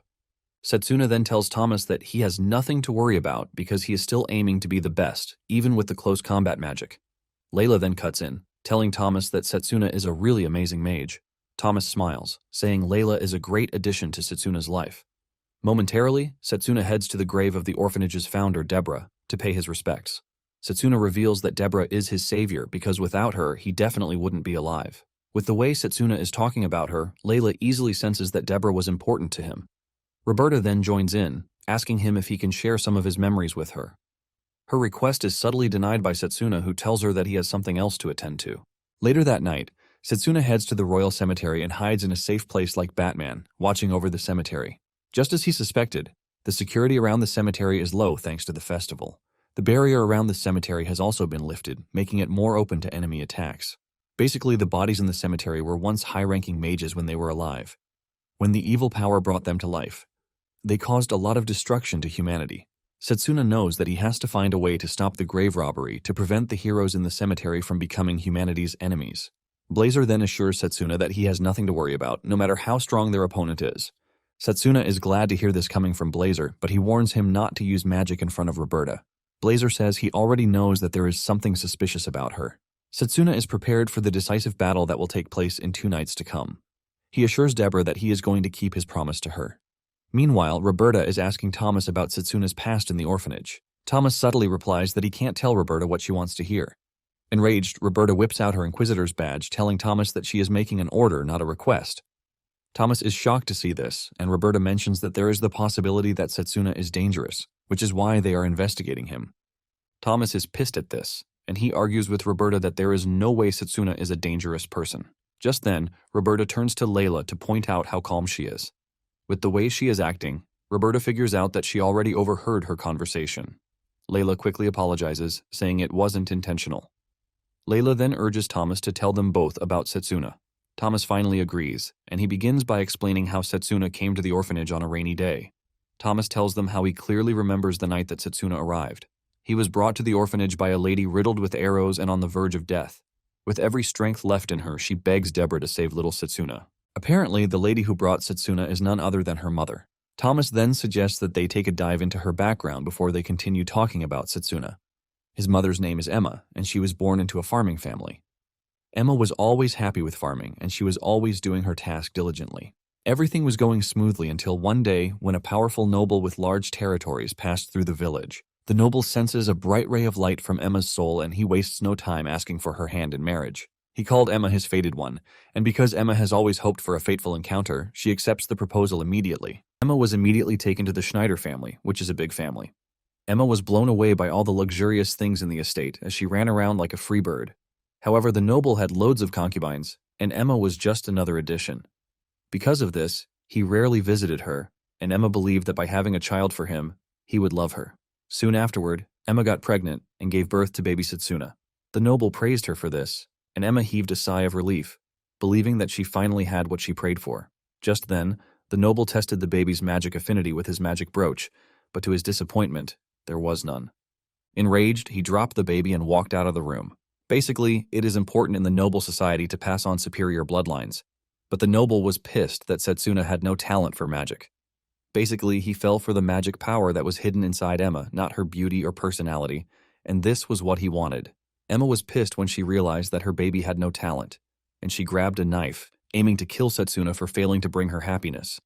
Just as she is about to stab Satsuna, he lets off a really huge and cute smile, which ultimately breaks Emma. Emma drops the knife and starts sobbing like a kid while holding her baby close to her head. Momentarily, the noble's butler shows up at her door late in the night. Emma asks him why he has come, and he subtly reveals that he is there to take the child away from Emma. Emma is not a fool, and she knows what the butler meant by this. She knows that they plan to dispose of Satsuna since he is useless. The butler tries sweet-talk things, telling Emma that the child will be taken away so that she can have the time to give birth to more superior offspring. Emma then tells the butler that she understands him, and she lets him know that she is going to make preparations. However, the butler didn't hear from Emma after some time. When he finally entered the room to check, Emma was gone. The butler sees Emma running away, and he sends guards after her. He tells the guards to capture Emma dead or alive. After sustaining several injuries, Emma made it to the orphanage. Deborah took her in and tended to her, but because of her severe injuries, she knows that she might not make it. Emma regretted that she brought Satsuna into a family that didn't want him because things would have been different for him if he had been born into a family that actually wanted him. Emma shed tears about how she allowed herself to be deceived by the noble. Since she is about to die and won't be able to take care of her child, she begs Deborah to save Satsuna. Seeing the tears in her eyes, Deborah holds Emma's hand and assures her that she is going to take care of Satsuna and will never hand him over to anyone. Deborah then lets Emma know that the way she gave birth to Satsuna doesn't define his happiness because humans find their own happiness. Deborah assures Emma that Satsuna will definitely find his own happiness. After hearing the assurance from Deborah, Emma finally dies. 7 years later, Satsuna has grown into a tough kid who is always trying to help. He got injured once, and when Deborah asked him what happened, he revealed that he tried to stop a noble kid from bullying his friend, but he got pushed instead. Satsuna revealed how the noble kid used his magic power to trash him, while also saying commoners are nothing when compared to nobles. In tears, Satsuna asks Deborah if what the noble kid said is true about being powerless, even if he has the intention of helping his friends. Satsuna wants to know if praying works, and Deborah just smiles at him, suggesting that they pray. Satsuna angrily asks if prayer is going to save him, and Deborah chuckles, saying he might have to wait and see. Deborah then tells him to pray to God and swear that he is going to prove the nobles wrong. Deborah lets him know that his mother was a strong woman, so he has no reason to rush. She assures him that he is also going to be strong, as long as he has a strong core. Later that day, Deborah hands him a book, telling Satsuna to look for another path if he lacks magic power. Apparently, the book was stolen from the noble's bookshelf by Emma, hoping that it would help Satsuna. The book was a book on magic control and everything it entails. Satsuna was excited about the book, but since he had no idea what it meant, he was forced to ask Deborah. Deborah then suggests that they try out the instructions in the book. The first thing she picks out is a fireball, and she demonstrates it for Satsuna to see. Satsuna is blown away by the intense fire that just came out of Deborah's hands. Deborah then reveals that he can evolve his magic by maintaining proper control of his mana. This is basically what the book was trying to point out. She tells him that he would only be able to use basic life magic until he masters everything, and in addition to this, she is confident that he has a lot to learn from the book. Satsuna was glad to hear this, and he assured Deborah that he was going to give it a try. However, Satsuna is confused about the contents of the book, and Deborah explains to him that it is an advanced magic book, but she assures him that she is going to be by his side when reading the book. After that, Satsuna started practicing magic control every day. He never took a single day off from practicing his magic control, and 5 years later, Satsuna had become impressive. Thomas commends him, telling him that he might even become a grand mage in the future. Thomas then asks him about the magic path he would like to pursue. Satsuna reveals that to properly make use of magic control, he would prefer long-range magic. Nonetheless, he wants to try out other magic paths, but since using a magic path automatically binds one's core, Satsuna is at a crossroads. However, he is confident that he can still practice with magic close to each path and find one that is more suitable for him. The two are in the middle of their discussion when he gets a report that his friend, Roka, has been taken by the noble bully, Slain. Apparently, Slain dragged Roka into the woods because she resisted his proposal. When Satsuna hears this, he angrily dashes into the woods. Inside the forest, Roka is backed into a corner while Slain prepares to have his way with her. Slain urges her not to resist because she is nothing but a commoner, and she should even be happy that a noble is making advances toward her. Slain is about to start touching her when he hears a noise behind him. He angrily turns around, planning to scold his underlings for being useless. To his greatest surprise, they are under attack by a horde of goblins. Slain is shocked to see this because there has never been a report of goblins in the forest in the past. One of the goblins comes rushing towards Slain and he hits it with a weak magic, but it is enough to throw the goblin back. This immediately gives Slain the confidence that he can handle the goblins because they are nothing more than goblins in the first place. Slain boasts to his underlings and Roka about the magic power that a noble has. His underlings cheer him on, telling him that his future in the Magus army is definitely guaranteed. Just then, the goblin he had earlier attacked started standing back up. Slain is shocked to see this, but since he has boasted about how strong he is, he attacks the goblins again. This time around, he uses more magic power, expecting to wipe them all out, but to his surprise, it does nothing but tickle the goblins. Slain, being the loser he is, immediately grabs Roka and pushes her toward the goblins, telling her to make herself useful. The goblins smile in a very creepy manner, as if they have been presented with a nice sacrifice. Roka is faced with the goblins, and just as she is about to meet her end, Satsuna shows up, criticizing Slain's use of magic. Satsuna jumps between the goblins and Roka, without any strand of fear in him. Satsuna asks Roka if she is fine, and she says yes, while thanking Satsuna for coming to save her. Since the goblins are already fixated on Satsuna and Roka, Slain and his underlings use the opportunity to run away. Surprisingly, the goblins chase after Slain and his buddies instead. Roka is surprised, and Satsuna tells her that the goblins must have been pissed that Slain attacked them. Satsuna then suggests that they return to Thomas and the other kids. Slain has his hands full when his buddies take another route, leaving him alone with the pissed-off goblins. Slain continued running until he found himself at the end of a cliff with nowhere else to run. Slain starts crying like a baby, begging the monsters to leave him alone until Satsuna shows up to save him. Satsuna tells him that without his losers behind him, he is nothing more than a pathetic loser. Satsuna hits the goblins with a powerful magic attack, leaving Slain impressed. He tells Satsuna that he is going to make him his subordinate if he helps him, but Satsuna tells the dumbass that he is not there to help him. Satsuna assures Slain that he is going to make him pay for what he was about to do to Roka. After giving Slain a piece of his mind, Satsuna continues discharging the goblins with serious magic strikes. Momentarily, Slain decides to be an a-hole by telling Satsuna that he has found out how he is able to use magic attacks proficiently. He realized that all Satsuna is doing is magic control, and he makes fun of him, saying it is nothing but cheap tricks. Slain starts boasting about how his strength won't take him anywhere because magic power supersedes all. Satsuna admits that his magic power is lacking, which will make it hard for him to handle all of the goblins by himself. However, he has been training non-stop for 5 years to hone his magic control skills. He tells Slain that he is going to show him accumulated skill, pretty much greater than having talent. Satsuna whips out a sheet and unleashes a magic power that slowly ignites the sheet. Slain is shocked when he sees this, and he assumes that Satsuna is using a magic type called bestowal magic, even when he hasn't undergone the rite of picking a magic path. Satsuna smiles, telling him that what he is looking at is not bestowal magic, but he is actually controlling the Manacore with magic to properly simulate spellcasting. A Manacore is basically a tank that holds magic inside a human. It is shaped from birth but fully fixed by the rite of mastery. This is what grants the function of a magical circuit, allowing official system magic, but in the case of Satsuna, his magic control can change the shape of his Manacore. Satsuna then throws the sheet at the goblins and properly ignites it before reaching them. This creates a mini fireball that creates a boundary between them and the goblins. Satsuna tells Slain that he might not be able to properly chase the goblins away, but what he just did will keep them at bay.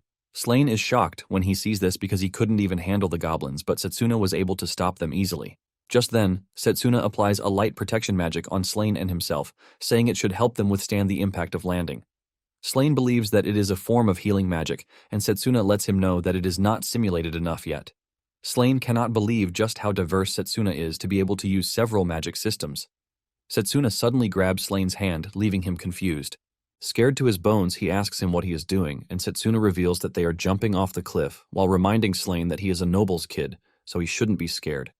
With no other choice, the two leap off the cliff, down into the water below. Slain passes out just from jumping off the cliff, and when he wakes up, he finds himself in a cave with Satsuna watching over him. Satsuna teases him for passing out just from a jump. Slain is filled with terror when he realizes that Satsuna has set up some sort of monster prevention magic at the entrance of the cave. Slain cannot believe that Satsuna also has talent for formation magic. Pissed about this, Slain speaks out about how a trash commoner like him could be a genius mage. Satsuna denies being great, saying all he did was just daily accumulation. Satsuna then tells Slain that it would be best for them to return to the village since he has regained mobility. However, he assures him that he is still going to make him pay for what he did to Roka. Momentarily, they arrived at the village, with Thomas waiting for them. Thomas scolds Satsuna for his reckless behavior, and he apologizes. Satsuna then pushes Slain in Roka's direction to do the needful. Satsuna tells Roka that she is free to do whatever she wants with Slain since his family's search party is not close by. In fact, Satsuna lets Slain know that they can return to the goblin territory if this is what Roka wants. Scared to death, Slain apologizes for what he did. But before he can finish his statement, Roka kicks him in the balls, causing him unimaginable pain only a guy can feel. Slain falls to the ground in pain, and Roka tells him never to come near them again. Thomas and Satsuna are happy with the way Roka dealt with the loser. Things continued going well at the orphanage until Deborah fell sick when he was 15 years old. On her deathbed, Thomas tells Deborah that he is going to become a priest so he can properly protect the kids. Deborah thanks him for his dedication while telling him that he can definitely do it. Satsuna also informs the lady that he has decided to enroll in the Magic Academy. Satsuna lets the lady know that this dream was possible, all thanks to the training he had with her. Deborah shed tears of joy when she realized that she had managed to train the two into becoming the best individuals. Since she is about to die, Deborah tells the kids that they need to know about her sins. Deborah suddenly reveals that the reason the kids became orphans is because of her. This shocks the kids, and they all ask her what she meant by this. Deborah explains that she was once a member of the Magus battalion. She was always fighting to bring peace to the world, but she failed to protect the village on a fateful night when the village was attacked by a horde of monsters. Satsuna tries to dissuade Deborah from the idea that what happened is her fault, but she insists that most of the people who died on that day were their parents. It turns out that she was cursed by the monsters, leaving his body entirely corroded from within and unable to bear children. After she left the Magus battalion, she searched the village for hope, But deep down, she was looking for forgiveness. And raising the kids was her own way of atoning for her supposed sins. Deborah has always taught them that having a core of the heart is important, but it turns out that she is the pitiful one. Deborah then thanks the kids for everything up until that very point. Deborah reveals that the core of her heart was their smiles. However, Satsuna lets her know that she was the one who brought back their smiles. Satsuna lets her know that they managed to reach the point that they are because of her. In tears, Satsuna thanks Deborah while telling her that she is the beacon who illuminated his life. Satsuna then told Deborah that he wants to protect the coming generation just like she did. Satsuna promises Deborah that she is going to become the strongest long-range magic mage, graduate as the best in his class, and finally join the Magus battalion. After he has achieved all of these, he promises to support the orphanage so he can be worthy of her name. Deborah is glad to hear this, and she pats Satsuna on the cheeks, thanking him for growing strong. After saying this, she gives up the ghost, leaving the kids to scream in pain. Satsuna calls her by her title, but in the end, calls her mom. Not long after burying Deborah, Satsuna enrolled in the Magic Academy. After hearing the sad story from Thomas, Satsuna is brought to tears, as she never knew that Satsuna had gone through such a terrible fate. Roberta, on the other hand, finally understands how Satsuna was able to cultivate his magic control and gain the immense strength that he has.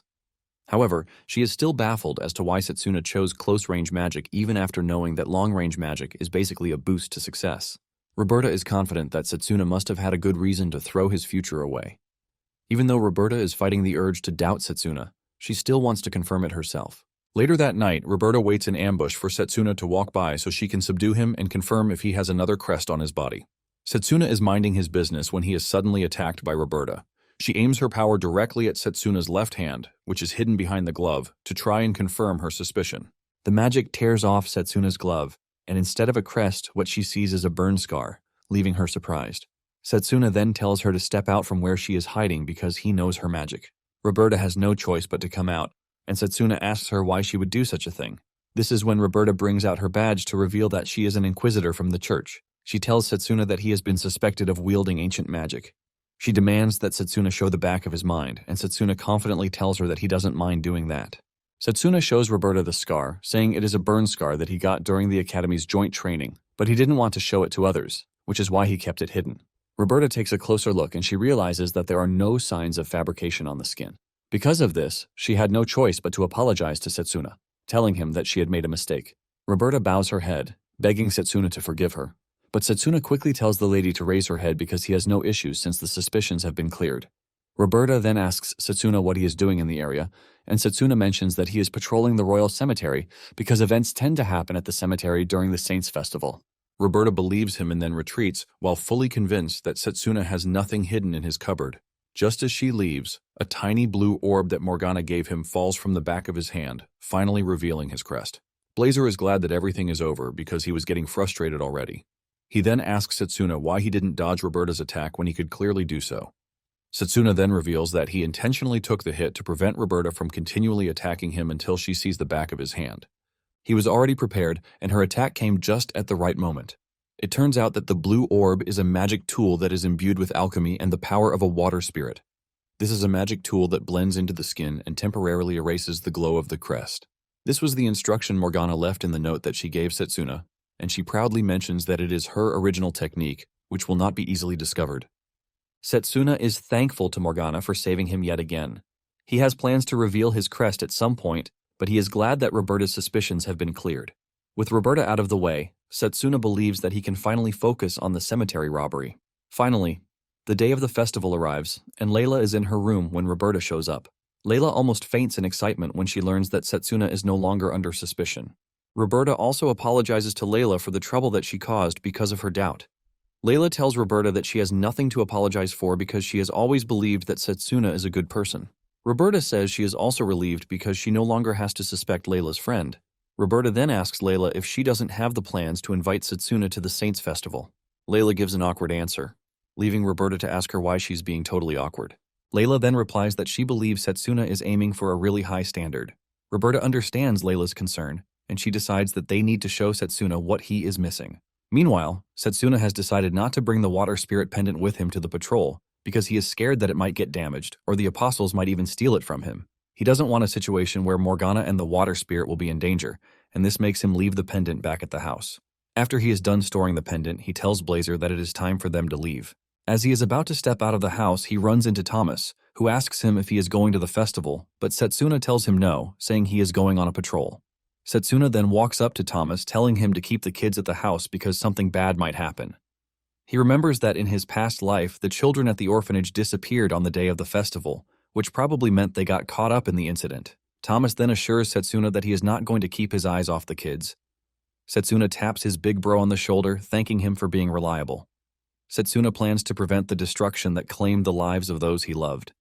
Satsuna is about to leave when Layla runs into him from behind.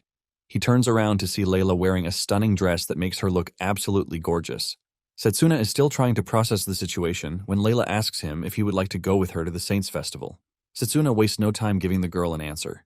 He tells her that he won't be able to go because he has a patrol at the Royal Cemetery. This strikes Layla's heart like a heavy stone, ultimately pissing Roberta off.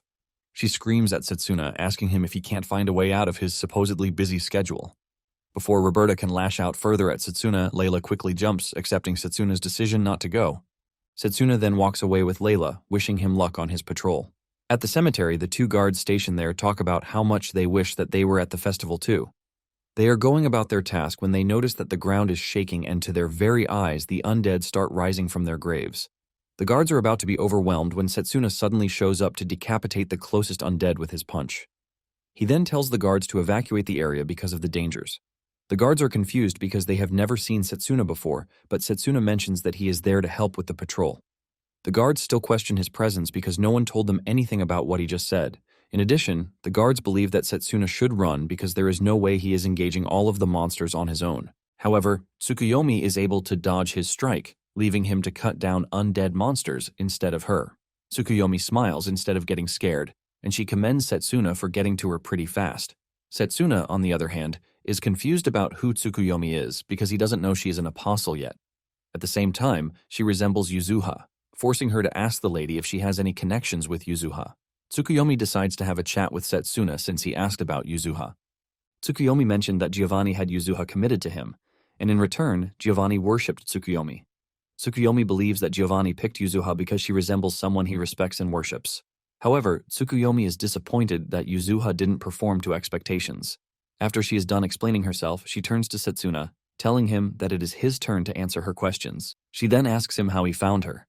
Satsuna mentions that he enhanced his hearing with a physical boost, and then he traced the undead appearance back to the central point.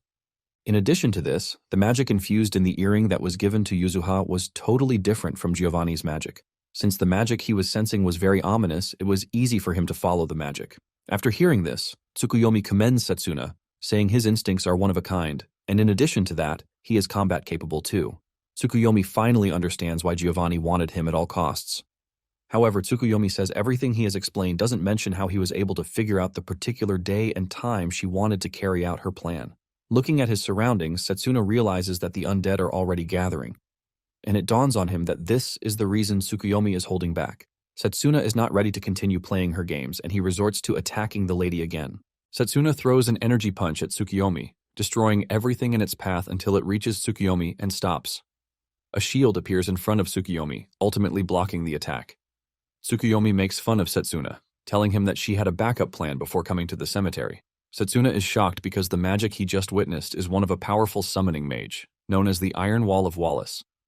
Basically, the shield has a time limit, but during the time that the shield is up, nothing will essentially pass through it, and the shield has a special counterattack after deflecting an attack. The counterattack is known as the Magic Sword's Vacuum Slash, and because Satsuna already knows this, he is able to bend at the right time to dodge the sword from decapitating him. As if Satsuna doesn't have enough on his plate already, another knight known as the Severing Iron of Ordino shows up. Satsuna is now going up against the strongest shield and spear in the history of magic. They are the legendary duos that the teachers in the academy always yap about. Satsuna is utterly blown away, and he asks Tsukuyomi how she brought the legendary duo to help her. Tsukuyomi mentions that she already revived them at the Southern Mausoleum before coming to the cemetery to carry out her grand plan. Tsukuyomi makes fun of Satsuna, saying she gathered all of the warriors because of him. Tsukuyomi then creates an undead throne for herself to see how Satsuna wants to break through her defenses. The undead swordsman swings its blade at Satsuna, but he manages to dodge it. Satsuna doesn't hold back before going after the shield bearer. He almost gets it by the head, but the shield appears right on time to save it. Satsuna is frustrated about how tough the shield is and by how fast the shield emerges. He figures out that breaking through straight ahead is going to be a big problem since the two warriors compensate for each other's weaknesses. Satsuna is thinking of what to do when the undead swordsman leaps into the air to try and finish Satsuna off. Satsuna leaps backward, dodging the attack, but just then, he notices something strange about the two, and this is the fact that they have stopped moving. It turns out that the two are actually resisting Tsukuyomi's control, which is why they stopped moving. Tsukuyomi is impressed by this, and she says she expects nothing less from the so-called legendary hero. However, she considers herself too powerful for the dead to resist. She amplifies her magic again, messing with the duo's consciousness to get them to fight on her behalf. Apparently, there is a story that the two stood on a bridge for 3 days, fighting off monsters while protecting people. Satsuna is pissed that Tsukuyomi is messing with the two heroes who fought their hearts out to help people. Tsukuyomi notices that Satsuna is pissed off already, but she is not concerned because she believes that Satsuna is just going to end up just like them after she is done with him. Since they are currently fighting in his hometown, Tsukuyomi teases Satsuna, telling him that he will be the one to destroy his people in town once she has him under her control. Tsukuyomi laughs like a creep, saying she is already imagining Satsuna shedding tears of blood. Back at the house, Roberta is still pissed about the fact that Satsuna rejected her relative. Suddenly, it dawns on her that something is wrong because there is no way Satsuna will decide to take on a security task when he has just returned to the town. It finally becomes clear to her that something is up because Satsuna has been patrolling the cemetery ever since he arrived in the town. Roberta runs into Satsuna's room to search it, and she finds the tiny blue orb lying on the ground. She investigates the nature of the orb, and it suddenly fuses with her hand, ultimately masking the glow of the crest. Roberta finally figures out that Satsuna must have hidden the crest on his left hand, using the magic item. Roberta then turns to Layla, telling her that she needs to find Satsuna, restrain him, and talk to him. Layla wants to follow her, but she refuses, telling her that it might be dangerous. Layla returns to Satsuna's room, and she notices the water presence coming from his closet. Elsewhere, Satsuna is battling it out with the undead, and he knows that with the numbers around him, he won't be able to reach Tsukuyomi. Satsuna decides to use one of his hidden tricks, the Domain of Tranquility. The moment he activates the magic, he starts walking among the undead, without any of them being able to sense him. Apparently, the undead don't have eyes, and they only detect the presence of the living via other methods. This said method is mana perception, and since Satsuna can completely suppress his mana with the help of his magic control, he is completely invincible to the undead. Tsukuyomi panics, screaming at the undead to attack Satsuna before he gets to her. Once he cuts down on the distance between him and Tsukuyomi, Satsuna unleashes his mana and takes down a bunch of undead. He plans to continue this process until she reaches Tsukuyomi. Even Tsukuyomi is blown away, as she never believed that someone was capable of using the trick Satsuna is using right in front of her. It turns out that Satsuna developed the secret technique before his regression. During the joint training, he was scared to use it, but now that he is the only one fighting, he has no issues using it. To defeat the underworld armies, several mages carried out lots of experiments, and this technique is what came of the experiments. Satsuna finally reaches the legendary duo, but he notices that each of them is strong enough to rival the Hydra. Satsuna then asks Blazer how long he is going to last against the legendary if he unleashes his full power, coupled with the spirit magic. Blazer is excited to tell Satsuna that he will be able to last 3 times longer than before. However, the 3 times he is talking about are just 3 minutes. Nonetheless, Satsuna is prepared to take out the legendary duo in under 3 minutes. Meanwhile, Roberta has reached the graveyard and she is surprised to see the undead everywhere. She also sees Tsukuyomi in the distance, leaving her utterly confused. She knows that Satsuna is an ancient magic wielder, but what stands before her is worse. Just then, the 2 cemetery guards come running over, and when Roberta asks them what happened, they reveal that they have no idea. But it is certain that they were saved by Satsuna. The guards urge Roberta to run away when she has the chance to. Roberta is shocked to hear that Satsuna is fighting the undead alone, while he allows the guards to escape. She wonders if Satsuna is really trying to do the right thing. Since she was younger, Roberta had learned that ancient magic is a forbidden power, which is far beyond human comprehension. It was always hammered into her head that she needed to protect humans from those who use ancient magic. After remembering her teachings, Roberta comes to the conclusion that Satsuna is still dangerous because he carries a power that has the potential to destroy everything around him. She also remembers Layla, and her urge to protect Layla pushes her to want to terminate Satsuna more. Momentarily, Satsuna makes it to Tsukuyomi's last line of defense. He knows that they are going to be tougher, but he is pretty sure that the Domain of Tranquility will still work on them. In addition to this, he combines a double fake, which ultimately creates a clone using mana. Using this terrifying skill, He cuts through the undead, almost reaching Tsukuyomi. However, she is saved again thanks to the legendary duo. Satsuna is surprised to see that the duo is able to sense the fluctuation in his mana when he was about to attack, which is why they were able to save Tsukuyomi. Before Satsuna knows it, Tsukuyomi's defenses have regrouped again, making life more difficult for him. Satsuna concludes that the only way out for him is to force his way through with spirit magic. Satsuna loses concentration, and just as he is about to lose his head, he is dragged away by a plant, hung around him like a hand. Satsuna is shocked, and he is more shocked when he realizes that he just got saved by Roberta. Satsuna ultimately thanks Roberta, but she lets him know that she is not off the hook just yet. Roberta knows that Layla will be left heartbroken if Satsuna dies, while facing off against the undead, which is why she has to protect him. Satsuna is glad that he got saved by the lady, but this just makes things difficult for him because he obviously cannot use spirit magic in front of her. In addition to this, using Mana Guard is pretty useless against the legendary duos. Satsuna easily figures out that he is in a bind, leaving him to wonder what he must do to break through. Tsukuyomi, on the other hand, is surprised Roberta showed herself, and she teases her, asking if she is aiming to die. Roberta returns the gesture, saying she couldn't stay hidden because Tsukuyomi's stench was too big to ignore. Satsuna resumes his charge toward the undead, and Roberta provides backup from behind. She uses her magic to bind the undead swordsman to give Satsuna the chance to reach him, but the swordsman easily breaks the binds. This is when it dawns on Roberta that Tsukuyomi is quite strong, and Satsuna is taking her on by himself. Satsuna is also worried that things are not progressing well, and Blazer urges him to use his power because he is edging to burn everything to ashes. Satsuna is reluctant to do this because Roberta is watching him like a hawk.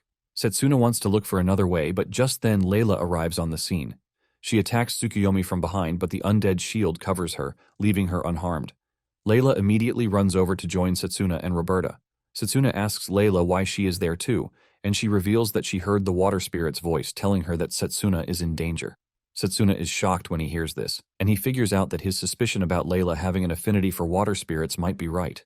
In order not to conclude, he assumes that something might also be wrong with the water spirit. Just then, Satsuna hears the water spirit saying she would be disappointed if Satsuna died because she is still waiting for him to impress her. Since Layla is already on the scene, Satsuna is forced to ask her if she can help them in the tight situation they have found themselves in. Layla agrees, and together, they dash toward the undead monsters. Satsuna is impressed that Layla is showing no sign of fear whatsoever. Staying at the rear, Roberta also provides support, but the undead swordsman easily cuts down her vines. Tired of watching them struggle with each other, Tsukuyomi increases the power of the legendary duo so that they can quickly finish off the annoying trio. Tsukuyomi's plan works, and the legendary duo gets even stronger. Layla jumps backward to avoid them, but the distance isn't much, and she soon finds a sword reaching directly for her neck. She easily figures out that she can't dodge the attack, and she assumes that she is done for, but just then, Roberta jumps in to take the hit. Roberta gets hit right in the chest, knocking her to the ground, leaving Layla to scream out her name. She rushes over to check on her, and Tsukuyomi makes fun of them for being just weak-hearted. Tsukuyomi then tells Layla that she's going to turn her and Roberta into undead monsters to attack Satsuna. While Layla is busy attending to Roberta, she is attacked by the undead swordsman. Just as they are about to be struck down, Satsuna comes in, blazing hot, to save the girls. Just the trail of fire from him running leaves the undead burn to a crisp. This is when Roberta finally confirms that Satsuna is a wielder of ancient magic. Blazer is excited to unleash his wrath on the enemy, and he asks Satsuna how he plans to deal with the legendary duo. Satsuna then tells Blazer that he has nothing to worry about because he has found the duo's flaw. Satsuna immediately charges toward the two, throwing punches at them, while also dodging their attacks. Tsukuyomi finally witnesses what spirit magic is, and she realizes why Jagan had no chance against it. However, she is confident that she has everything sorted out because the undead don't get tired. She smiles with the realization that Satsuna is just going to run out of mana before he can reach her. Blazer is pissed at this, and he tells Satsuna to pierce through the shield, stopping them. But Satsuna disagrees because he knows that too much firepower will take a toll on their mana. Satsuna assures Blazer that there is another way that he can deal with the two. Satsuna remembers Lionel telling him a story about the legendary duo. Satsuna notices that the two have been fighting him since the battle started, but they have not really shown the coordination needed to be called heroes. With this in mind, Satsuna takes on the two pretty easily. He jumps in between them, forcing the swordsman to try and strike him, but Satsuna bends down to dodge. The strike from the sword ends up hitting the shield, ultimately making a dent in it. Satsuna's genius move shocks the girls, but Satsuna is not done yet as he whips out his fiery blade. He lands a single hit on the shield, ultimately shattering it. With no shield to protect the undead warrior, Satsuna easily splits it into two. Pissed about Satsuna killing his counterpart, the swordsman charges toward him. It turns into a sword battle between the two, and Satsuna doesn't hold back while engaging the swordsman. Satsuna easily maneuvers around the undead warrior before finally getting a chance to strike it down. With his fiery blade, he cuts the undead in half. Satsuna then tells the swordsman how sorry he is that he didn't get to save him. Tsukuyomi is pissed that the so-called heroes lost a 2-versus-1 battle. Satsuna tells her to keep her mouth shut because her knights are gone. Tsukuyomi is not worried because Satsuna only has 30 seconds left to use his powerful skill. Tsukuyomi unleashes more undead, hoping that she gets to waste Satsuna's time. Just then, the legendary swordsman takes Satsuna's side and he launches a devastating attack that cuts through the undead horde. Tsukuyomi is shocked to see that the undead swordsman could still move. Satsuna smiles, thanking the undead swordsman for lending him his strength. Satsuna then tells Tsukuyomi that she is about to pay for underestimating the heroes. Satsuna reaches Tsukuyomi so fast that she cannot react. He swings his sword at her and she tries to resist, but the fiery sword ends up cutting through her body. Satsuna burns her body to the ground right around the time that he reaches his limit. Blazer commends his strength and that of the heroes. Satsuna agrees, saying it is easy to resurrect the dead, but controlling it is the problem. Satsuna then turns to check on Roberta, who is slowly losing her life. She asks Satsuna if the power he just used is ancient magic, and since he can't deny it anymore, he says yes. Layla quickly joins the conversation, telling Roberta that Satsuna is not a bad person. Roberta assures Layla that she knows this because Satsuna only used the magic to save her and Layla. Roberta is confused about what to do because Satsuna will definitely be executed if she hands him over to the church. Suddenly, Satsuna and the girls find themselves bound by what is supposed to be Roberta's magic. This shocks Satsuna, and to their surprise, Tsukuyomi is still alive. She reveals the big surprise that it is not only the dead that she can control. Tsukuyomi emerges from a scary cocoon, and this time, she looks absolutely terrifying. Fear grips Satsuna when he realizes that Tsukuyomi was hiding her true strength all along. To make things worse, she has Satsuna right under her thumb, totally restricted, as she plans to cut his head off. Satsuna tries breaking free, but he can't because the vines are interrupting with his mana blade. At the last minute, Layla breaks free from her binds and charges toward Tsukuyomi to protect Satsuna. Realizing the danger, Satsuna screams at Layla to stop. Instead of backing off in the face of fear, Layla continues toward Tsukuyomi because she is willing to do anything as long as it helps Satsuna. However, before she even gets the chance to do anything, Tsukuyomi impales her with her giant claws. Tsukuyomi then throws Layla away after she makes sure that there is a big hole in her chest. Satsuna is shocked and doesn't want to believe what he just saw, as the memories of the good times he shared with Layla flash through his head. Satsuna loses himself to Blazer's power, immediately unleashing a massive firepower that burns through the vines holding him down. Blazer screams at Satsuna, telling him not to use his powers because his body won't be able to hold it. Satsuna doesn't mind if he dies, since Tsukuyomi is still standing in front of him. He rushes toward the monster, ready to take her down, but Tsukuyomi makes fun of him, since she knows that he is clearly burning through his life force to continue the fight. Tsukuyomi then leaps backward with no attempt to fight Satsuna head-on. She releases web fluid from her mouth, restraining Satsuna, but he easily breaks through the restraints. However, this doesn't help much because Tsukuyomi easily lifts herself in the air to shoot more webs at Satsuna. To make it worse, her webs have spikes in them, making the battle tough for Satsuna. Just when Satsuna is about to finish him off, he is saved by the least expected person, Layla. Her presence shocks everyone, especially Tsukuyomi, who knows that what she did to Layla should have finished her off. Satsuna turns to Layla, asking her if she is unharmed, and she says yes. Layla reveals that when the attack hit her, her body turned into water, ultimately saving her life. Basically, she was saved by the water spirit because she was wearing the pendant around her neck. Just then, Layla finds herself in the spirit world, where she meets the water spirit, Waternia. Waternia tells Layla that she is going to grant her strength, but everything still sounds strange to Layla. Layla then asks Waternia why she would lend her strength, since she hasn't even done anything. Waternia then corrects her, telling her that she actually did by showing her an emotion that she never knew, which is true love. Layla is confused by this, and Waternia explains that she has always wanted to lend her power to those who inspire her. Waternia has seen a lot of good things, but she never felt moved. However, she witnessed a man who used spirit magic for a woman, even though he might be executed for it, and a woman who risked her life to save the said man. Waternia calls this true love, and mentions that it is worthy of surpassing her trial. Waternia mentions that the spirit world is actually lonely, which is why she is drawn to the beauty of mortal life. She knows that the act of sacrificing oneself for another can only be done by humans. With this, she considers human love truly wonderful. Because she surpassed her trial, Waternia lets her know that she is the most worthy to wield her power. Waternia then suggests that they return to the real world so that they can rescue her lover. Layla is about to play a fool again by saying Satsuna is not her lover, but she ignores it and suggests that they return to the real world. Upon returning to the real world, Satsuna asks Waternia if she finally felt the emotion she was looking for and says yes. She mentions that the emotion she was searching for is love, and it is currently in Layla's heart. Satsuna and Layla are both struck by the sudden revelation, but Waternia suggests that they focus their attention on the matters at hand. Just then, Waternia's mana starts to creep into every part of Layla's body, leaving Roberta utterly disappointed when she realizes what is happening. Once Layla is up and running, she tells Satsuna to rest while she handles Tsukuyomi. Satsuna is pleased that Layla is a natural when it comes to spirits, and he decides to trust her to handle the situation. Waternia then tells Layla to use the magic that she has learned, and all she will do is lend her her power while also guiding her. Just then, Layla whips out her mana blade thanks to the fact that she has been training just like Satsuna did. Instead of a regular sword, she makes a whip. After they are done deliberating and making weapons, Layla finally goes after Tsukuyomi. Layla swings her whip at Tsukuyomi in a very irregular way, making it very hard for her to catch the trajectory. Tsukuyomi fails to block the attack, and she gets hit instead. In addition to this, the whip is faster than the sound it produces. Satsuna wonders if Layla is enhancing the flexibility of the water's flow speed. Layla doesn't give the monster any chance as she continues throwing her whip at her. Tsukuyomi wants to run backwards, but Layla catches her, assuring her that she has nowhere to go.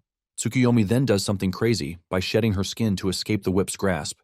Tsukuyomi then runs around the battlefield while boasting about her beauty. Surprisingly, she reaches Satsuna's back before he can react. Tsukuyomi raises her hand, ready to eliminate him. Satsuna is able to dodge the first strike, but Layla blocks her second strike with her whip. However, just like before, Tsukuyomi sheds her skin again, making everything very difficult. Layla figures out that she has to do something about the molting if she is going to defeat Tsukuyomi. Satsuna then runs over to Layla, telling her that Tsukuyomi might not be able to escape if her entire body is wrapped in the whip. Waternia figures out that she will have to extend the whip to an incredible length, but unlike Blazer, who burns and turns into fire, the creation of water is quite inefficient. Waternia mentions that she is going to need a massive amount of water ready before she can do it.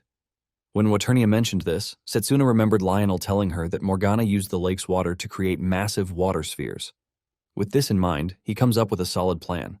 He then tells his allies to prepare themselves to listen to what he is about to say, because with this, they are going to end the fight. Satsuna and Layla then stand back to back, emitting a crazy amount of aura from their body. Even Tsukuyomi gets shaken by the excessive aura coming from their body. However, she is confident that she can dodge the attack, since it is their final blow. In addition to dodging it, she can also molt, and she believes that as long as she protects her core, she will get to revive as many times as she wants. Confident about this, Tsukuyomi makes fun of them, telling them to give up because they are going to make for very good undead warriors. Just then, Layla uses the blue whip technique, but Tsukuyomi is not bothered since it has not been effective against her since she started using it. In return, she unleashes her spikes at Layla, but she easily dodges and finally uses the extended version of the blue whip, ultimately wrapping around Tsukuyomi. This is when it dawns on Tsukuyomi that she can't escape the whip, since her entire body is wrapped in it. She is left with the question of where Layla got all the water she used in making the extended whip, since there are no lakes or ponds in the area. Waternia makes fun of her, saying there is actually water in the area. Tsukuyomi turns around to see Satsuna still unleashing heat from his body, and this is when she figures it out. Satsuna has been heating up the area to make the snow melt, and this is where they got the water from. Tsukuyomi is ultimately blown away that Satsuna could think that far ahead, even at the very last moment.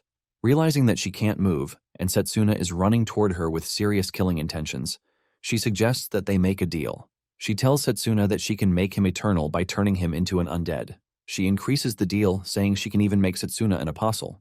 Satsuna has no interest in whatever she is saying, and just as he gets close enough, Satsuna activates the flame magic, surrounding his body with burning hot flames. His punch travels toward Tsukuyomi like a bullet, and Satsuna hits her as hard as he can, finally burning away her body and core. Layla heaves a sigh of relief when she realizes that they have won. However, she is exhausted from the excessive use of mana, and she loses balance. Before she can hit the ground, Satsuna runs toward her to grab her. Satsuna reveals how impressed he is that Layla is able to effectively wield spirit magic. Layla blushes, saying she probably got stronger, and while the two are busy blushing over each other, Waternia speaks from behind to talk about their impressive love life. Satsuna smiles, thanking Waternia and Layla that they were the ones who saved him. He thanks them for this, but just as he finishes saying it, he passes out in Layla's hands. Elsewhere, Satanakia is pissed that their colleague has been terminated, and he is even more pissed that it is Satsuna's doing. Puker laughs when he hears this, as he believes that he is a weakling to have fallen to Satsuna. Satanakia initially assumes that Tsukuyomi let her guard down, but he quickly trashes this idea, saying Tsukuyomi is extremely cautious, which means Satsuna beat through every backup plan that she installed. Satanakia then tells Puker to keep an eye on Satsuna's movements. He says Satsuna has been moving so funny that they can no longer ignore him. In addition, he fears that there is a traitor among them, and the biggest suspect is Leo. Puker is surprised to hear this, but Satanakia tells him to take care of Leo. Puker is excited to surveil Leo, and if he turns out to be a traitor, he is just going to end him. Soon afterward, Satsuna woke up in Roberta's care. She is kneeling over them, applying healing magic to their bodies. Satsuna is shocked, and he asks Roberta why she didn't restrain him. Satsuna believes that Roberta should be handing him over to the church. Roberta reveals that she still has her doubts, which is why she is not making a move yet. Roberta then subtly asks Satsuna who he is. Before Satsuna can speak, Layla also wakes up. Layla is surprised that Roberta is making use of herself as a knee pillow for them. Satsuna then tells them to come with him once they are done with recovery. Momentarily, Satsuna leads them to a hillside where they can see the town from above. They are enjoying the view when Satsuna suddenly drops the bombshell, saying he came from the future, where things were already destroyed. Layla and Roberta hear this and believe that he is saying trash, but he lets them know that he is not just spewing rubbish. He assures them that the castle that they are looking at in front of them will burn down in 6 years. The town is going to get crushed by giants in 8 years, while the academy will fall to monsters in just 5 years.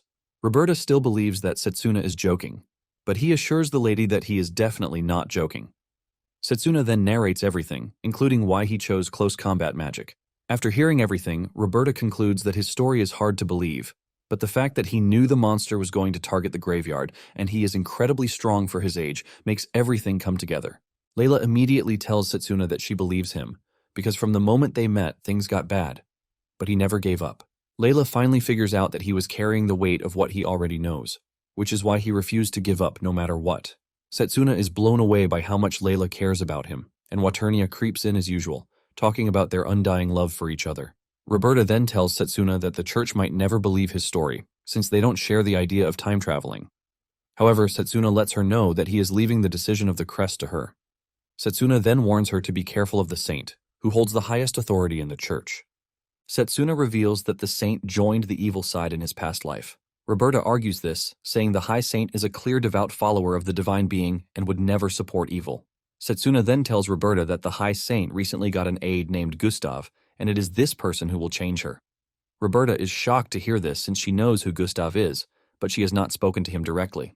Just then, a large bird appears on the scene, and judging from the belt around the bird, it is evident that it is from the Magus battalion. Satsuna immediately puts up his guard, but when the bird descends, the soldiers on it are shocked not to see any sign of the undead, since this is why they came. They step off the bird, looking all cool, but when they realize that there is no enemy in the surroundings, the leader of the unit demands to know who fought the battle, since he heard that there was a swarm of undead in the area.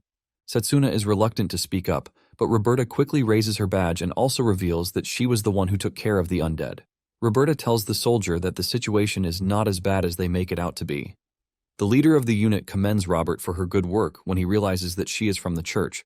Roberta has decided to keep everything to herself until she returns to the church to confirm all. The unit leader also recognizes Satsuna as the student who is supposed to come for training with the Magus battalion. Satsuna confirms this, and the dude finally introduces himself as Sid, the commander of the Magus battalion. Sid tells Satsuna that he is free to resume after the new year because the battalion loves having strong people in their midst. One of the mages disagrees with his boss, saying Satsuna is just a kid hiding behind a woman, and there is no way he is strong. Satsuna hears the dude's voice and immediately recognizes him as one of his comrades on the battlefield. He was his total opposite in combat power, and his name is Zappa. Zappa notices that Satsuna is smiling, and he immediately becomes hostile, assuming that he is making fun of him. The tense situation becomes scary when an undead suddenly appears behind the girls. Zappa takes out his anger on the undead and sends them flying with powerful firepower. Even Blazer is amazed by Zappa's ability. Satsuna is not surprised because he knows what Zappa is capable of. In his past life, he was the best in magic control, but when it came to raw magic power, Zappa was the undisputed champion. Layla then walks over to ask Satsuna if he knows Zappa, and he says yes. Satsuna assures Layla that he is a good guy and they become friends in the future. Zappa boasts about his power, telling Satsuna that his power as a close combat mage is lacking, and he urges him to stay behind him during training. Satsuna grins, telling Zappa that he is a lot stronger when he is the one leading the team. This gets on Zappa's nerves, as he tells Satsuna not to get ahead of himself. Sid steps in, telling Zappa to calm his nerves, and he assures Satsuna that he is going to assign him a different squad if Zappa proves to be difficult. Satsuna smiles, telling the boss that there is no need for him to do such because he wants to be in the same squad as Zappa. Zappa is dumbstruck when he hears this coming from Satsuna. Zappa grabs Satsuna, asking him if he is trying to pick a fight with him so he can die. He suggests that he remain in school, where he can continue studying. Sid grabs Zappa's hand off Satsuna, telling him to prove his strength in training instead of running his mouth. Zappa is dissatisfied, and he angrily walks away.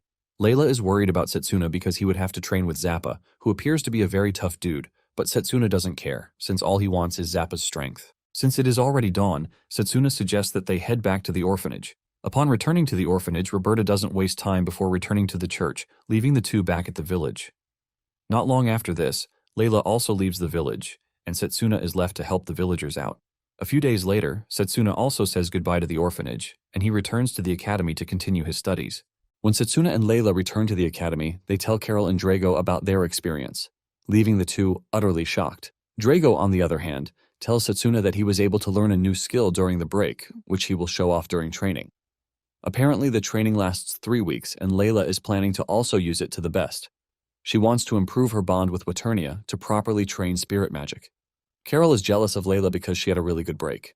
Layla tries to reduce the importance of this, but Carol assures her that she doesn't need to downplay her break. While the girls are having fun, Satsuna is thinking of how he is going to stop the incident that is bound to happen during training. However, he needs Zappa's cooperation if he wants to be successful. Later on, Satsuna visits a store to get what he needs for the training. He is leaving the building when he is suddenly attacked from behind. Surprisingly, Satsuna easily dodges the attack, which actually came from Actar.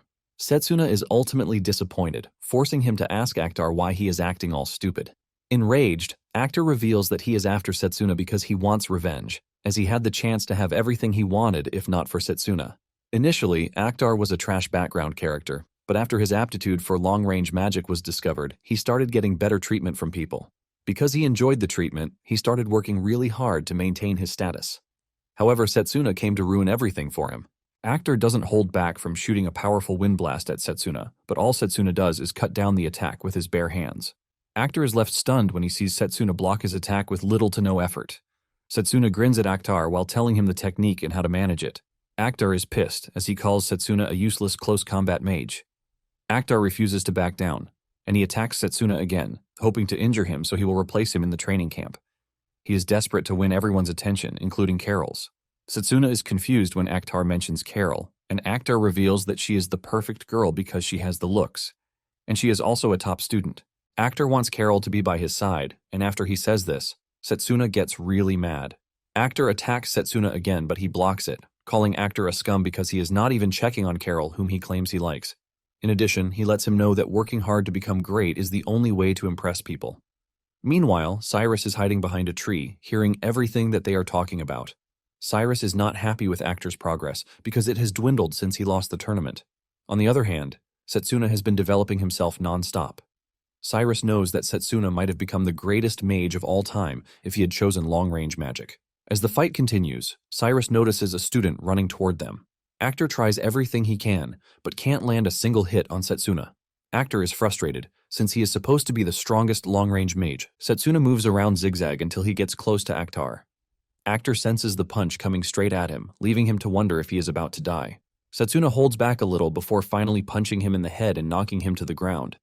Satsuna then reveals his intentions to expose Actar to the authorities so he can be duly punished. Satsuna lets him know that he even faces a risk of being expelled from the mage's world. Just then, the unknown students come rushing over to protect Actar. Satsuna is shocked when he realizes who the person is, and it is none other than Carol, leaving Satsuna to ask her why she is protecting Actar. Satsuna asks Carol if she knows the horrible things Actar has done, and she says yes, but she has a reason for doing what she is doing. Apparently, Actar was a totally different person when they were in the first year of school. Carol explains that Actar was just a commoner like her, but he was always getting bad treatment from the other students. However, he remained kind, and would even share his healing potions with others, even when he himself needed them.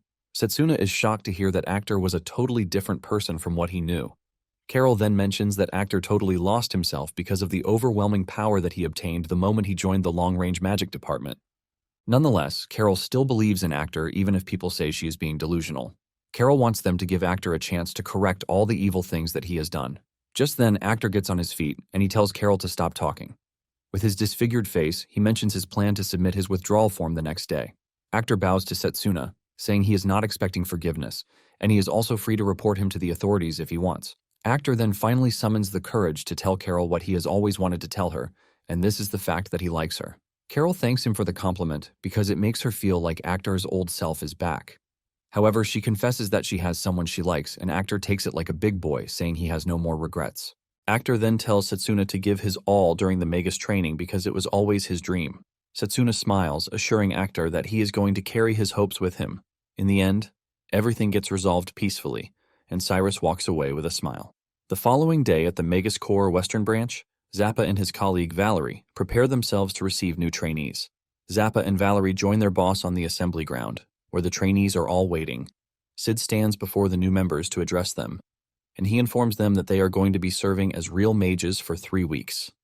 He lets them know that he is expecting great things from them because they are not there to have fun.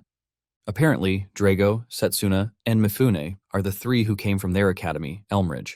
The other academy students waste no time discriminating against Satsuna and Drago since they are both from the close combat magic department. Although some believe that Drago will have some uses since he is big, they totally write Satsuna off. Rumors are also flying around that he was saved by Roberta in Eldinia. Most of the students are already rejecting Satsuna as their teammates before they even get the chance to work with him. When it is time for the team assignments, the commander tells them that they are all going to state the unit that they would like to join. Zappa is thinking of adding Mifune to his Sid unit when Satsuna suddenly raises his voice to say he would like to join the Sid unit. Zappa is pissed already when he hears this, but at the same time he doesn't think he is going to get picked because it all depends on the tests that are going to be conducted. The commander then calls them together, telling them that the battalion is based on merit and the assignments will be based on their abilities. To know their worth, the commander tells them that they are going to take turns attacking the golem, and its damage intake will be measured and projected as their score. The commander calls on a trainee who hits the golem with fire magic, ultimately earning him a whopping 382 points. One after the other, the trainees step up to attack the golem and know their score. One even fails the test, ultimately earning a big 0 points. When it is Mifune's turn to display his skill, he calmly unleashes his formation magic, impressing those who are watching. When his points came out, he got close to 600 points, which is a big deal. When it is Drago's turn, he excitedly steps up to take on the golem, and the other students are already expecting him to fail against the golem. However, they are all left stunned when Drago beat the golem up so badly that he obtained close to 800 points. The other trainees are left in awe as they never expected a close combat mage to be that powerful. Some then assume that his big size is his strength. After Drago is done wreaking havoc on the golem, Satsuna is called forward. To make things harder for Satsuna, Zappa suggests that they put Satsuna up against a demon-type golem. Valerie tries to point out the dangers of doing this, but Zappa doesn't mind, since he is aiming to break Satsuna's ego. Valerie sympathizes with Satsuna's condition because the demon type is known to be very difficult to deal with, thanks to the ability to fly. Because he is a close combat mage, Valerie believes that he has no chance whatsoever. Satsuna steps forward, and when he realizes that he is going up against a demon-type golem, he grins without fear. On the other hand, the trainees believe that Satsuna is done for since experienced mages even have trouble dealing with a demon-type golem. They assume that he is going to give up, but unknown to them, he was once the strongest mage in the Magus battalion. They start making fun of him because they believe that he is going to have the lowest score among all the trainees. They know that once the demon type leaps into the air, it is all over. The commander orders that the battle begin, and Satsuna wastes no time, dashing at the golem before it even has the chance to do anything. He unleashes his mana swords and delivers precision cuts to the golem, ultimately destroying it in front of everyone. The golem shatters into dust, and the spectators are left picking their jaws from the floor. Even the system was not able to register a particular test point because Satsuna was too fast. Satsuna is initially worried that he might have overdone it until he realizes that the Magus battalion is all about eliminating threats as fast as possible. Valerie assumes that there was a malfunction with the system, which is why it was not able to read Satsuna's score, but Zappa clears the air, saying that Satsuna basically dealt so much damage that it broke the system. Zappa painfully admits that Satsuna's score is over 1,000. Some of the trainees refuse to believe what they just witnessed, and they start talking about how the golem is defective. The trainees urge Satsuna to be ready because the real thing will never be easy. the way he just handled it. The next day, Valerie and Zappa head to the commander's office, and he tells them about how everyone wants to get their hands on Satsuna. In addition to those who performed well, is Han from the Issei Magic Academy, who casually scored over 700 points. Since Zappa and Satsuna have beef with each other, the commander puts Valerie in charge of Satsuna. Valerie excitedly takes the job, assuring the commander that he is going to do his best to train Satsuna and Han. Momentarily, Valerie gets the two under his wing, and he tells them to follow him so he can give them a tour of the facility.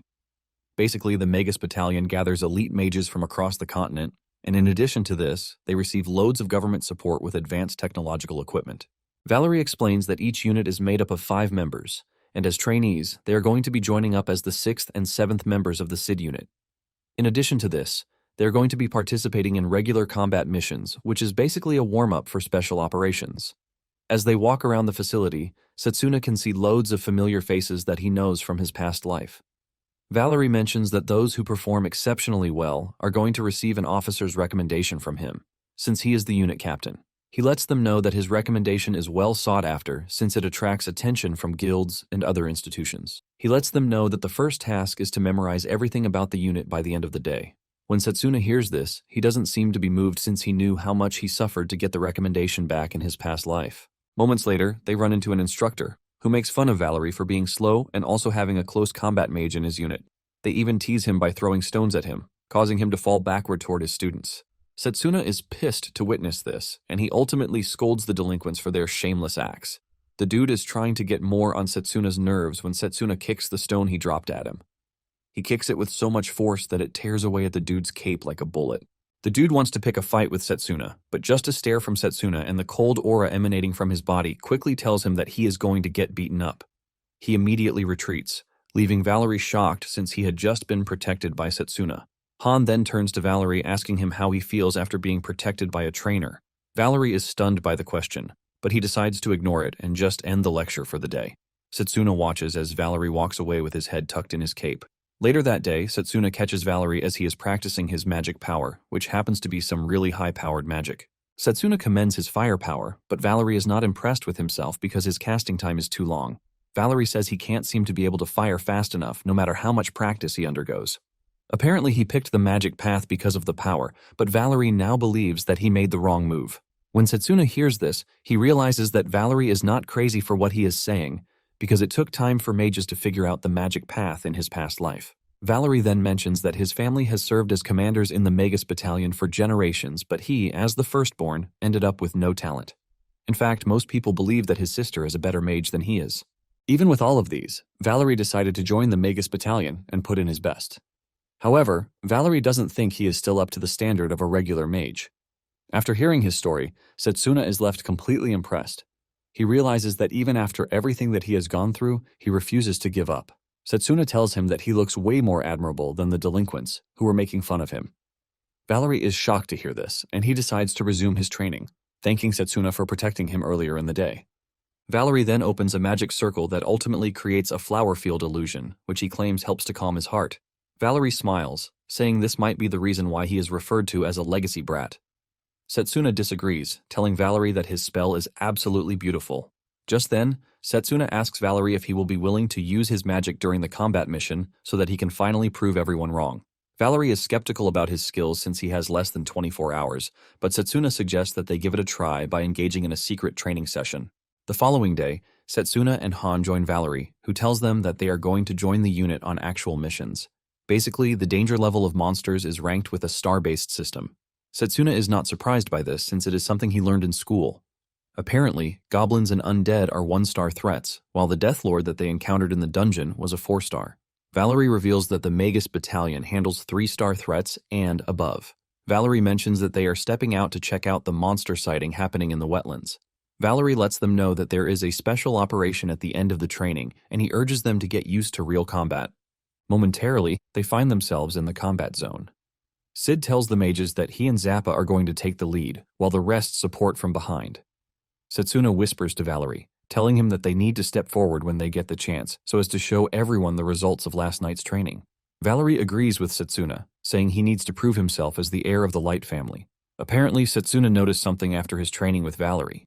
He realizes that his mana reserves are among the top people in the Magus Battalion.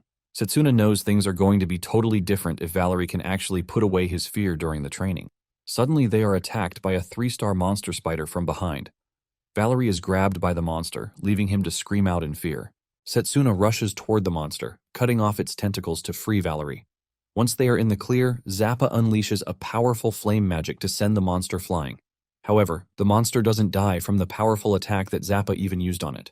Sid is about to take care of the situation when Valerie stops him, suggesting that he handle the problem instead. Zappa worries about Valerie's safety, and he tells him not to push himself because the monster is not one to be joked with.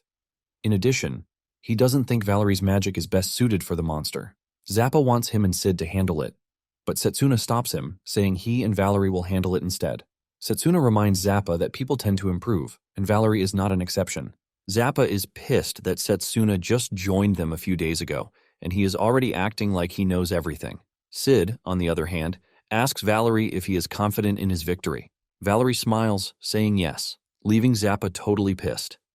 Valerie thanks Sid for the opportunity given to him, and he immediately activates his magic circle, which creates the illusion of flowers. Zappa is pissed when he sees this because he doesn't think there is any good thing flowers are going to do for them.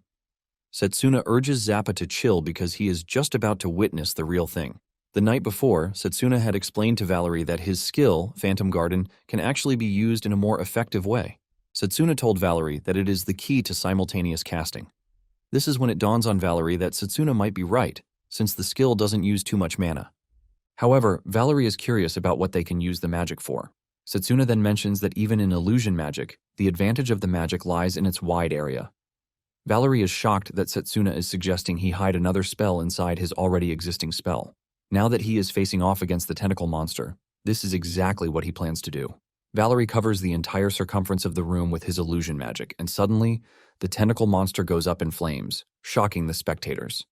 Sid quickly figures out that Valerie hid the destructive magic inside the Phantom Garden skill. Sid considers Valerie's decision to get rid of a spell's weakness by merging another spell with a complete move of ingenuity. Satsuna remembers that the skill, Hecaton Bolt, only performed exceptionally well when used with other spells. Just then, more tentacle monsters appear from their hiding spots. Zappa then tells Valerie that he is clumsy as usual, but what he did has managed to split the monsters. All that is left for Zappa and the others is to go all out on the falling monsters. Zappa angrily launches a powerful flame attack at the monsters, while the others also join in to take down the annoying monsters. Sid watches the battle from where he is, and even though he is impressed by the performance of the other trainees, Satsuna's performance is what truly catches his eye. He knows close combat magic has its limitations, but with the way Satsuna is moving, it is as if he has broken through every known limitation. Sid is forced to admit that Satsuna's battle instincts stand out really well. He notices that Satsuna used an interesting combo, and he figures out that the technique is his invention. Sid is particularly proud that the students sent to him that year are all impressive. Momentarily, they wipe out most monsters in the area, declaring it a success. Sid then walks up to Valerie to commend his hard work, telling him that he should continue improving. Valerie is happy to hear this, but suddenly she holds her tummy in pain. Satsuna is able to grab him before he falls to the ground. Sid asks Valerie if he is injured while engaging the monsters, but he claims that he is fine. He tells them that he will just have to check it out himself. She runs off to check, while Zappa mentions that Valerie is always acting shy around them.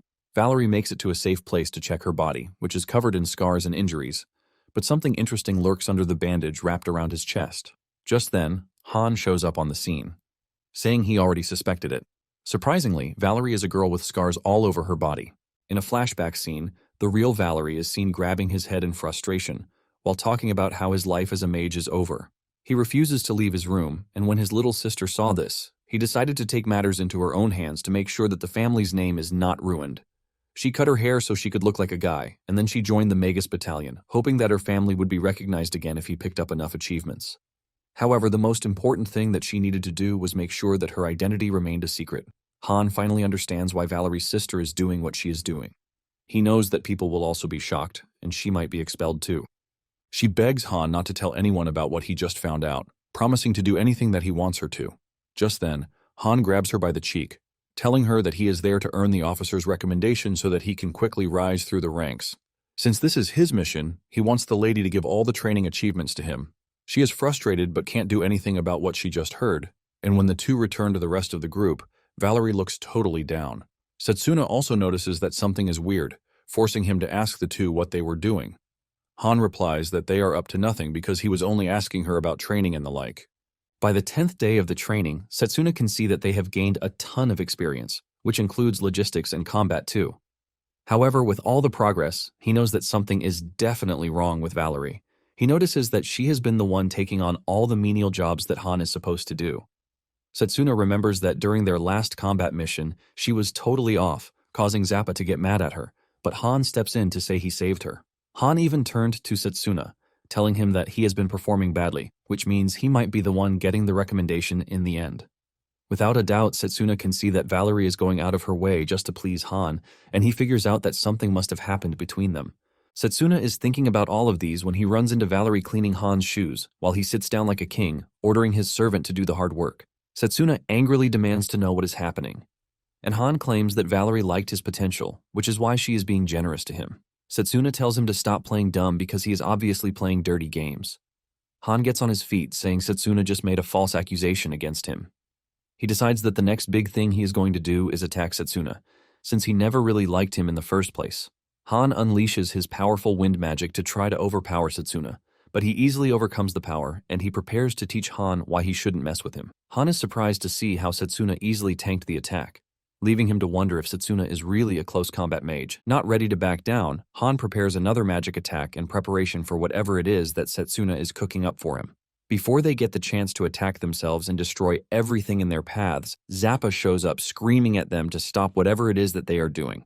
Zappa turns to Valerie, calling her a fool for not being able to prevent the two from fighting each other. Valerie just bows her head in fear, begging for forgiveness. Zappa then tells Han that he can't get away with what he is doing forever. Just then, the PA system rings with an announcement that there will be a 10-minute briefing on next week's special operation. All the units and trainees are ordered to assemble at the plaza. Momentarily, the required group arrives at the plaza to receive the briefing. The trainees are told that from the following week, they are going to be accompanying the main team on high-priority missions because they want to see what they are made of. They are told that the missions will be difficult, which is why they are advised to choose the mission based on their strength. Part of the missions are escorting the royal members, surveying unexplored dungeons, clearing out an orc lord's nest, and investigating Rhodes Island. The moment they mention Rhodes Island, Satsuna remembers that the incident happened on the island. Sid then asks about the Rhodes Island mission, and the commander mentions that it is a mission that came to them just recently. Apparently, Rhodes Island sent out a distress signal, and after this, they have not been able to reach anyone on the island. In addition to this, the guards that have been sent over to the island have also gone missing. Satsuna remembers that in his past life, he chose the Royal Escort mission, and the Sid unit was sent to Rhodes Island. Unfortunately, everyone on the team was slaughtered by unknown monsters, and the one mage who barely made it back was Zappa. In his past life, Sid's unit headed for a scouting mission on Rhodes Island, but Zappa, being the only one who made it back, revealed that everyone was annihilated by unknown monsters that were roaming the island. The Magus battalion immediately headed to the island, but by the time they got there, there were no traces of any monsters. All that was left was a wasteland with no single living creature. The vanished monsters later appeared again when the evil god showed up. The monsters were so strong that they were having a field day with the Magus battalion, ultimately wiping out the Magus battalion.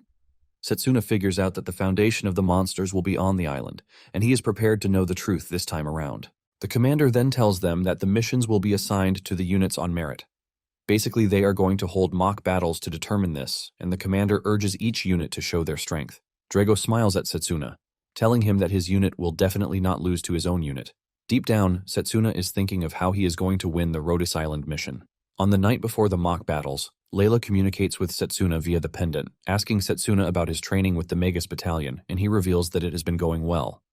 Layla mentions that she has improved on her spirit magic, and Waternia cuts in, saying she lacks a huge source of mana, but she is compensating for this by channeling her anger.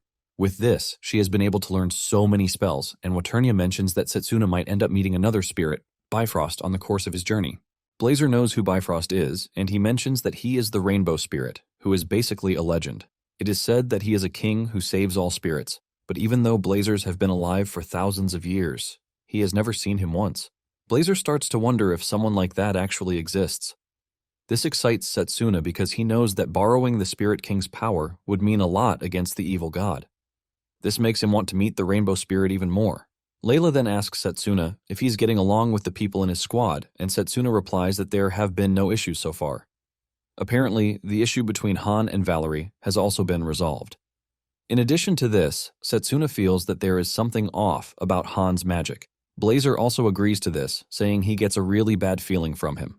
Waternia quickly steps in, telling Blazer that this is not an excuse for him to go burn Han, but Waternia says it just wants him to do it more.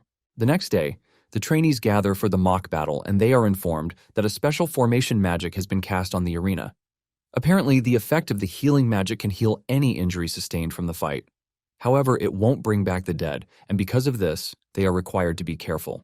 Before the mock battle begins, Satsuna figures out that Han is not the only dude he has to look out for.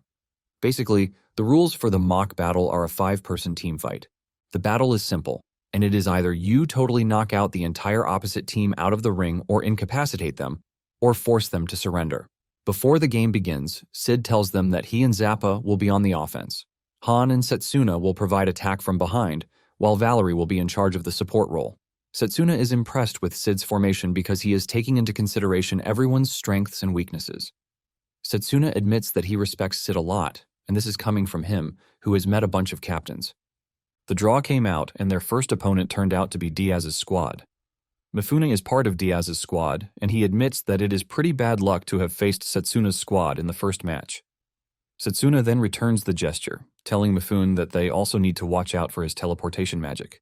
Satsuna believes that it is the perfect power for surprise attacks in a team battle.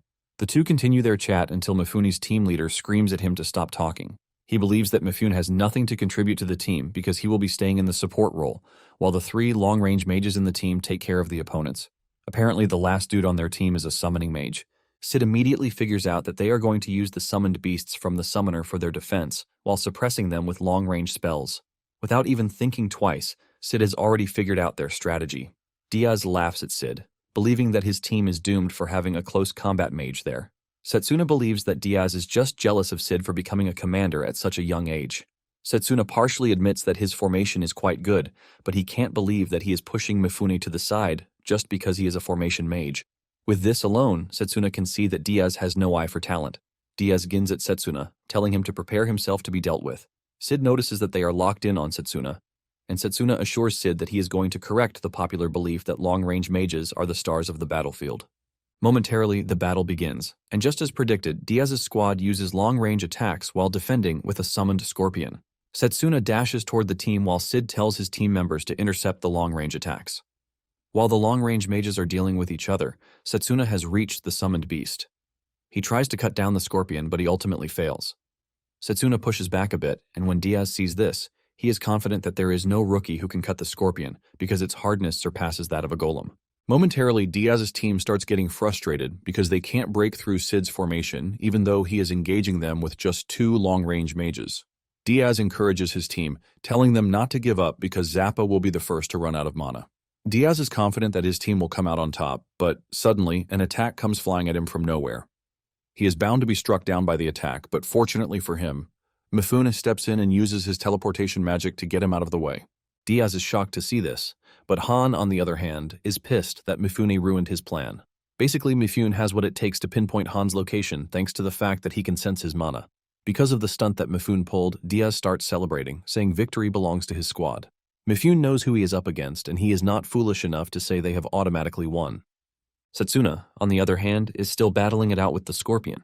While he is doing so, Han is watching him and monitoring his movements and techniques. Diaz continues laughing at Satsuna, saying there is nothing a close combat mage like himself can do. Unknown to them, Satsuna has been cooking his charge bullet skill while creating a diversion with his mana blades. Once the skill is ready, he aims straight at the scorpion's head and he delivers a powerful blow that shatters the scorpion with no stress. This ultimately destroys the defense that Diaz was relying on, leaving him stunned.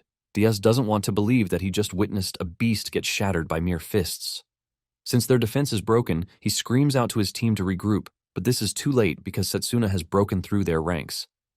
Satsuna is so fast that he knocks down one of the long-range mages before he even realizes it. While Satsuna is dealing with the others, Han aims for Diaz himself, but Diaz senses his attack this time around. Diaz launches his own attack to try and block Han's, but to his surprise, the hit suddenly employs a curve movement, making his defensive gesture useless. The attack hits Diaz so hard that it tears apart his clothes before sending him some meters across the arena.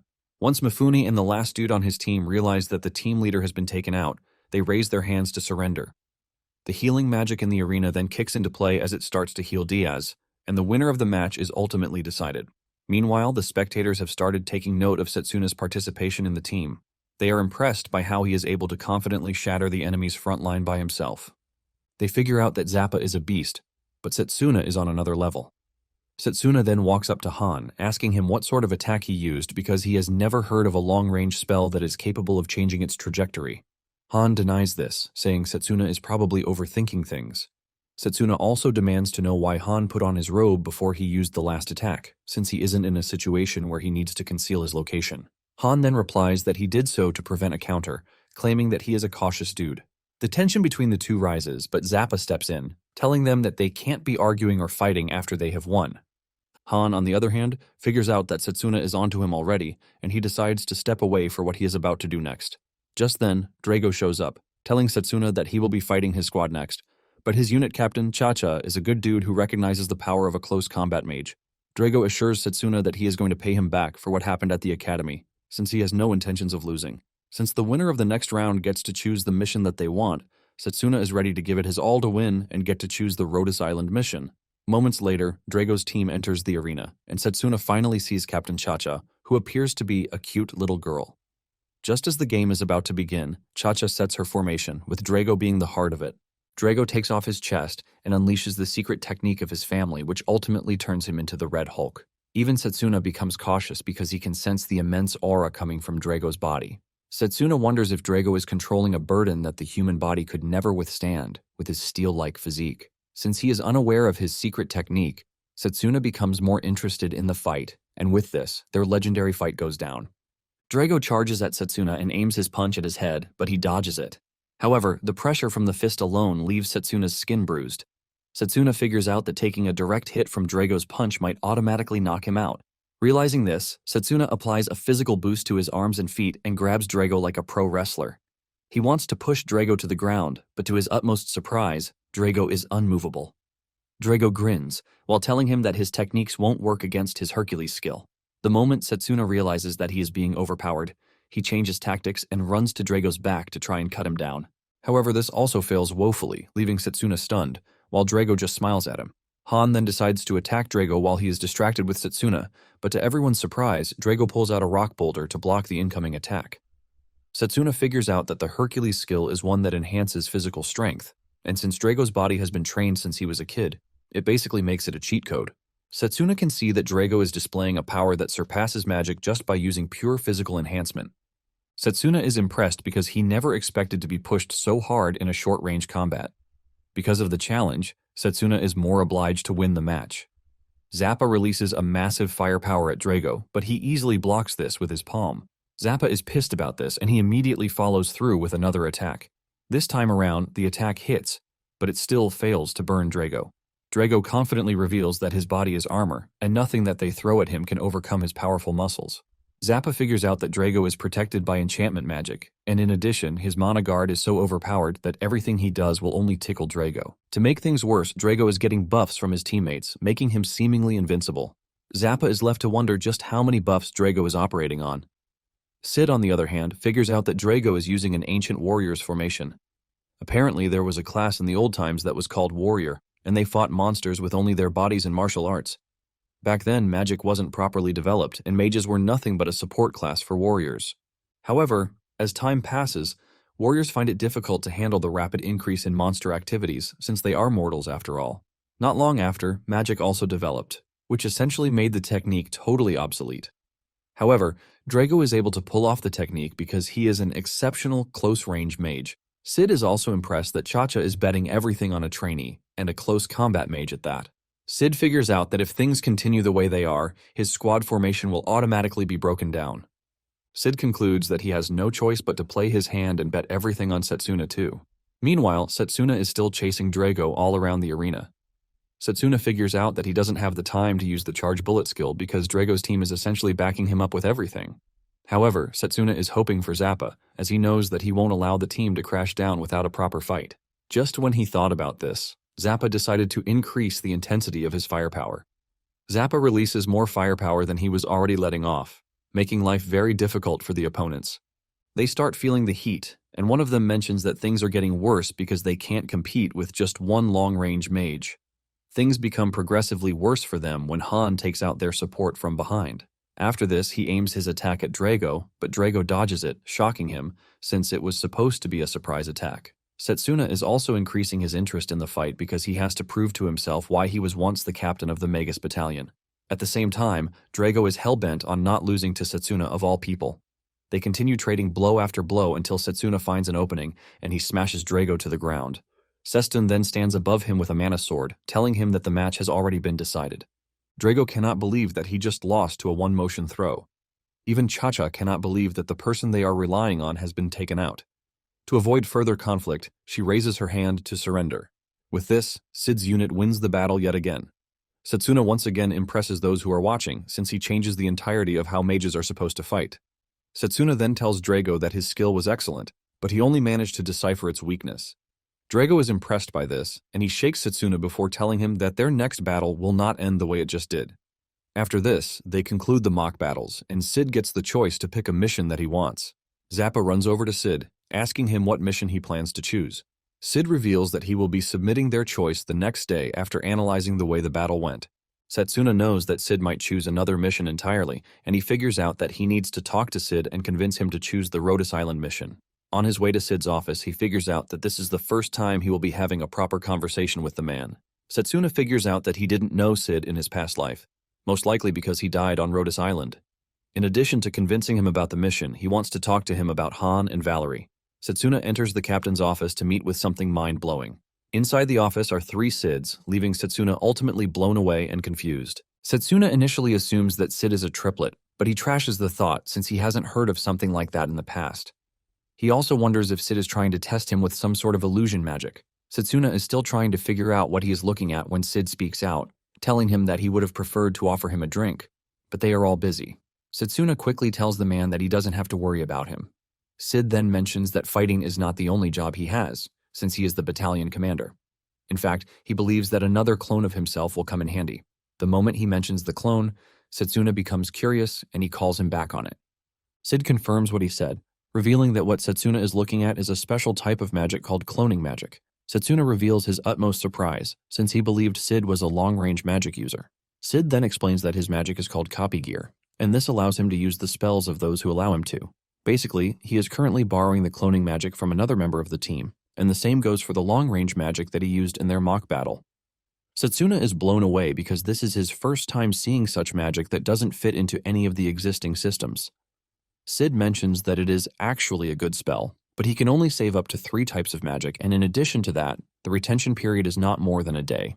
Because his mana tank is not that large, he has limits to how he can use it. Even with these, he is tasked with a lot just because he has a spell that can branch into others. Because of the amount of work that he is required to do, he gulps down a lot of energy drinks. Satsuna finally realizes that the commander is having a really tough one. Sid then asks Satsuna if he has come to see him because of the special mission, and Satsuna replies that he would like to go to the Rhodes Island mission. Sid is surprised because he was expecting Satsuna to suggest that they take on the royal family escort detail. Sid is quite aware that his grades and results give him the chance to form a good bond with the royal family if need be. To Satsuna, Sid is right to some point because in his past life he actually chose the royal escort, and he secured his promotion in the army. However, in this current life, he now has something that he needs to prioritize over promotions. Just then, one of Sid's clones passed him accumulated data on Satsuna. They have gathered info on his background and his early ambitions too. In the note, Sid reads that Satsuna actually chose the worst magic path even though he had the chance to pick the others, which are considered to be the best. Sid is conflicted because what his background data and ambitions says are completely different from what Satsuna now says he wants. Sid wants to know more, but Satsuna hesitates. Sid then tells him that he has no reason to be cautious around him because he also wants to know more about him. After thinking about what the evil god did to him, Satsuna finally reveals that his motives are driven by anger. Satsuna explains that there is someone who is trying to take what is his, and to punch the said person in the face, he had to pick the close combat magic. When Sid hears his story, he asks him if he thinks his said enemy has some business on Rhodes Island. Sid admits that Rhodes Island is one that is shrouded in mystery, and when compared to the other missions, its danger level is unknown. However, without Satsuna coming to see him, he was already thinking of assigning his unit to the mission. Satsuna smiles when he hears this, believing that everything is already on the verge of being great. Just then, Daniel and Iris run into the room, and Daniel asks Sid if he shared the heart-shaped chocolate made for him by Cha-Cha. Sid says yes because he doesn't want to be the only one to eat the nice chocolate. The two finally confirm that their boss is a hopeless man. The two then reveal that Cha-Cha's team will be escorting them to the Rhodys Island investigation mission. They ask him why he thinks this is, and he says he believes that Cha-Cha and her team are worried that they should not go alone. The two immediately hold their heads in frustration because Sid is totally hopeless. Satsuna knows about Iris and Daniel and the fact that they are pretty skilled. However, they were also wiped out before the main catastrophe, just like the headmaster. Since he knows how special the two are, Satsuna is prepared to defend them this time around. Since Satsuna is done talking with the commander, he bows his head, telling him that he is taking his leave. Sid wants to talk to Satsuna about Zappa, but Satsuna lets the man know that he is aware of Zappa's soft side. Later on, Zappa scolds Valerie for being a bum, and since they are going on a mission with an unknown danger level, Zappa angrily discharges her from the unit. Valerie is shocked to hear this, and Zappa tells her that he is going to break her bones, so she doesn't have the strength to fight. That is, if she wants to follow the team. Just then, Valerie unleashes a scary aura from her body, and she appears to be a totally different person. She gets on her feet with so much aura, and tells Zappa that she has a duty to her family, and there is nothing that can stop her. Still in rage mode, she mentions that she initially lost her confidence, but it was brought back by a certain someone. Zappa is shocked to see that Valerie is ready to fight him without holding anything back. Zappa decides to indulge her, and he unleashes firepower, hoping to disarm Valerie once and for all. However, Satsuna jumps in before the attack hits Valerie to break it and cut it down. Satsuna then tells Zappa to back off while assuring him that Satsuna is definitely going to produce results. Satsuna urges Zappa to trust Valerie even if it is for once because he can sense the determination on Valerie's face. Zappa is forced to back off, but he lets Satsuna know that he will be the one to be punished if Valerie doesn't perform up to expectations on the island. Soon afterward, it is time to leave for the island, and just as expected, Cha-Cha and his team arrive at the dock. Together, they all step into the boats as they set sail for the island. Daniel mentions that the island is a peaceful island, and he just hopes that things are the same by the time they get there. Unknown to them, a man-eating monster that can also talk is already ravaging the island. Meanwhile, Leo is on Morgana's trail, and he has already figured out that she is not dead yet. In fact, her entire house has moved, leaving Leo disappointed. Pooker, who is behind him, then mentions that the Magus battalion is on its way to investigate Rhodys Island. Since the evil legion is there, Pooker wonders if the Magus battalion will be wiped out. Suddenly, it dawns on Leo that Satsuna went for the training, and there is the possibility that he joined the investigative mission. Out of nowhere, Pooker throws his ninja knife at Leo. Leo barely dodges the knife, which hits the ground, shattering it. Leo is shocked, wondering why Pooker attacked him, and Pooker tells him to stop playing dumb because he is probably the one who leaked the information to Satsuna. Pooker tells Leo that he is a traitor and that he has to atone for his sins with his life. Leo is surprised that Pooker has come to a conclusion already, but he doesn't mind fighting Pooker. In fact, he is hyped to fight Pooker, since it is going to be the first in history. Pooker, with his Joker face, also grins brightly as he gets ready to fight Leo. Back to the Sid and Cha-Cha unit, they finally see the island in range after traveling for just a little over an hour. Sid notices big birds flying in the air, and he says it is unusual because there are no big birds on the island. This basically confirms that there is something wrong on the island. Apparently, the island is home to fewer than 500 people, but because of its hot springs, it tends to attract loads of tourists. Sid adds that the volcano, which is present in the middle of the island, has also been dormant for a long time. However, with the way things are, they can feel the eerie presence in the air. Sid then tells them that their mission is to find survivors, protect them, and investigate whatever horrific things are happening on the island. However, there is going to be a possibility that they will have to engage in combat, and he urges the team to stay sharp. Satsuna remembers that in his past life, Sid's unit was wiped out, and even the only survivor, Zappa, had mumbled memories. Zappa returned and could only remember that he was attacked by monsters of unknown origins. Since the monsters later appeared when the evil god showed up, Satsuna is confident that the apostles are involved. Sid then tells them that the missions are always difficult, which is why 30% of trainees drop out every year. Sid then urges them to put themselves first in case of danger. Sid adds that they should not be blinded by the officer's recommendation, which will end up costing them their lives. Zappa wastes no time turning to Valerie, telling her not to drag the team down. Just then, Daniel calls the team's attention to the weird feeling that he is getting. Satsuna immediately figures out that the wind is gone, but after careful observation, they realize that the ship is not moving. Suddenly, a large sea serpent emerges from the water, scaring the hell out of them. Apparently, the serpent is a 3-star monster, and Zappa wonders why something as dangerous as it is looking for in a peaceful sea. Valerie immediately steps up, saying she is going to handle the serpent. Using her magic, she creates a barrier that prevents the monster from reaching the ship. Sid then screams out orders, telling his unit that the monster's weakness is lightning. Sid hits the monster with a powerful lightning attack, which gets amplified by the fact that it is in water. The monster screams in pain before losing consciousness, and it slowly sinks into the water. However, the serpent shocks them when it emerges again, but this time, it hits the ship with a tentacle. Iris is shocked because a sea serpent has no business having tentacles. Satsuna starts to understand what they are up against, but suddenly, a tentacle comes flying into the ship. Before it can do any serious damage, Satsuna cuts it down with his bare fists. Just then, several monster heads appear from under the water, ultimately surrounding the ship. Zappa finally figures out why the ship was unable to move from where it is. Even though the monsters are scary, the team stays together to launch several attacks at the monsters. Suddenly, the ship gets so rocked that Daniel almost falls off, but Sid saves him. Since he is the summoner, Sid tells him to summon the divine bird so that they can escape from the already doomed ship. Daniel is worried about Cha-Cha and her team because they have their hands full too, but Sid urges him to trust the other team to make it out. Sid reminds Daniel that they won't be able to form a rescue plan if they all fall into the abyss. While Daniel is summoning the bird, Valerie uses her barrier magic to protect the team. The bird manages to get them out just in time before the ship is ultimately crushed by the monster. The team is still catching their breath from the near-death escape that they had when flying, ugly-looking monsters with human faces appeared above them.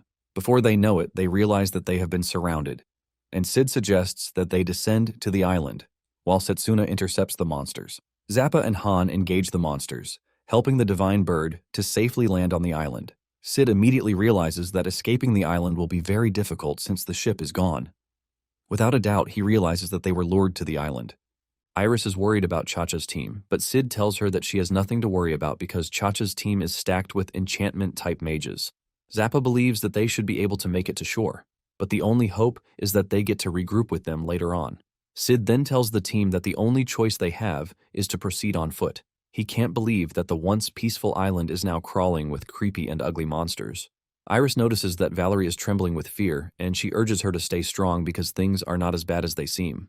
Iris walks up to a flower bud to try and make Valerie better, but the moment she gets very close, the flower bud transforms into a monster with loads of serrated teeth. With no way to move, the monster grabs Iris with its scary mouth while the team members scream out her name. Just before the monster can fully take Iris away, Satsuna is the first to make a move, and he cuts down the monster's neck, causing it to spill Iris out. Iris is badly injured, but it wasn't much thanks to her shield that she activated at the right time. Satsuna asks her if she is fine, and she assures Satsuna that she is okay. Iris says things would have been bad for her if she hadn't activated her shield just in time. Iris mentions her determination to stay alive, since she is the team's healer after all. Valerie is relieved that Iris is still alive and with them. Daniel then mentions that the monsters on the island are basically vicious and are more diverse than they anticipated. Sid agrees with him, saying all the creatures on the island seemingly have the first instincts to hurt humans. Daniel then suggests that they fall back and regroup with Cha-Cha's team because the island is very dangerous to be on. Sid says it is a nice idea, but the question is, can they? Suddenly, a wounded human appears from the woods, begging for help. Before he can say anything else, he passes out in front of them.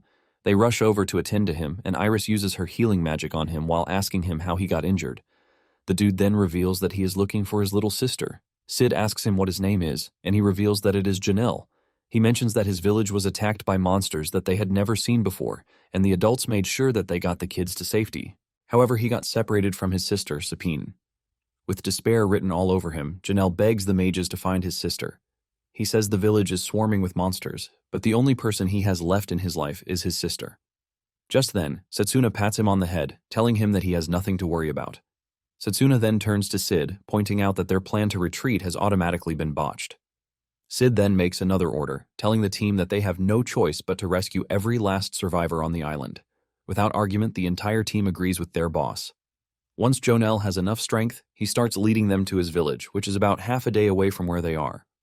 Iris then tells the kid not to push himself too hard because her healing magic can only close his wounds, not restore his stamina.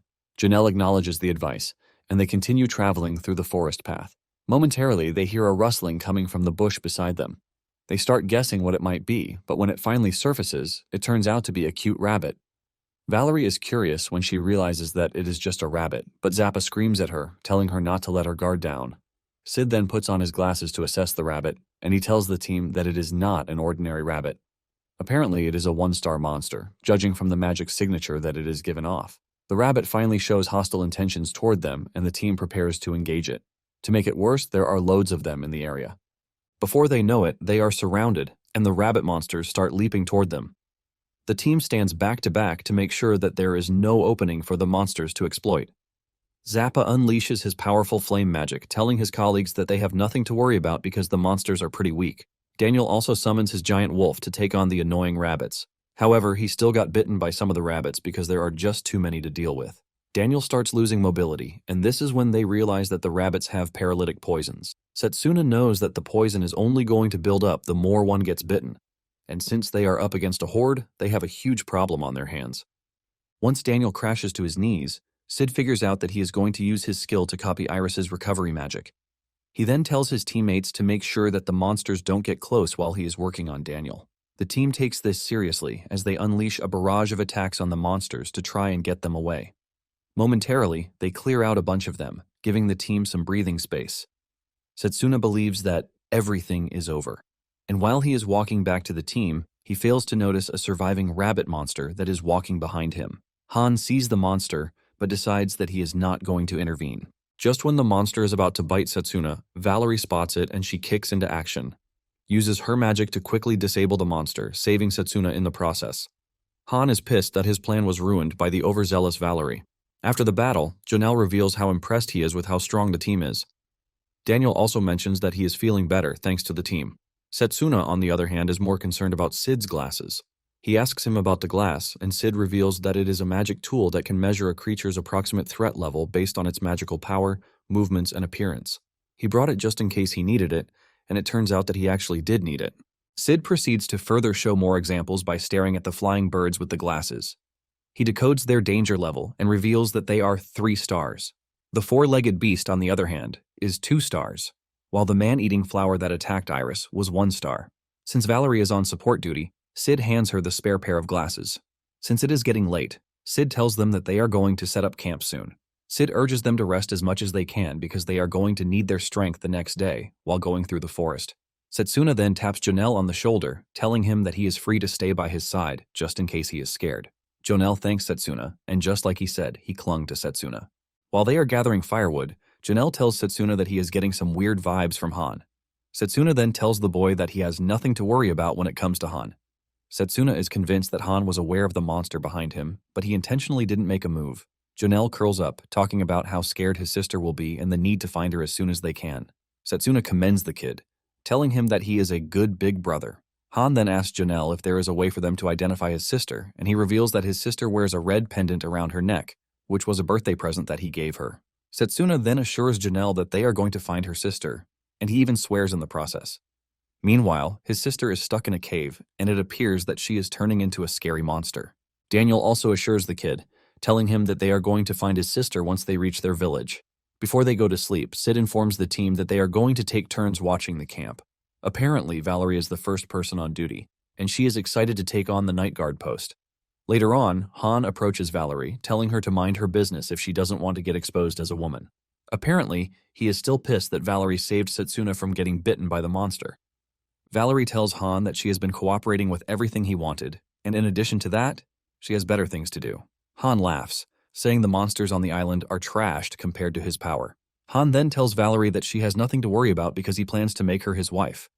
Valerie is shocked to hear this, but Han just tells her to shut her mouth because she should be scared and honored to be his wife. He believes that by marrying her, she gets to save her family from the impending doom. Valerie slaps Han's hands off, telling him that she is not interested in his game. Before things can escalate, Satsuna shows up, telling Han to back off. Both Valerie and Han are surprised to see Satsuna appear on the scene. Satsuna then mentions that he already had his suspicion that there is some sort of blackmail involved in the whole thing. Satsuna believes that Han is acting irrationally because of the nature of his magic. Han is surprised when Satsuna says this, and he assumes that Satsuna is playing some sort of psychological trick on him. Satsuna then tells him to be careful because he is biting more than he can chew. Han refuses to take Satsuna's advice, claiming that he has better things to do instead. As Han walks away, he is left to start wondering just how much information Satsuna has. Han makes up his mind that he will make sure that Satsuna dies on the island. Satsuna then asks Valerie what happened since he couldn't hear the entire thing that they were talking about.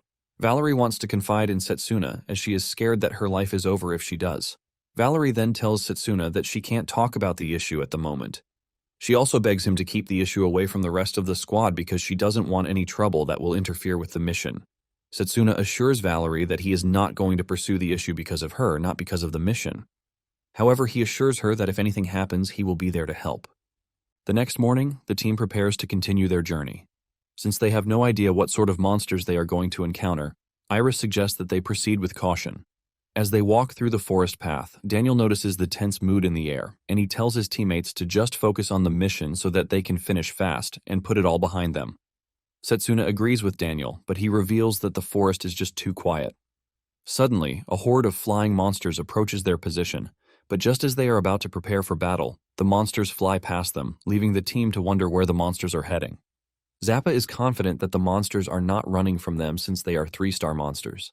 Suddenly, they feel a strange sensation in the air, and Sid orders his team to get into formation. Just then, a terrifying chimera monster with a lion head, a goat head, a gorilla head, and a snake tail appears right in front of them. Valerie scans the monster, and fear grips her when she realizes that it is a 4-star monster. It finally dawns on the team why the bird monsters flew away.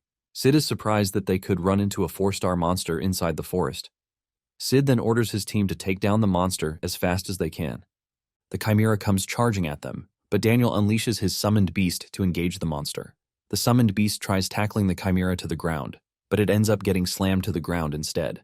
Daniel is shocked by the incredible power that the chimera boasts of, and Satsuna charges toward the monster ready to cut it down. However, the monster suddenly turns around to run away, leaving Satsuna confused. Out of nowhere, an ominous presence fills the air, and a giant foot steps on the chimera, crushing it effortlessly. The whole team is gripped with fear and disbelief at what they are looking at. Valerie almost crashes out when she scans the danger level of the monster that just appeared right in front of them.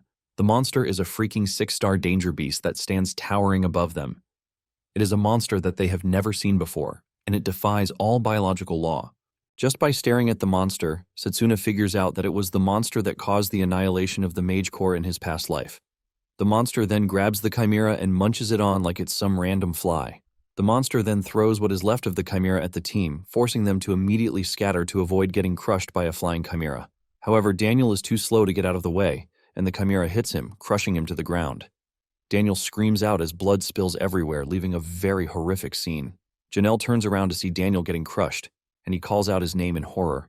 Satsuna, on the other hand, wastes no time taking the fight to the monster.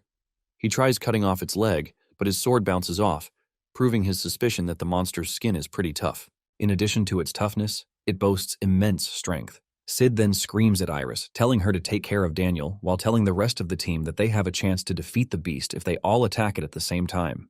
Iris acknowledges the order and runs toward Daniel. But just as she is about to reach him, another of the giant monsters appears in front of her.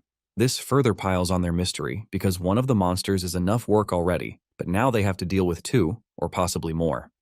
Just as predicted, more of the giant monsters show up, numbering at least 6, and they surround the team, leaving no escape route. Apparently, Satsuna knows the monster as Gorfont, and this is thanks to his knowledge from his past life. Basically, it was a monster that wiped out the battalion, even though it was filled with long-range mages. The monsters try to overrun the team, but they manage to stand their ground. Valerie in particular holds the team together with her barrier magic, but holding too long starts taking a toll on her as blood drips out of her nose. Suddenly, Janelle screams and points to a monster in the distance that turns out to be his sister. Janelle cannot hold back as he tries running toward his sister. Sid doesn't want them to break formation, since it is going to make things harder for them. Just then, Zappa tells the team to go on ahead while he holds down the monsters. Valerie refuses, saying she wants to stay back and fight with Zappa until the end. Zappa scolds her for being naive, and he reminds her that she has a family to rebuild. Zappa smiles at her, telling her that it would be unwise of her to throw her life away on the island. Satsuna is not surprised by this since he knows that Zappa has a soft spot for his comrades even though he pretends he doesn't. Satsuna reveals that Zappa is the kindest but most awkward person. Zappa smiles, saying he considers the monsters a challenge for him since he is a strong dude. Sid finally decides to give the order and he tells everyone to break off so that they can chase after Janelle while Zappa covers them from behind. Before anything else, Satsuna runs at great speed to get Daniel from where he is. Satsuna then follows the rest of the team while Zappa stays behind, unleashing insane flames at the monsters. Since there is no one in the area for him to worry about, and he also has his pride to maintain, Zappa finally decides to let it all out. He releases scorching flames that burn the Gorfins, making things hard for them. The team finally catches up to Janelle on a cliff, and when they ask him where his sister is, he points to the forest, saying she has vanished into it. They are debating the possibility of this when the cliff suddenly breaks off, causing them to all fall to the water below. They wonder if the cliff broke off as part of the battle's aftershock. Meanwhile, the dude, who created the monsters, is on the island, and he is watching the team struggle. He wants to see just how strong they are by toying with them. Later on, Satsuna washes up on shore, and he realizes that he has been separated from the rest of the team. He is thinking of regrouping with his teammates when he is surrounded by chimeras. Elsewhere, Iris and Han find themselves trapped together. Iris is talking about how they need to work together when she suddenly realizes that Han has vanished, leaving her to deal with the monsters. Han is running away without a care in the world, since he knows that he can take care of himself. Valerie, on the other hand, is being chased down by monsters. Sid is engaging a group of monsters when he hears Valerie's voice. Sid calls for Valerie, demanding to know her position. Valerie hears the captain's voice coming from inside a cave, even though it is not the captain's, and she is being lured in without even realizing it. Just as she reaches the entrance of the cave, she realizes that she has been duped because she is being called by a group of monsters that are mimicking the commander's voice. Sid notices that Valerie is in trouble, and he turns around to look at where her voice is coming from. This causes him to lose concentration, and before he knows it, a Gorfint appears from behind. He almost gets crushed to death, but he barely leaps away, and the monster ends up shattering the ground instead. Sid tries to make a stand against the monster, but he gets slammed so hard into a tree, leaving him open to the monster. Sid admits that the monster is crazily strong, which makes their efforts and tricks totally useless. Sid figures out that only the powerful mages like Zappa have a chance against the Gorfint. However, Sid is proud to be a commander in the Magus battalion, and he is not about to go off easily. He snaps his fingers and activates his copy gear skill, ultimately putting all of his units into overdrive. Sid finally gets back on his feet, but the monster doesn't waste time before coming after him again. Sid combines a healing spell with a formation spell and a long-range spell, which is infused with all of his power to properly face the Gorfint. All of these merge into one big spell, the Lightning Spear, and Sid throws it at the Gorfint. This cuts through the Gorfint, ultimately defeating it, leaving Sid with a proud moment. He might have been able to defeat the Gorfint, but at the same time, he is at a disadvantage because he will not be able to use magic for a while. As if he had the worst fate of all, two Gorfints appear behind him. One of them punches him, and with no magic support, Sid takes the hit, ultimately crashing to the ground. Sid is about to become spaghetti when Satsuna rushes in to block the hit with his fist. The force from Satsuna's mana-imbued punch causes the monster severe pain that it had to hold its arm. It turns out that Satsuna had saved Valerie before heading toward the commander. He apologizes for coming late, and Blazer is already excited that they are about to have some fun dealing with the Gorfints. Satsuna is in no mood to hold Blazer back, and he agrees with his suggestion that they go all out. His hair turns red as usual and his body starts to emit scorching flames. Satsuna leaps toward one of the monsters and tears its head off with just a single punch. While dealing with the Gorfints, the flying monsters show up, telling Satsuna not to bother because all of his efforts are nothing but trash. Satsuna is already pissed at the fact that they lure in their prey by mimicking humans, and he angrily cuts them down with his fiery sword. One of the Gorfints tries to grab him, but Satsuna relieves it of its arm to put it in its place. Satsuna goes after the Gorfint, decapitating it. Before he does, he tells the Gorfints that they are about to feel the despair he felt before his regression. Without care, he burns down the Gorfint from the head to the bottom. Satsuna basically turns the entire area into a slaughterhouse for the monsters, and he lets them know that they have picked the wrong opponent to mess with. Satsuna then checks Sid's pulse, and he heaves a sigh of relief when he realizes that Sid is no danger whatsoever. He prepares a warm place and then places the two on the warm rafts. Valerie is the first to wake up, and Satsuna rushes over to check on her, asking if her wounds hurt. Cautious to hide her identity, Valerie tells Satsuna not to worry because she can handle everything by herself. Not long after this, Sid also wakes up from his slumber. Sid thanks Satsuna for saving his life, but he is curious as to how Satsuna was able to take down the Gorfints. Satsuna hesitates to answer, and Sid decides not to pursue further because he already understands that he doesn't want to share. Sid mentions that they need to regroup with the others, and he is still saying this when a bloodied Zappa shows up with Han behind him. The trio is shocked to see Zappa, and Valerie cannot believe that Zappa was able to defeat the monsters. Zappa smiles, saying the monsters were a warm-up for him. Han then mentions that they used an invisibility cloak to avoid monsters on their way, but lies that they lost contact with Iris. Sid then takes into account that Iris's location is unknown. and he mentions that they need to find a way to regroup with Chacha's team. Han then tells the team that he saw a village when he was coming, and Sid figures out that it is Jonel's village. Since there is the possibility that there are going to be survivors there, Han suggests that he and Satsuna go. After all, they are the only ones who can still move. Valerie says it is too dangerous, and because of this, she offers to follow them too. Han soon leads them to a cliff, and he says the village is beyond the forest. Satsuna is surprised that there is a village beyond the forest, but while he is not looking, Han prepares to attack him from behind. Valerie sees this and comes rushing over. She jumps between Satsuna and the attack, and she gets hit instead. Han is pissed that Valerie is ruining his plan and he berates her, but Valerie lets him know that she has no intention of abandoning her benefactor. Unfortunately for Valerie, Han's attack tears off Valerie's shirt, revealing her identity as a woman. Valerie apologizes for not telling Satsuna sooner, saying she failed the Magic Academy but had to take her brother's place. Satsuna is not pissed about Valerie hiding her identity because he believes that everyone has what they are hiding. Satsuna assures Valerie that he is going to keep her secret safe. And in addition to that, he won't allow Han to further threaten her. Satsuna whips out his mana sword, but Han puts on his cloak, automatically going invisible. Valerie is worried, but Satsuna tells her not to move. Satsuna concentrates all of his senses, and he is able to pinpoint Han's attack. Before the attack can hit, he repels it and grabs the core of the attack. Satsuna finally figures out the true nature of his magic, which is a golem created with enchantment magic. Valerie is surprised that Han is not a long-range mage. Satsuna says Han has been imbuing the invisible golem with mana and then made it fly to deceive people that he is a long-range mage. The only reason he was able to control the trajectory of the attack is because he was giving the golem orders. Satsuna then says he normally wouldn't get the range or attack power of long-range magic without some kind of special help. Satsuna tracks Han's location and throws the golem at him, taking off his cape and ultimately revealing his presence. It also reveals the special assistance that he has been getting, and Blazer is blown away. He knew something was off about the dude, and this is because he is getting assistance from Zephylion, which is a spirit magic. Han is surprised that Satsuna knows this, and even though he is curious as to how he knows, he believes killing him is much better. He rushes towards Satsuna, unleashing his attack at him. But Satsuna is already a master when it comes to spirit magic, and he easily exploits the flaw in Han's attacks. Satsuna continues repelling Han's attacks, and Han soon reveals that the spirit magic he is using is the one that ran rampant during the Great Magic War. Valerie cannot believe that all of Han's golems are cloaked in blades of wind, which makes it very dangerous.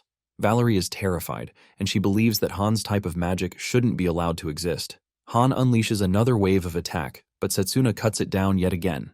However, Han changes the trajectory, and it ends up hitting Valerie, pushing her off the cliff. Satsuna is now left in a dilemma.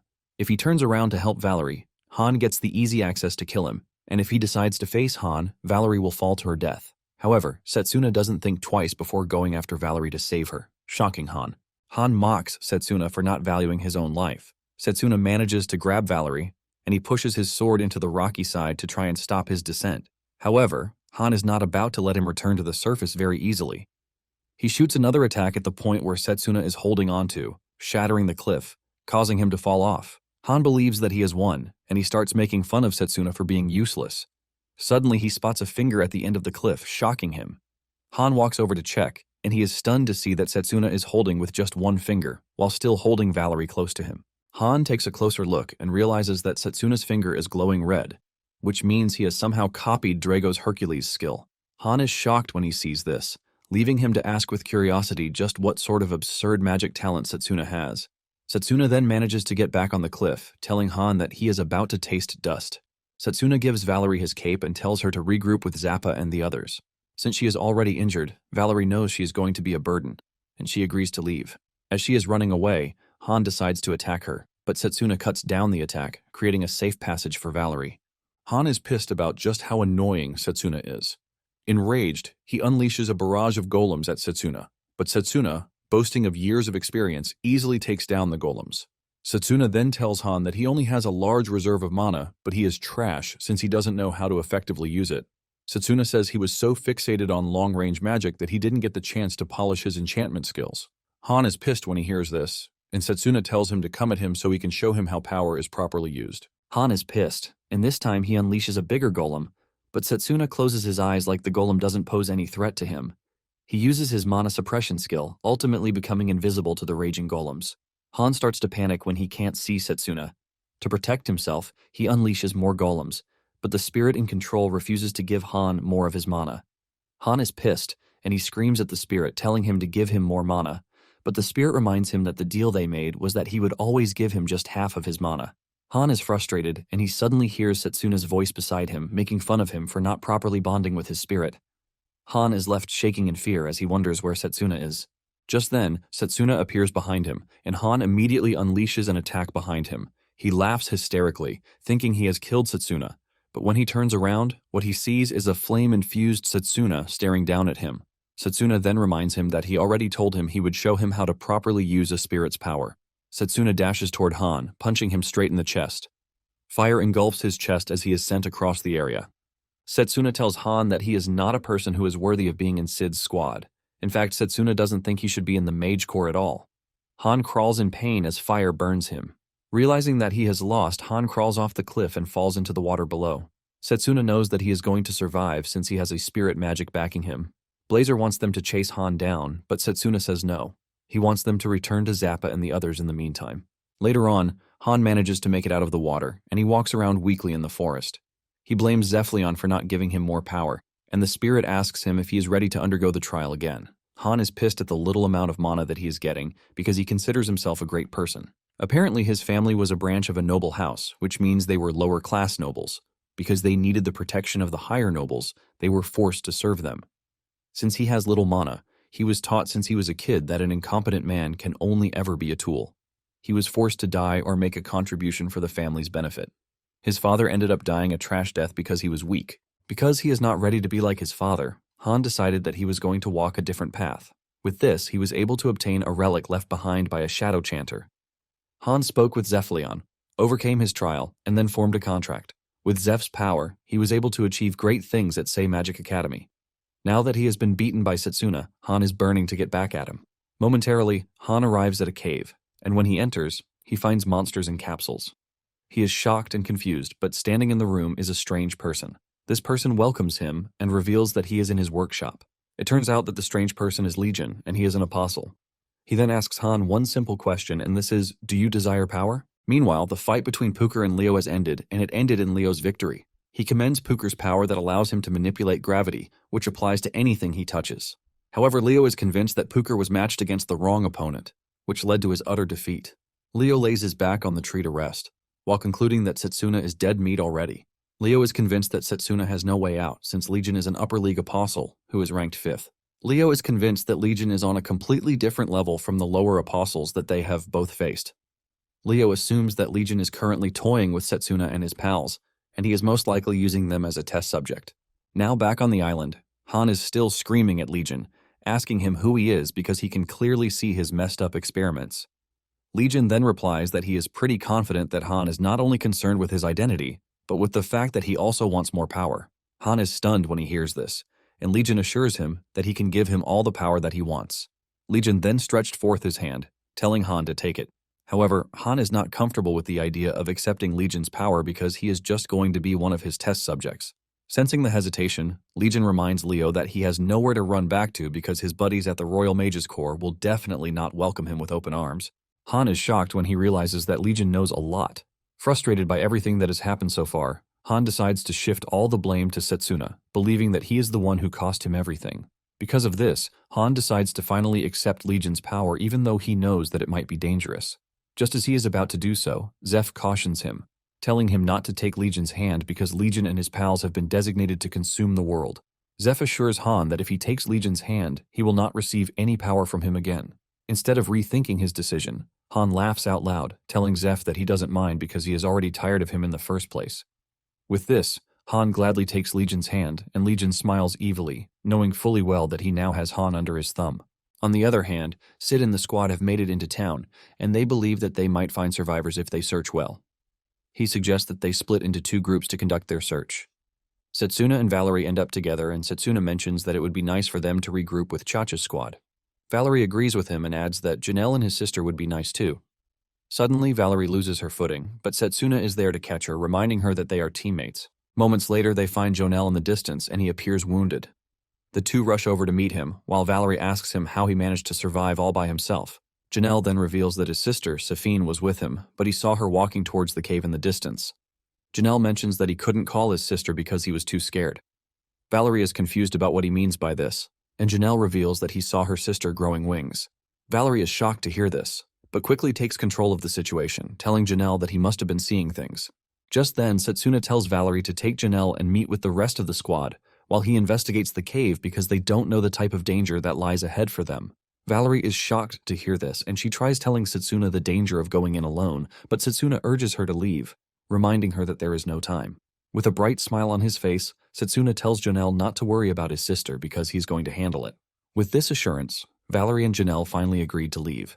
As he proceeds to the cave, Satsuna starts thinking of the possibility that Safine might be the apostle because anytime she appears, disaster is bound to happen. Blazer then urges Satsuna to go all out if this is the case, since this is also the same reason he decided to go in alone. When Valerie finally meets with the captain and Zappa, Zappa is pissed that Valerie allowed Satsuna to enter the cave by himself. Zappa says Satsuna might be strong, but at the same time the whole thing is dangerous.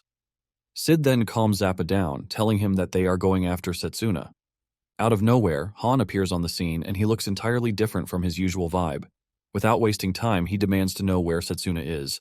Zappa quickly cuts in, telling Han not to try to play saint because he knows all about what he did. However, Han doesn't care about whatever Zappa heard or didn't hear because he just wants to know where Satsuna is. Zappa immediately gets into a defensive position, telling Han that he is not stupid enough to tell him where Satsuna is. Because they are being stubborn, Han decides that he is going to deal with Zappa and his team first because he is eager to show them his new power. He categorically tells the team that he is going to make them regret their decision to fight him. Since he now has a new power to boast of, he shatters the crystal that links to the old one. Out of nowhere, Han launches a long-range fire magic that almost roasts them alive. The team manages to dodge, while Zappa is left confused as to how Han is able to use long-range magic since they believe his specialty is enchantment magic. Valerie is also as shocked as Zappa since no one is supposed to have two magic attributes. Han laughs at them, telling them that this might be impossible for mere mages, but it is very possible for someone as capable as he. Realizing that the team is about to fall apart, Sid quickly steps in, telling them to come together, while reminding them that they have the numerical advantage over Han. Upon hearing this, Han decides to show them what he has stored away. Right before their very eyes, two more arms appear behind Han, leaving the team in shock. Han makes fun of them, saying he has more than two attributes, and this basically gives him the advantage that they thought they had. The team realizes that they are in trouble when Han starts displaying what he can do. This is when it finally dawns on them that Han can really use different branches of magic. Just then, Sid notices that the arms that just grew out of Han's back are the arms of the mages that are supposed to be guarding the island. Sid explains that Han has gained their powers by attaching the limbs of the dead mages to himself. Valerie is shocked, and at the same time disappointed at the fact that Han went against the morality of life. Han makes fun of them because he can see the shock and despair on their faces. Han shamelessly reveals that the power that they are looking at was given to him by Legion. Han continues launching attacks at the team, and with what Sid has seen, he lets the team know that ordinary magic won't be enough to take Han down. Sid then asks Zappa if he thinks he can help the situation, and Zappa suggests he tears through Han's shield with maximum effort. Zappa gets down to business, and he starts stacking up spells to make his fire magic even more deadly. Valerie is shocked and blown away when she sees this. Apparently, attribute magic gets even more powerful with each stack, and even though it is difficult for Zappa because of his vast mana reserves, Sid believes that he has a good chance if he manages the combined incantation. Realizing that Zappa has an ace up his sleeve, Han aims to crush it before it materializes into something that will give him problems. To make the situation even worse than before, Han produces a fifth arm to tackle Zappa's plan. Just before everything goes down the drain, Drago appears out of nowhere to block Han's attack with his bare body. As if they just received divine help, Cha-Cha also appears on the scene, leaving Sid and his team the most joyous people on the planet. Cha-Cha mentions that her team was able to find Iris and Daniel, who are currently being treated at a safe location. Valerie is glad to have reinforcements, but Cha-Cha is left wondering what happened to Han. Sid then tells her that he will gladly explain later, but what they need is to buy time for Zappa to finish his incantation. Cha-Cha is forced to admit that the whole thing won't be easy because Han is basically a monster at this point. However, Drago doesn't mind as long as he is able to use his body as a shield to help the team. Han laughs at the team, telling them that they are not enough to take him on while Zappa is busy cooking up his trump card. However, his laugh doesn't last long because Zappa finishes his incantation pretty quickly, leaving Han shocked. Zappa understands his shock, telling him that he doesn't know what they are capable of, since he wasn't really part of the team from the start. Han watches in horror as Zappa finishes up his deadly attack, the three-element combination magic, Apollonic Ray. However, Han is not finished yet, as he produces even more arms in an attempt to level the playing field. With more arms, he is able to launch even more deadly attacks that put the team in disorder, forcing Zappa to miss the target. Zappa crashes to the ground while Han makes fun of him, telling him to witness the power of a mage who can use every branch of magic. Han boasts that he has surpassed the limits of humanity, and there is no way he is going to lose to anyone again. Han tells the team that he is not like his father, as he is ready to use his power to turn the people who looked down on him into tools. Sid subtly admits that they are in a very difficult position because there is no way they are going to defeat Han thanks to his multiple arms. Just then, Valerie calls Sid's attention to something that she noticed while she was providing support from the rear. After telling Sid her observation, Sid agrees that her plan is worth trying out. They kick their plan into motion, and Valerie slams her staff into the ground to produce the hecaton bolt. Han laughs at them for trying to take him out with this, as he is not ready to sit around and let them finish him off. He immediately goes after Valerie, but Drago is there to block the attack with his bare body again. This pisses Han off, as he screams at Drago to mind his damn business. Drago irritates him further by telling him that he has no intention of being on the sidelines. Han angrily intensifies his attack, thus overloading Drago's limit, causing him to eventually pass out. However, thanks to Drago's sacrifice, Valerie has completed her spell.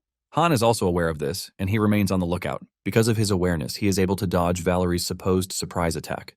Han laughs at the team, telling them that they have no chance, but Sid cuts him off, reminding him what his magic is. This is when it dawns on Han that the attack he dodged was just a mere copy of the real thing. Before Han can make a move, he gets roasted by the actual attack. Han falls to his knees in despair, wondering how he lost to those who are supposed to be beneath him. Valerie then walks up to him, telling him that his weakness was that he was alone.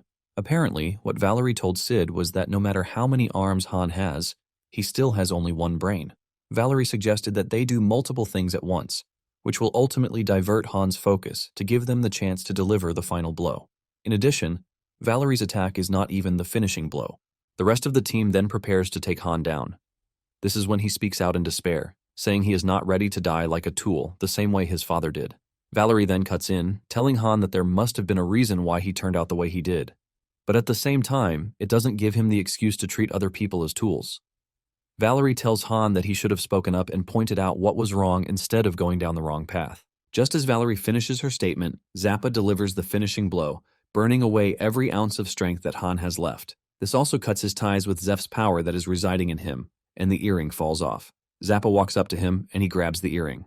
Before Han passes out, Zappa hears Han talking about how disappointed he is that he is unable to properly wield the spirit magic just like Satsuna. Zappa is ultimately shocked when he hears that Satsuna had formed a bond with a spirit. On the other hand, Satsuna had made it into the cave where he finally ran into Safine. Satsuna tries to have a civil conversation with Safine, but she comes rushing at him like a wild animal. She tries to strike him down, but he easily dodges her strike without removing his hands from his pockets. Safine ends up falling to the ground, and this is when Satsuna figures out that Safine is just too weak to be an apostle. In addition, Satsuna realizes that he is not sensing any ill intent from her. Satsuna then decides to speak up, telling Safine that he is not there to cause her harm because all he wants is to save the people of the island. Safine calms down when she hears this, and is forced to ask Satsuna if he is telling the truth. Satsuna pats her on the head, assuring her that everything will be all right. With tears in her eyes, Safine tells Satsuna how monsters suddenly arrived on the island and started taking away the villagers. After they were moved to a different location, their bodies started morphing into hideous forms. But Safine was able to run away when the monsters were not watching. Satsuna can see how devastated she is, and he calms her down by telling her that her brother is waiting for her because he is worried about her. This is when Safine reveals something shocking, as he tells Satsuna that her brother is dead. She mentions that her brother died right in front of her eyes while trying to help her escape. Satsuna is shocked to hear this, but at the same time, he finally understands what is happening on the island. Satsuna then tells Safine to hide in the cave until he is back. He immediately gets on his feet to leave because it is certain that his friends are in danger. Back outside, Sid and the rest of the squad are still trying to gather themselves after the fierce battle with Han. Sid tells Cha-Cha to check on Drago, who is completely out thanks to overexerting himself during the battle. The team is helping each other out when Jonelle suddenly starts to clap, leaving everyone confused. They are wondering when it is going on when Jonelle starts to yap about how he believes that the team is impressive for defeating Han, who is substantially stronger than they are individually. He mentions that humans are impressive, and at this point, Valerie walks up to Jonelle, believing that he is daydreaming or something. However, Sid is able to see through what is actually happening, and he screams at Valerie, telling her to get away from Jonelle.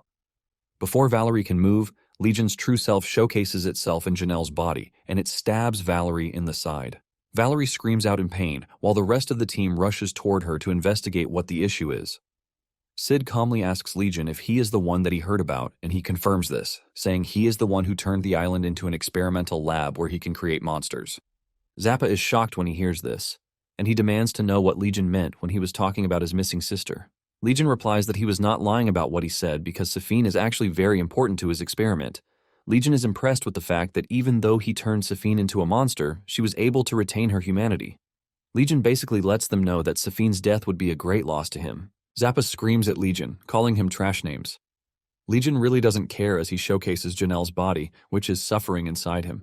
Even though Janelle is not himself and is still suffering, he is still worried about his sister. Legion casually explains that his power life fusion allows him to merge and consume various life forms. While Zappa is busy crashing out, Sid is analyzing the situation. Sid figures out that Legion's mana is too crazy to measure, which makes him much more powerful than the 6-star monster that they fought during the day. Even though it is hard to admit, Sid cannot help but come to the conclusion that Legion is a being that is beyond their comprehension. Suddenly, Legion speaks out, mentioning that he loves humans because they have untold potential. He uses their battle against Han as an example of what he loves about humans, saying he wants to know more about humans because of this particular reason. Just then, he unleashes some weapons from his arsenal, which turn out to be Iris and Daniel's staff. Cha-Cha is shocked to see his unit members' weapons in Legion's hand, and Legion boasts about how he took them to his lab to make them test subjects. Legion then suggests that they stop struggling and voluntarily agree to be his test subjects. Being the hot-headed dude that he is, Zappa angrily shoots a fireball at Legion. The fire burns off his skin, but Legion doesn't look like someone who is affected. Zappa is pissed that even with his fireball, Legion is wearing a smile. Zappa is forced to ask him if he doesn't feel pain. Legion casually replies, saying he actually feels pain, but he is not a mentally fragile baby like humans, who concern themselves with biological impulses. Zappa then decides that the best thing for him is to continue attacking Legion with fireballs. Suddenly, he notices that Legion's skin color is changing. Legion laughs at Zappa, telling him that he has dragon skin, which is fire-resistant. Basically, his body reacted to Zappa's attack and instinctively found the best way to defend itself. The moment Sid hears this, his facial expression shows that they are done for. Legion then decides that it is time he shows them what he can do too. Legion goes after Sid, but he manages to create a shield in an attempt to protect himself. However, this doesn't mean anything as Legion easily broke through the shield. Sid barely escapes being hit, and he notices that Legion's attack has some toxic pollen with it, showcasing the vast number of monsters that Legion has fused with. Legion makes fun of them, saying it is pretty impossible to prepare against all the monsters present on the continent. Legion then adds something crazy to the equation. He knocks Sid down with his latest attack before telling him that no matter how strong he and his squad are, they still cannot match him. Seeing Sid lying on the ground helplessly, Cha-Cha rushes toward him to help him, but Legion grabs her before she can get to Sid. Legion starts squeezing her so hard with the intent of squashing her, but Zappa enters into the equation to save her comrade with his fire magic. Just then, Legion points out what he notices during the whole thing. He points out that Zappa is currently stuck with elementary spells, which can only mean one thing, and this is the fact that he is at his limit. Zappa looks around to see his comrades all lying around, and he makes the determination that he has to treat the fight like his last. Zappa then raises his staff, telling Legion that it is time for them to start the real battle. He unleashes a massive fireball with several stacks of spells, but before he can unleash the attack, Legion finds a weak point, which is Zappa's left arm. Before Zappa can hurl his attack at Legion, his left arm flies off his body, leaving him to scream in severe pain. Realizing that Zappa is in a world of pain, Legion suggests that he surrender so he doesn't take any more damage. Just as Legion is about to get to him, Zappa screams out, telling Legion that he has misjudged him. Zappa is pretty confident that he has what it takes to defeat Legion, even with his right arm only. He unleashes a barrage of attacks that leaves Legion in shock, since he wasn't expecting it. Zappa's attack lands successfully, tearing Legion apart, most especially his head. Zappa screams out in joy, believing that he has won because no creature is supposed to be able to survive without its head. However, his joy soon fades away when he sees Legion gathering himself back together as if nothing happened. Before he knows it, Legion is back and better, leaving Zappa to forcefully admit that Legion might as well be an immortal. While he is still dumbstruck from what he just witnessed, Legion sends a powerful attack straight at Zappa. Just as he is about to get hit, Drago appears to save his ass. Drago puts his body in the way to protect Zappa, but Zappa screams at him, telling him not to cause himself further harm because he is already weak. However, Drago smiles, telling Zappa that he is not going to wait long, As if he already knows what is coming, Satsuna appears right behind Legion, and with a powerful slash, he cuts him in half. Realizing that he has done his job, Drago passes out while telling Satsuna that the rest is now up to him. Satsuna assures Drago and Zappa that he will take it from where they left off. Satsuna then asks Zappa if he can protect the rest of the team. Before he can get an answer, he sees Legion jumping around on the tree. Satsuna immediately goes after Legion, and the first thing Legion throws at him is the tentacle of a sea monster. Satsuna easily cuts this down, but before he realizes it, another huge attack comes his way. However, Satsuna also cuts down the attack and even the next attack too. After taking down a bunch of monsters, Satsuna starts wondering just how many monsters Legion has fused himself with already. At the same time, Legion commends Satsuna's skill, saying his close combat magic is impeccable, but at the same time he is pretty sure that Satsuna didn't use this time of magic to defeat Tsukuyomi and Jagun. This is when it finally dawns on Satsuna that Legion is also an apostle. Legion also does Satsuna the honor of introducing himself, saying they have finally met. With the revelation that Legion is an apostle, Satsuna quickly figures out that Legion is not an easy target to deal with. Satsuna dashes toward him and lands a heavy punch on Legion that sends him to the ground. Because of this, Legion decides to engage Satsuna one-on-one. He dashes away from where Satsuna's comrades are located so he can get to see what Satsuna has in his arsenal. Legion ultimately tells Satsuna to go all out because he is going to need him for his experiment. Satsuna immediately accepts Legion's offer, and he wastes no time tapping into Blazer's power. His hair turns red as usual, and with great speed he dashes toward Legion. With a fiery punch, Satsuna punches Legion in the head. Before Legion can react, Satsuna delivers a barrage of fire-laced punches to his body. Satsuna then finishes the combo with a powerful punch that sends Legion flying into the distance. From the dust, Legion gets back on his feet, shocking Satsuna because he wasn't expecting Legion to still be able to move after everything he just did to him. Legion admits that the spirit magic's power is quite impressive because it just made him use up a bunch of the lives he has been saving for his master's arrival. However, he is still not concerned with this, since he has over 10,000 lives that he has fused with already. Legion assures Satsuna that these creatures will eventually take the ideal form so that they can kill Satsuna. Seeing how strong Legion is, Satsuna figures out that he has to finish the fight as fast as he can because spirit magic has a time limit. Satsuna manages to reach Legion pretty fast, earning him an accolade from Legion. However, Legion decides to increase the stakes, asking Satsuna how he's going to cope against a winged opponent. Legion leaps into the air, leaving Satsuna in a struggle to try to get to him. However, Legion has it easy as he fires off a long-range attack from above. Satsuna's inability to cope in the air causes him to get hit easily. Satsuna crashes to the ground and Legion makes fun of him, telling him that he might be strong, but it is pretty useless when he can't touch him. Legion makes fun of Satsuna, saying this is the limitation of close combat magic. Legion continues unleashing his devastating attacks on Satsuna, but when Satsuna realizes that Legion is way too much for him, he tries to escape so that he can replan his battle. Satsuna manages to escape to a cliff to plan how he is going to make his attack reach Legion in the air before he finds him. Suddenly, Zappa appears beside him, shocking Satsuna. Satsuna is even more shocked when he realizes that Zappa's arm has been reattached. Zappa mentions that Cha-Cha was the one who needs to be thanked. When Cha-Cha woke up and saw Zappa's injuries, she immediately got to work helping him heal his arm. Cha-Cha tells Zappa that he is lucky that the arm was cut off cleanly. Zappa was impressed with how detailed Cha-Cha's healing magic was because this was the first time he had seen her use advanced healing magic. Basically, Cha-Cha was able to complete the healing process thanks to Sid contributing the rest of his mana. After Zappa's arm has been reattached, Sid tells the team that it is imperative that they defeat Legion because he has taken the villagers and some of their comrades captive. Sid encourages his team, saying they are the only ones who can do this. Hearing about the captain's sacrifice, Satsuna tells Zappa that they can't allow Sid's effort go to waste. Zappa agrees to this, but he lets Satsuna know that he has one question for him before they do anything. Zappa then shocks Satsuna by asking him if he was able to cope while fighting Legion because he is using spirit magic. Satsuna is totally stunned by the question, but when he realizes that he has been found out, he has no choice but to answer truthfully. Zappa reminds Satsuna that he is a member of the Royal Mages and it is his job to uphold justice. He tells Satsuna that he is only going to look away this time if he manages to defeat Legion with the spirit magic. Satsuna is glad to hear this response from Zappa, whom he knows to always see things from different perspectives. Zappa just believes that Satsuna is an irritating dude. He then asks him why he is not respecting him like the rest of the squad.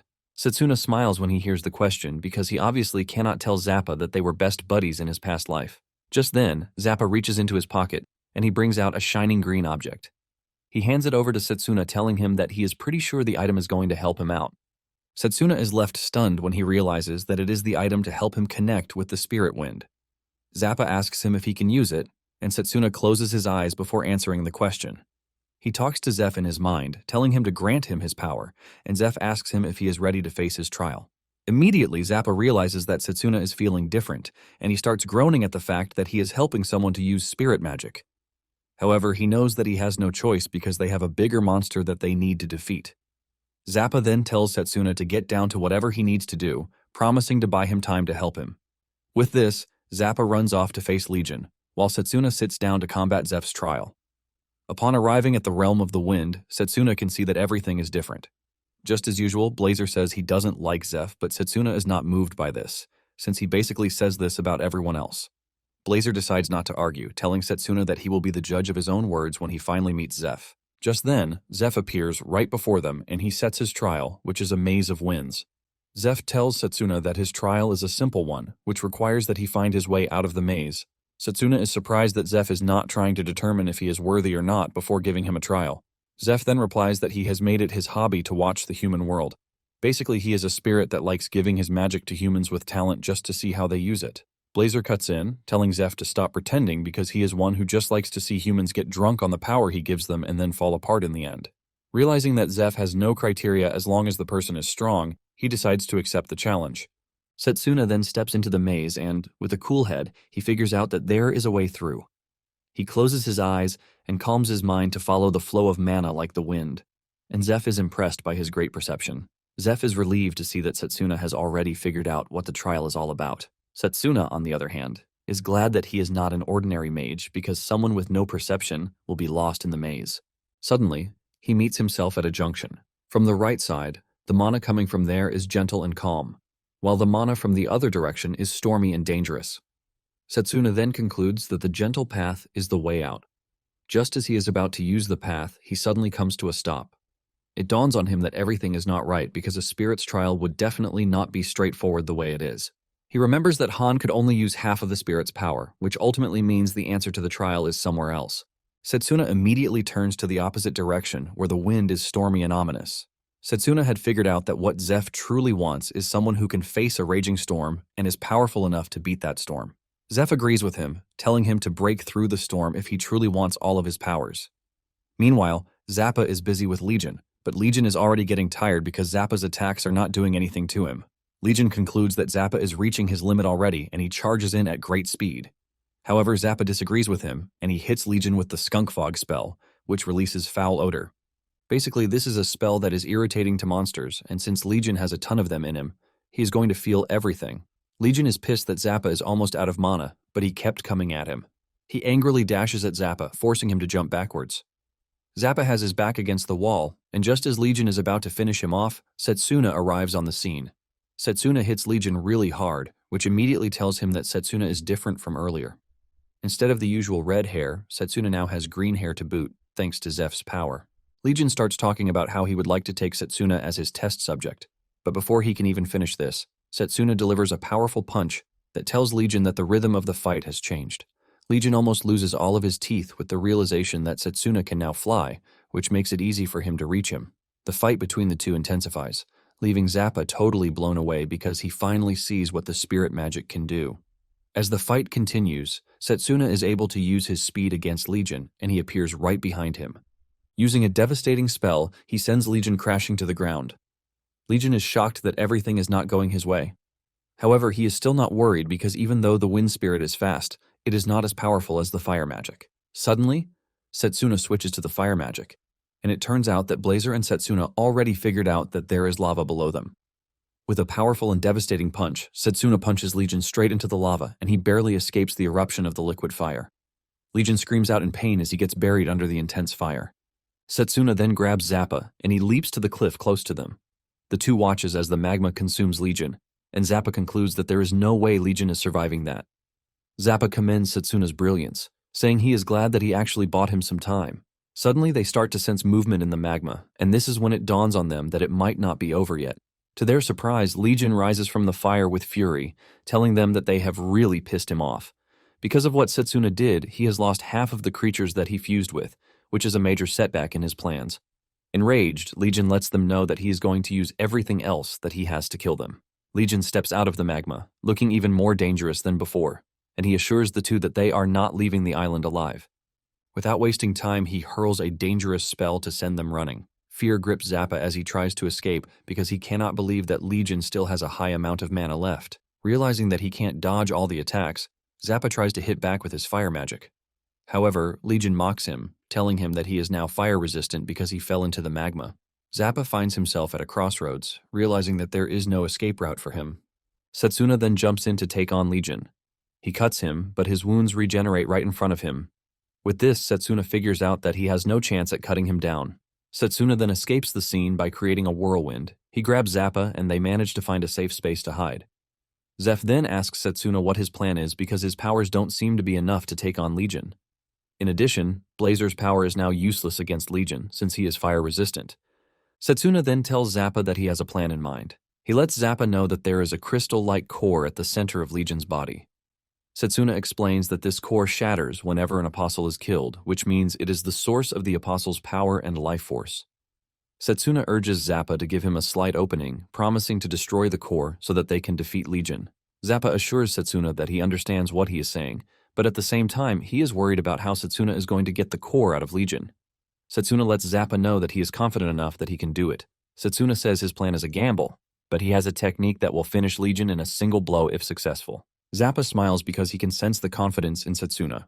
He then tells Satsuna that he is going to create the opening for him, even if it costs him his life. Zappa's words and his hand gesture immediately remind Satsuna of their battle in the past. Satsuna had told Zappa to help him create an opening against Vidrak, and Zappa had said the same words too. Even though Satsuna failed to save the world back then, he is confident that he can do it this time around. With the two in agreement, they kick their plan into motion. Legion is still raging when Zappa shows up to get his attention. Legion is about to go all out against Zappa when he screams out, telling him that he has a deal for him. Legion is wondering what the deal is when Zappa suddenly drops his staff and raises his hand. Legion is shocked to see this, and he is even more shocked when Zappa says he is surrendering, urging Legion to spare his life. Zappa tells Legion that he is ready to cooperate with his experiments, but Legion can see through Zappa's lies. He can see that he is only trying to buy time because he knows that Zappa would never surrender so easily. Zappa takes a deep breath before laughing out loud, telling Legion that he is actually right. He mocks him, saying his experiments and research were complete failures, but he was smart enough to see through his act. Legion is surprised that Zappa is calling his experiments a failure, and Zappa reminds him that they have already defeated all of his trash monsters. In addition to this, Zappa reveals that Safine is now under their protection. Zappa tells Legion that he is nothing but a piece of trash, who is now cornered and helpless. With a smirk on his face, Zappa lets Legion know that with everything he has said, his experiments are a total failure. Everything Zappa is saying is getting to Legion, but at the same time, he gets the idea that Zappa has an ulterior motive. Suddenly, Legion gets hit with a surprise lightning attack from Zappa. However, Legion is able to tank the attack because he used his horns as lightning rods. This is when Zappa finally falls to his knees, and Legion concludes that Zappa has reached his limit. Legion asks Zappa if he is trying to create a diversion for Satsuna because he clearly cannot see him around. Realizing that Satsuna is not done, Zappa starts cooking up another surprise spell to help delay him. However, Legion shocks him, telling him that his plans are trash because he can even see the spell that he is secretly cooking up for him. Zappa is stunned when he hears this, and Legion continues trash-talking, saying humans are mere test subjects to be crushed. Just as Zappa is about to be crushed to death, Legion gets hit with a magic blast from the side. It turns out that the blast came from Han, who is pissed at the fact that Legion believes that humans are nothing more than test subjects. Han screams out, saying he can take every other trash, but he cannot take the idea of being seen as a tool. Han loses his strength again and ends up passing out, but his little theatrics are able to save Zappa's life. Thanks to what Han did, Zappa is able to unleash a powerful lightning spell. He hits Legion with the spell, but before Legion can get back at him, Satsuna shows up on the scene. He commends Zappa's strength, saying this is the reason he is considered to be the strongest mage in the western branch of the Royal Mage Corps. Legion is surprised to see Satsuna looking down on him from above, but he has no idea what Satsuna is about to do. On the other hand, Blazer is fully aware, but he doesn't want Satsuna to go through with it. However, Satsuna apologizes to Blazer, telling him that he has no choice but to do this. As Satsuna prepares his ultimate attack, Legion is also ready to take him down. Suddenly, he realizes that he can't move, and when he turns around, he is shocked to see Janelle's head sticking out. Janelle appears to have stopped Legion using his strong will. With tears in his eyes, Janelle screams out, urging Satsuna to save his sister. Satsuna lets Legion know that he might have taken Janelle's body, but definitely not his spirit. Legion screams out, saying Janelle has no control over him because he is just a test subject. On the other hand, Satsuna is planning to take Legion out with just one fatal blow. Legion soon figures out that Satsuna is gunning for his core, but he is not scared because he believes that neither fire nor wind can do anything to him. Just then, Satsuna does something shocking. Even though Blazer is against it, Satsuna activates both spirit powers at the same time just so he can get the best out of the attack. Satsuna's plan is to combine the two elements so the attack can be more deadly, but Legion is rest assured that there is no way Satsuna can get this done because he won't be able to control such immense magical power. However, Satsuna's stubborn will is able to get him through the tough phase. He ends up combining both powers, leaving Legion terrified immediately. Legion screams at Satsuna, telling him that no matter what type of attack he throws at him, it will never work. On the other hand, Satsuna tells Legion that he is going to set free all of the people that Legion has exploited with his single powerful attack. Combining both the fire and wind magic, Satsuna dashes toward Legion, aiming to destroy his core once and for all. Before Legion knows what is happening, Satsuna has gotten to him, and he lands a fatal slash straight into his head that cuts him in half, including his core. The power from the slash is so devastating that Zappa has to cover his eyes so as not to go blind. As Legion loses his life force, he is left asking questions about how Satsuna is able to defeat him, even though he had the perfect and ultimate fusion. Satsuna then tells him that he might have fused with other beings by force, but he will never be able to bend their wills to his. Satsuna lets him know that this is exactly why he failed, and just then, Legion finally loses its life force and turns to dust. With Legion's defeat, the souls he has forcefully merged with start to gain their freedom. Before Janelle disappears into the afterlife, he thanks Satsuna for his help, and he urges him to look after his sister, Safine. Zappa then walks over to Satsuna to commend his last attack, saying it was truly magnificent. Zappa smiles as he fist bumps with Satsuna as if they are old-time buddies. Satsuna also commends Zappa's bravery, saying he was able to succeed in his plan because Zappa held out. Meanwhile, Blazer is still pissed that Satsuna combined his attack with Zeph's, but Zeph, on the other hand, believes it's a milestone that should be celebrated. Zeph is glad to have merged with Satsuna as he is hoping to see even more impressive ideas in the future. With Legion's defeat, all the creatures on the island start to lose their power, and his influence on Han also wears out. Satsuna carries the unconscious Han on his back, and he looks back in relief, saying the nightmare of Lotus Island is over. After the battle, the giant, scary creatures, Gorefants, that once triggered the annihilation of the Royal Mage Corps, ultimately vanished. Satsuna and his team also managed to retrieve Safine and the rest of the islanders who had been imprisoned by Legion. Satsuna is thankful that Sid and Cha-Cha's squad was not destroyed thanks to his knowledge from the future.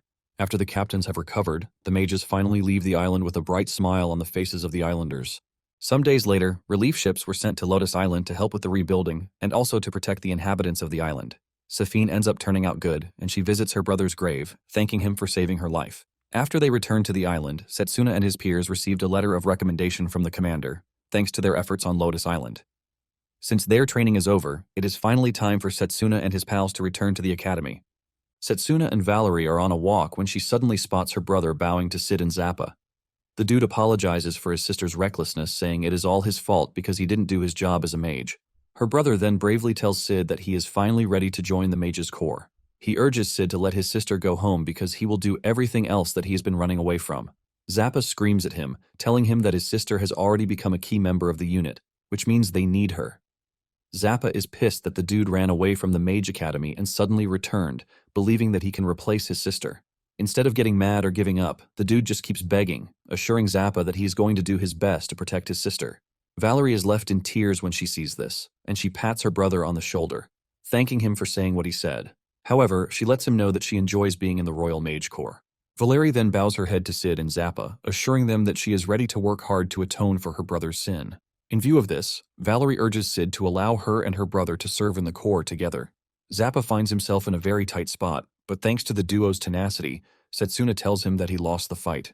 Just then, Sid reveals that he has been promoted to the position of a commander in the Western Branch. Since he was already planning to make Zappa the captain of the unit, Sid urges Zappa to take in the dude to fill the vacancy. Zappa is shocked when he learns that he has somehow become the squad's captain. Sid then gave the siblings their best news, saying they can take both of them into the team. Satsuna is glad to hear this because the glory of the Light family will eventually be restored to its former glory, with the two working in the Mage Corps. Zappa then spices things up, telling the two that he has no room for weaklings. He lets them know that he is going to train them really hard, so they should be ready for what is about to come. Valerie's brother is fired up from all Zappa said, and he assures him that he is going to do everything he wants. Just then, Sid calls Satsuna to his room so that they can have a quick chat. The first thing he did was to tell Satsuna how Han is doing. He reveals that Han has lost the ability to use ancient magic and to morph his body. He is currently recovering under close monitoring, and once he has recovered, the Mage Corps will proceed with his interrogation.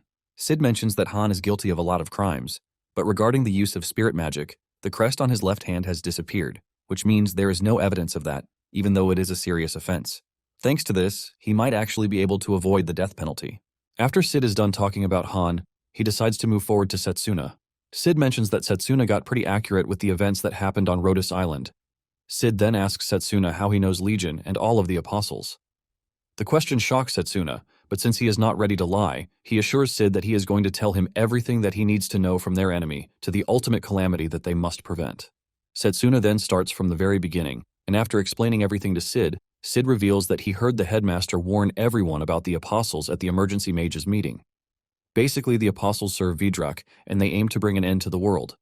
Since Sid has witnessed what the apostles can do, he has no choice but to trust Satsuna.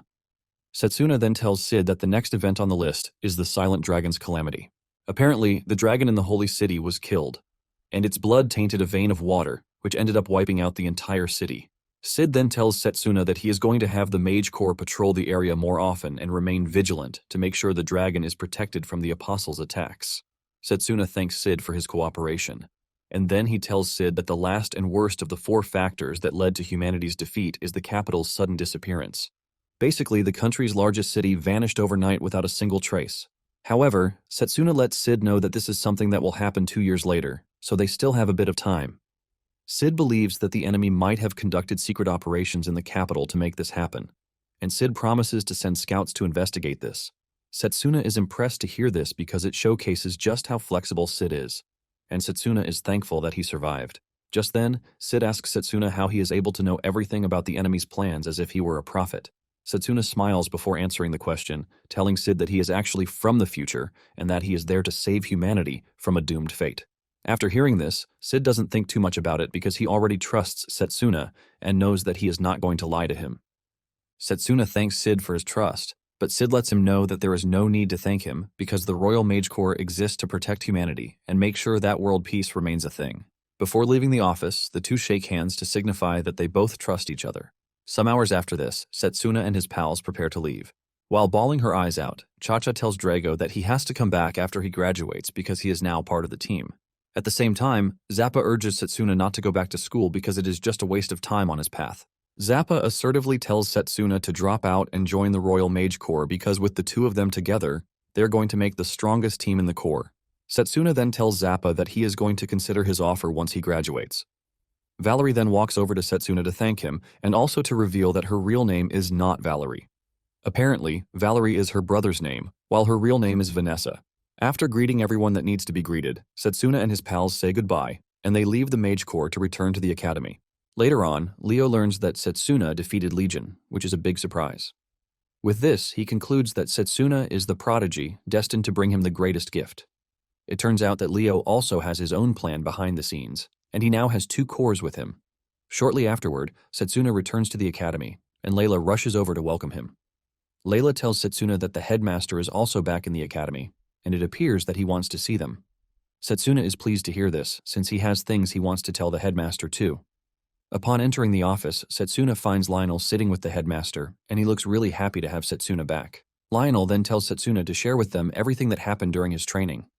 Satsuna gladly sits down, and he starts informing the two on everything that transpired while he was at the Mage Corps. After hearing everything that happened, the headmaster is glad that Satsuna was able to warn the Mage Corps, which will be a big help to them later on.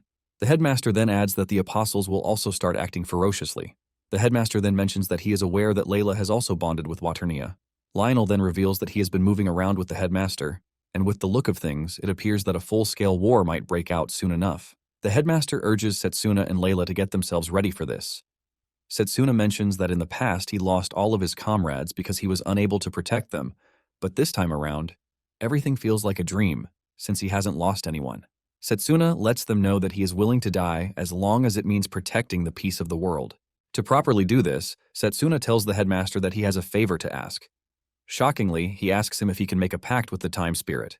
The headmaster is shocked to hear that Satsuna is trying to make a pact with his spirit, and Satsuna confirms this. He tells the headmaster that the dual spirit magic of fire and wind was very powerful, which has opened his eyes to a simple truth. Satsuna believes that he will be able to defeat Vidrak if he bonds with even more spirits. After hearing his argument, the headmaster releases his time spirit so he can have a dialogue with Satsuna. The time spirit looks terrifying, and he introduces himself as Chronoboros. He admits that he knows what Satsuna wants, but at the same time, he wants to know if Satsuna would face his trial. Without hesitation, Satsuna tells the spirit of time that he is willing. Waternia then suggests that she provide an avenue for everyone to watch Satsuna's trial. Moments later, Satsuna finds himself in the time realm.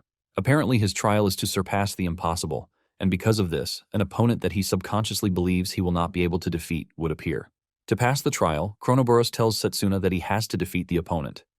Satsuna is anxious about who the opponent might be, but at the same time, he has no intention of losing. Just then, Satsuna's opponent shows up, and to everyone's surprise, his opponent is himself before his regression.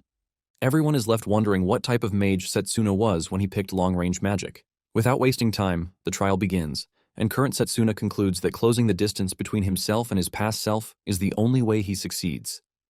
Just as he is about to reach his past self, he gets blasted with fire magic. Satsuna tries to block this attack, but he gets overwhelmed. Layla is surprised that Satsuna is struggling against a fire attack that she once saw him block. The headmaster then explains that the fire attribute basically deals heat damage just by touching it.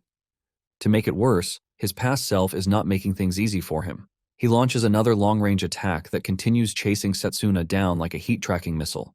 Satsuna continues running around, dodging all of the attacks, with the plan to attack from his blind spot. However, this ends up being a terrible decision because just as he is about to get closer to his opponent, his past self surrounds himself with a mana barrier. With no time to react, he gets impaled in every part of his body, resulting in his loss. Everyone who is watching is shocked to see just how strong Satsuna's past self was when he chose long-range magic. The headmaster is forced to admit that past Satsuna is the strongest mage because he can clearly see that even he has no chance against him. Because Satsuna lost, Layla asks Chronoboros if he will no longer make a pact with Satsuna, but he replies that he is a merciful spirit. He reveals that as long as the person doesn't give up, he is allowed to challenge as many times as he likes. Waternia then tells Layla that there is no indication that Satsuna wants to give up. The battle between the two restarts again, and this time, Satsuna manages to block the fire attack to redirect it with the intention of reducing the damage. Even Lionel is impressed with what he is watching, but past Satsuna soon shocks them by unleashing a compound spell. Even the headmaster is left sweating when he sees past Satsuna combine 6 attributes together, which is an indication of his precise mana control.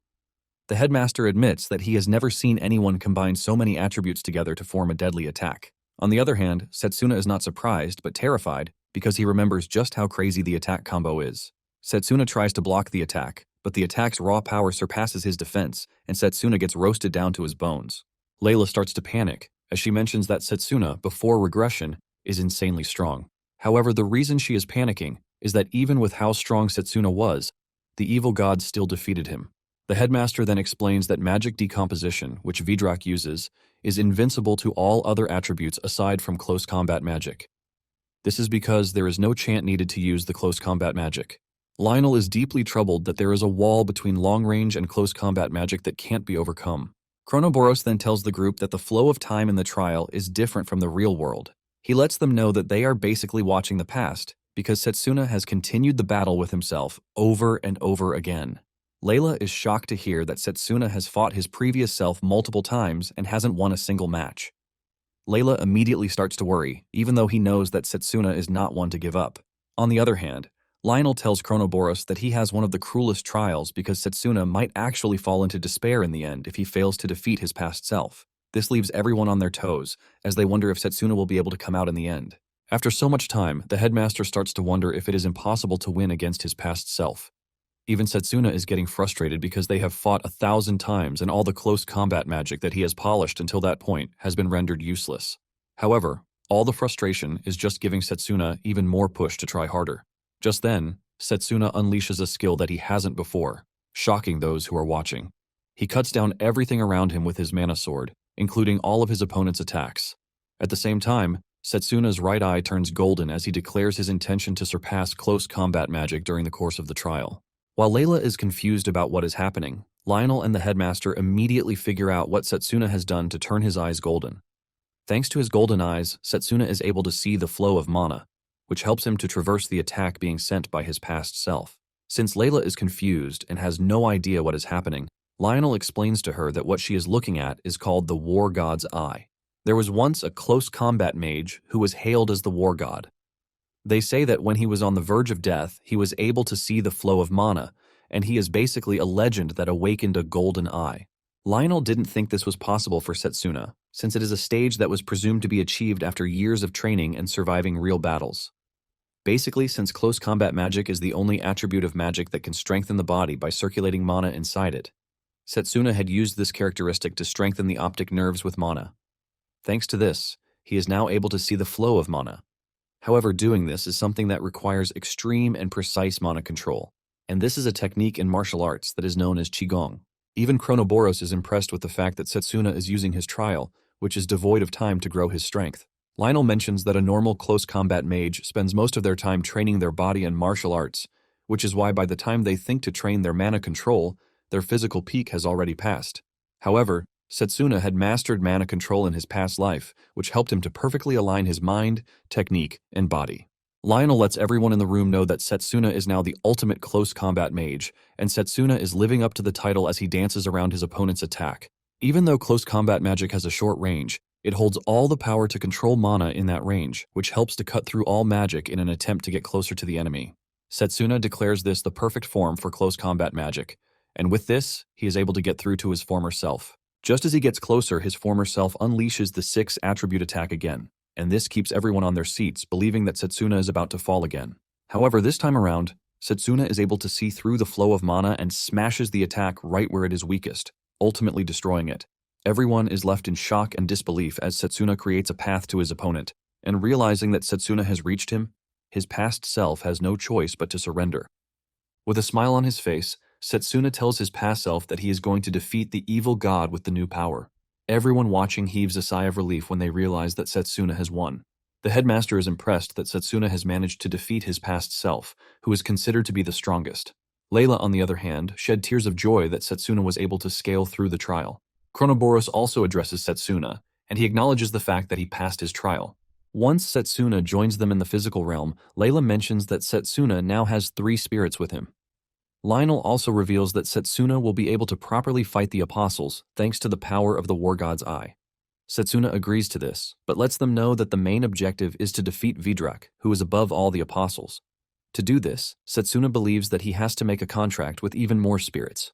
The moment he says this, the headmaster cuts in, saying there is a perfect place for him to contract with spirits. The headmaster mentions that this place is the hidden village of the elves, users of spirit magic, the Valley of Spirits. Layla is shocked to hear this because she never knew a place like this existed. The headmaster then reveals that they don't know it because it is a top secret place which cannot be accessed by normal means. However, the headmaster assures them that he has a secret plan for this. Just then, they hear a knock on the door, and the attendant brings in a wounded saint, shocking Satsuna and the others. The wounded man mentions that he is from the Holy Church and he has a letter for Satsuna. Layla is surprised that Roberta is sending a letter to Satsuna, and this catches her attention. They quickly open the letter, and it turns out that the letter is about the highest-ranking priest of the Holy Church, the Great Saintess. Roberta mentions in the letter that there is something Satsuna needs to know before it is too late. Satsuna and Layla freak out as they continue reading the letter, only to see that it is blood-stained, leaving them to question what might have happened to Roberta in the course of sending the letter. After handing over the letter, the attendant lets them know that he will be taking the priest to the infirmary to receive help. Layla then reveals what has been bothering her, and this is the fact that Satsuna has never talked about saving the Great Saintess since the whole struggle started. Satsuna then reveals that the Great Saintess is the one person that he can't actually save, and he decides to give his reason for this. In a flashback scene, the Saintess was having her prayers when one of the priests, Gustav, showed up to talk to her. The Saintess demands to know why he has come to disturb her, because it is her duty to pray till the very day that the Creator will show up. The Great Saintess appears to be truly dedicated to her faith, as tears don't stop coming from her eyes. Unknown to them, Roberta was in the room because she was already suspecting something fishy. Gustav commends the Saintess for her great works and reveals that there is someone he would like her to meet. Just then, a small dimension opens right in front of them, and Satanakia appears from the dimension. Roberta freaks out when Satanakia introduces herself to the Saintess as the second apostle. The saintess admits that she has heard of Satanakia, and she asks him if he got his power from the evil god that he serves. Satanakia confirms this, saying he was given the authority called Dimension Rend. This is a power that tears the world itself apart, thus creating scars that lead to different spaces and dimensions. Satanakia is in the midst of explaining this when holy knights barge into the room, demanding to know who Satanakia is. Roberta is stunned to see the knights acting without her permission, even though she was the one who told them to stay on standby. The knights believe that Satanakia is there to hurt the saintess, and they rush at him, but Satanakia wipes them out with just one swing of his hand. Roberta is left pissing her pants as she witnesses Satanakia tear through the dimension while taking the knights along with it. The saintess is pissed that Satanakia killed the knights, and the fact that Gustav is working with the apostles. Gustav then comes clean, revealing that he is also one of the apostles as he shows his true self. Gustav mentions that his authority is the thousand-faced illusions, which allow him to change form into whatever he wants. The saintess then tells them that they might be confident, but it is foolish of them to say the names of their power in her presence. The great saintess decides to show them why she said this. She whips out her tome and writes down the names of their powers in the book. After putting down the names of their powers, she lets them know that their power has now fallen under her control. To prove this, she tells Satanakia to try to tear her apart with his Dimension Rend. Satanakia agrees to this, but tells the saintess that he is going to take her arm as a test. Satanakia stretches forth his hand, and he carries out his attack, but to his surprise, the attack doesn't work on the saintess. She then reveals that the power, tome of sealed truth that they just witnessed, is the miraculous power that was bestowed upon her by the Creator God. She adds that the scripture inside the tome contains the description of the world itself. The saintess mentions that she has the ability to change the very laws of the world just by rewriting their descriptions. Just as the saintess is about to show them what she can do, Satanakia starts clapping for her, telling her that he is impressed by her power. Because of this, he lets her know that she has to meet his master. Just then, a bigger dimension opens behind Satanakia, and standing in the dark world is the Vidrak in the flesh. The moment the saintess sets her eyes on Vidrak, she loses herself and starts trembling at the sight of greatness. Apparently, she believes that Vidrak is the creator god, and the whole thing starts to confuse Roberta, who is watching from a safe distance. The saintess kneels in front of Vidrak, saying he was the one who told them to keep the world safe. The saintess then asks Vidrak why he is trying to destroy the world, believing that he is already disappointed in the world. However, Vidrak says it is the opposite of what she thinks. Vidrak mentions that humanity has prospered well and has beautifully decorated his supposed garden, which is why he is satisfied already. However, Vidrak believes that it is enough already because he is finally ready to purify humans before they become pests to him. Vidrak mentions that he was the one who ordered the saintess to keep the world pure, while also revealing a shocking secret. Vidrak claims that the Tome of Sealed Truth is an authority granted by him. In a twist of things, it appears that the saintess, Marianne, is the first apostle. Roberta is stunned when she hears this, as she doesn't want to believe that she is hearing right. Marianne, on the other hand, was initially shocked, but she wasted no time accepting her role in everything. Marianne concludes that the world needs to be destroyed and returned to the Creator, since he was the one who gave it in the first place. Marianne basically offers herself to Vidrak, telling him that he is free to do whatever he wants with her tears and body. Vidrak gladly accepts her sacrifice, and he stretches forth his hand to completely corrupt and take over Marianne's system. The moment Roberta sees this, she panics, and the first thing that comes to her mind is to let Satsuna know. She makes a run for it, but Satanakia figures out that there is someone in the room, and he attacks her. Roberta barely dodges, but her arm gets cut. Just as Roberta is about to get hit again, the knights show up to protect her. The holy knights urge Roberta to escape while they buy her time. In the end, this was how Roberta managed to escape the room so she could send the letter to Satsuna. After reading the letter, Layla couldn't believe her eyes that Marianne is actually an apostle. Lionel is also left in shock because he can't believe that they have to fight the god who created their world. The headmaster then mentions that it is time that they gain more power. To access the Valley of Spirits, the hidden village of the elves, the headmaster has brought someone who can help. Just then, the secret door in the room opens up to usher in Morgana, leaving Satsuna in shock. Satsuna finally pulls himself together, and he bows to Morgana, offering his greetings to her. Just as usual, the old Morgana, which is the decoy, is there, while the real Morgana, who looks like a kid, stands behind her. Satsuna is surprised to see that Morgana's body has healed up, and Morgana jokes that it was nothing serious. Morgana then mentions that she came because the headmaster begged her, and she decided to guide Satsuna to the Village of Spirits. Satsuna is pleased to hear this, and he thanks Morgana for her help. Suddenly, Layla cuts in, urging Morgana to take her along too. Before accepting the request, Morgana takes a quick peek at the headmaster to make sure that he is also in line with this. Some days later, Layla and Satsuna prepare to leave, and the headmaster lets them know that he has already filed for a leave of absence for the two of them.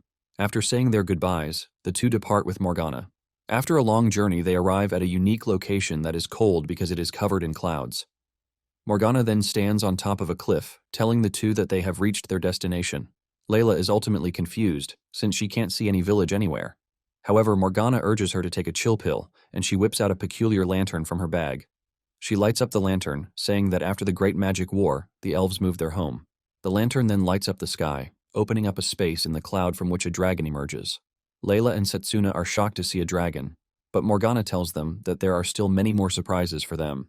The team climbs the dragon, and they lift off into the sky, and Satsuna almost passes out from shock when he sees something magnificent in front of them. Sitting pretty in the sky is the elves' island, and Morgana lets him know that what he is staring at is the Valley of Spirits. Apparently, no human has stepped on the island since the Great War, which shows how crazy the whole thing is. Morgana rides the joy on this, telling Satsuna that he is supposed to be grateful to her. They soon touch down on the island, and Layla asks Morgana how the island is able to float in the sky. Morgana then reveals that the island is able to do this thanks to one of her special creations. Suddenly, arrows start flying their way, and Satsuna quickly activates God's Eye to help catch the arrows. After deflecting all of the arrows, Satsuna screams out to whoever is attacking them to step out. Just then, elven warriors emerge from their hiding place, demanding to know why humans have come to their land. Morgana quickly comes into the fray, telling the warriors that the humans are her guests and she is there to see the elven queen, Luce. The moment the warriors recognize Morgana, they all bow their heads, begging Morgana to forgive their rudeness. Once the situation has calmed down, Morgana tells Layla and Roberta that the queen is an old acquaintance of hers and that she should be willing to hear what they have to say. Moments later, they arrive at the palace where they meet Luce. Morgana greets her casually and urges the two not to be formal around Luce because she is a queen. Luce quickly cuts in to maintain her aura, telling Satsuna and Layla that they need to be formal. Luce wastes no time groaning because she knows that Morgana brings nothing but trouble. She then urges her to explain the situation, even though she knows that it will bring nothing good. After explaining the situation, Luce finally understands why Satsuna is looking to form contracts with many spirits. Morgana then excitedly tells Luce to take Satsuna to the shrine of the Great Spirit so he can take the trial. However, Luce shocks them, saying she is not interested in taking Satsuna. Luce reveals that there is no way she is going to believe a story about Vidrak trying to destroy the world. Luce then adds that she doesn't care as long as humans are destroyed, as long as it has nothing to do with the elves. Satsuna then cuts in, telling Luce that the threat of the evil god is not one that concerns humans only. He mentions that the apostles have always been wary of spirit magic users, and because of this, he is pretty sure that the Valley of Spirits would be found by the apostles one day. Satsuna removes the glove on his left hand, and he lets Blazer loose. The mere sight of Blazer leaves Luce ringing in her seat. Satsuna then tells the queen that the apostles are to be feared because they don't care what kind of method they use as long as they get what they want. Satsuna assures Luce that the apostles are enemies to be feared. Instead of showing concern for what Satsuna is saying, the queen is pissed that a human like Satsuna is using her name so freely. Luce mentions that Satsuna is probably trash, which is why he struggled while fighting the apostles. With a stern face, Luce tells Satsuna that the spirit's power is so strong that a human lacks what it takes to wield it. Annoyed about what Luce has been saying, Satsuna reminds her that it is one of her people who started the Great Magic War because of selfishness. This only makes Luce even angrier as she gets off her seat, asking Satsuna if he is trying to justify the persecution of the elves. Luce angrily grabs Satsuna with her power, but he breaks free with ease, shocking Luce. Seeing that Luce is shocked, Satsuna lets him know that humans have gotten better with magic. However, this doesn't help the situation, as Luce even loses her mind more. Morgana stands in the distance in frustration, watching as the two go at each other. Later on, Satsuna and Layla return to Morgana's house. Morgana tells the two that Luce has always been the stubborn one. Layla suggests that they continue to be persistent, but Satsuna disagrees with this, saying he is avoiding anything that will drag the situation further. Apparently, Marianne's deflection was supposed to take place 4 years later, but because Satsuna has been changing the course of everything, things have started changing from how they were before his regression. Upon hearing this, Morgana realizes that there is no way for them to know what's going to happen in the future. Satsuna then asks Morgana what he can do to get Luce to take him to the shrine. Morgana replies that the only way is to make sure that they let Luce know that they are not going to leave until they have what they want. Morgana then says Luce will probably propose a test of strength with the condition that the winner gets their way. Even with this, Satsuna is conflicted because he believes that even if he wins, Both sides will only grow to hate each other more. While they are deliberating on the issue, Layla stands up to take fresh air outside. Waternia asks her where she is going, and she mentions that after watching the Chronoboros trial, she finally realizes that Satsuna has been fighting continuously without rest. Layla says Satsuna has been working tirelessly even after the world was destroyed. Even though the battle might be avoidable, Layla says she wants Satsuna to at least feel a bit of peace before the battle. Layla spots a familiar fruit, and she starts plucking it. She mentions that she used to cook with the fruit at her family's inn. Now that she has gotten her hands on some, she plans to make some baked sweets for Satsuna with them. Layla is in the middle of this when some islanders show up, demanding to know what she is doing plucking the fruits. The next day, Satsuna reports back to the palace, but deep down he is a bit worried that Layla didn't return yesterday. When Lush enters the room, she wastes no time making her intentions clear as she tells Satsuna to leave the island. However, Satsuna refuses the order, telling Lushi that what he is carrying is the fate of all humanity. Satsuna then goes in the way of diplomacy as he bows to Lushi, urging her to let him take the trial of the Great Spirit. This is when it finally dawns on Lushi that Satsuna has no intentions of leaving, and because of this, she decides that she's going to give Satsuna just one chance. Lushi tells Satsuna her condition, which requires him to fight her. She tells him that she is going to guide him to the shrine if he wins, but if he loses, he will have to leave the island with immediate effect. Even though Satsuna is not pleased with the whole idea of battling it out, he figures out that he has no choice, since it is the only way that he can get Lushi to give him what he wants. Lushi then continues by saying elves and humans can never coexist. She mentions that she is basically giving Satsuna this chance for Morgana's sake, and she immediately orders that Satsuna follow her. Just as they step out of the palace, Satsuna spots Layla having fun with the locals. Even the queen is confused, and just then, one of the elves, a chef, speaks up with so much excitement as he and Layla ask the kids whose sweet is better. The kids end up picking the chef's delicacy, but Layla is not pissed or sad with the fact that she lost.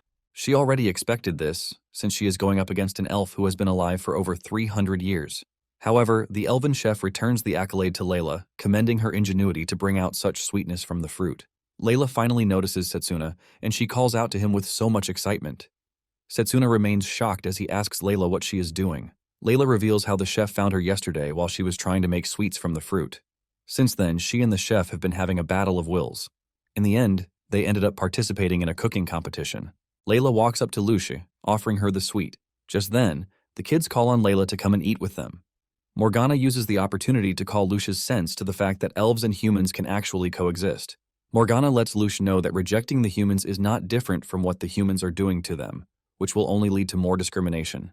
Morgana's words get to Lushi, and Satsuna uses the opportunity as he begs Lushi to lend him the strength to save the world. Thanks to Layla's act, Lushi finally lets down her guard, and she shakes Satsuna's hand. She tells Satsuna that she can call her Lushi, showcasing that she is now free with him. Lushi assures Satsuna that she is going to take him to the shrine, and Satsuna thanks her for her consideration.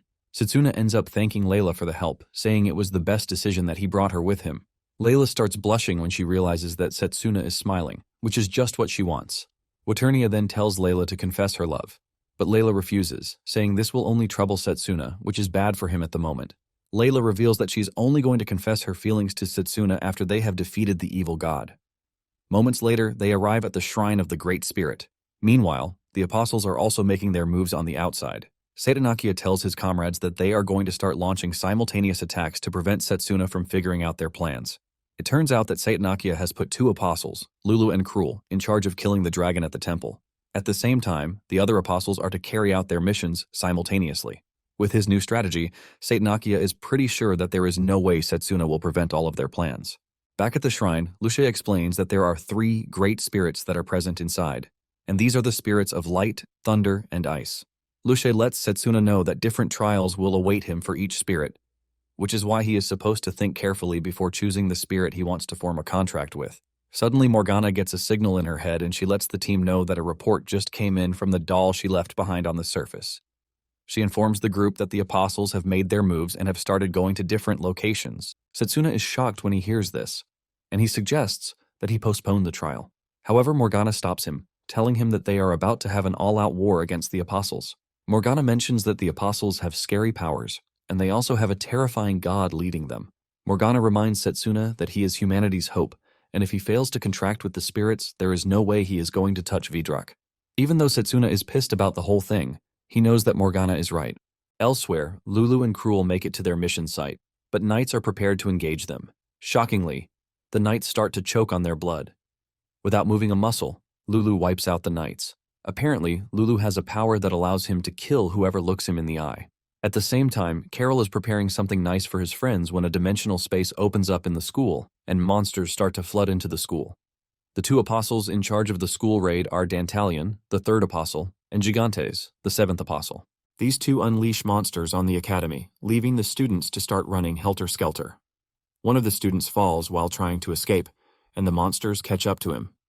He's about to become past tense when the headmaster and his dragon show up on the scene. The dragon burns the enemy to the bones, thus saving the student. Surprisingly, the other school professors are also present on the scene. With the teachers available and the headmaster fully prepared, the apostles are about to have their hands full. Meanwhile, Satanakia believes that their missions will be carried out without a hitch. After they are done with the current mission, he plans to go after the mage army. Satanakia plans to cripple humanity by taking out its fighting force to make things easier. To make things worse, Satanakia and his army arrive on the Elven Island.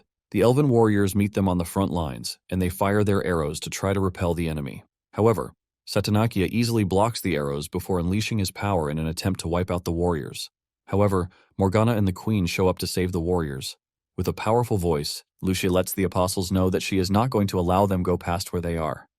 The moment Satanakia realizes that Morgana and Layla are present on the scene, he puts 2 and 2 together to figure out that Satsuna is also on the island. He concludes that this is perfect because he is basically going to accomplish all of his missions at once, which includes removing Satsuna, who has been their greatest obstacle. Layla freaks out when Satanakia mentions his plan to destroy the capital. At the same time, Morgana is worried because it appears that Satanakia already knows their secret. Satanakia toys with them, asking where Satsuna is. Lucia replies, telling him that Satsuna is currently busy. Lucia assures Satanakia that she is more than enough to be his opponent. Realizing that the battle is about to become intense, Layla urges Waternia to lend her the strength that she needs to take on the enemies. Immediately, Marianne spots Layla using spirit magic, and she loses it, calling Layla a wretched being. Since Waternia can only support one person at a time, Morgana tells her to stay with Layla. In no time, a fierce battle ensues between the two groups, and Morgana unleashes a deadly strike with her magical tools that almost cuts Marianne in half. Morgana makes fun of Marianne, telling her that she can't control any magic tool that she doesn't know the name of. Morgana is confident that Marianne will not be able to figure out the names because she is the original creator of the tools, making her the only person who knows the names of the tools. However, Marianne shocks Morgana when she manages to complete her analysis, while mocking Morgana, telling her that she can't hide anything from a god's messenger. Thanks to the analysis she carried out, she is able to figure out the names of the magical tools that Morgana is wielding. She wastes no time shattering them, forcing Morgana to jump backwards. However, Morgana is not moved by this because she still has a lot of magical tools at her disposal. Even though Morgana is acting tough and strong, she is worried because Marianne's strength appears to be unfathomable. Morgana wonders if she has what it takes to stop Marianne until Satsuna shows up. At the same time, Layla is pledging to lay down her life as long as she is able to help. Lush then turns to face Satanakia, hoping to show him what it means to be the Elven Queen. Lucy unleashes her long-range attack, but the attacks sink into the ground instead of going for Satanakia directly. Satanakia assumes that Lucy missed, but by the time he realizes what is happening, Lucy's attack vines have grabbed him. He finds himself restrained as Lucia dashes toward him, aiming to stab him with her staff. However, Satanakia breaks free pretty easily, and he launches a counterstrike at Lucia. Lucia barely dodges Satanakia's cut, but it leaves her leg in a bad shape. To make sure that she stays in the fight, Lucia bandages her wound with her vines, forcing Satanakia to admit that Lucia is pretty impressive, thanks to her immense mana. Just then, Satanakia mentions something pretty important, shocking Lucia down to her bones. Satanakia mentions that he has figured out that the crown on Lucia's head is what is keeping the island afloat. Morgana is also worried that Satanakia has figured out what they are trying to avoid. Satanakia confidently reveals his plan to take the crown so he can gain total control of the island. He plans to move the island over the capital and crash it there, which will ultimately destroy the entirety of the capital. Lucy cannot believe just how evil the dude is, but Satanakia makes fun of her, asking her just how long she thinks she can last in the fight with her wounded leg. It soon dawns on Lucia that she is at a disadvantage. To make it worse, Morgana and Layla are dealing with Marianne, basically leaving her with no backup. Just as Lucia is about to be overwhelmed, the Elven warriors jump in to protect her. However, the team is already getting overwhelmed, and they believe that they have come to the end of the story already. Lucia loses mobility and crashes to the ground, and just as Satanakia is about to finish her off, Satsuna appears out of nowhere to whisk her to safety. Satsuna apologizes to Luce for coming so late. On the other hand, Satanakia is happy that Satsuna showed up on his own because he is their #1 target. However, Satsuna doesn't look scared as he urges Satanakia to test his resolve. One of the apostles then charges towards Satsuna with the aim of catching him from behind, but all it takes for Satsuna to get rid of him is one punch. Satanakia is shocked when he sees Satsuna dealing with one of his comrades like he is a regular foot soldier. Satanakia then asks Satsuna what happened because his mana control and precision have increased over the past couple of days. Since he is not foolish, Satsuna refuses to answer the question. Satanakia then tells Satsuna that he might have gotten stronger, but this doesn't stop the eradication of humanity, which has been put into play already. Satsuna then replies that he has suffered in the past and he is not ready to suffer again, which is why he and the gang have also been preparing. Satsuna assures Satanakia that he is not going to let his plan come to fruition, but Satanakia dares to see what comes out of everything. Satsuna then charges at Satanakia, and Satanakia unleashes his attack in preparation for Satsuna's hit. Just then, Satsuna activates the magic of the Spirit of Time. With this, he is able to dodge all the attacks that Satanakia has prepared in hand for him. Satanakia is shocked, and he assumes that Satsuna is using foresight. He decides to create an even more dangerous space dimension to catch Satsuna off, but Satsuna's close combat magic is something to be worried about. Satsuna closes the gap in no time, destroying the dimension that Satanakia placed in front of him. Satanakia is shocked when his attack is destroyed, and he refuses to believe the possibility of what just happened in front of him. Satsuna then tells Satanakia that all he needs to defeat him is his fists. In addition, Satsuna mentions that he is not about to show everything that he can do since Marianne is watching. Satanakia is pissed when he hears this because it appears that Satsuna is mocking him. Satanakia angrily unleashes a beast from his possession, but Satsuna weaves and dodges until he gets the clear chance to slice the beast in half. Realizing that Satsuna is coming for him, Satanakia escapes into one of the spaces he has created. However, Satsuna is able to predict exactly where Satanakia will appear. Satanakia plans to surprise Satsuna, but he is the one who gets surprised instead. Before he can react, he gets kicked into the distance, leaving him in a state of confusion. Satanakia is forced to admit that the kind of power that Satsuna just displayed can be compared to that of his masters. Since this is the case, Satanakia decides to go after Luce. He dashes toward her, hoping to make it in time. Just then, Satsuna activates a lightning magic that grants him speed. This helps him to get close to Satanakia, but Satanakia frantically unleashes a dimension wall to stop Satsuna. This proves to be useless again as Satsuna punches through the wall. This is when Satanakia finally panics because he never expected a kid to have what it takes to surpass an apostle. Satsuna angrily replies that he is not a kid.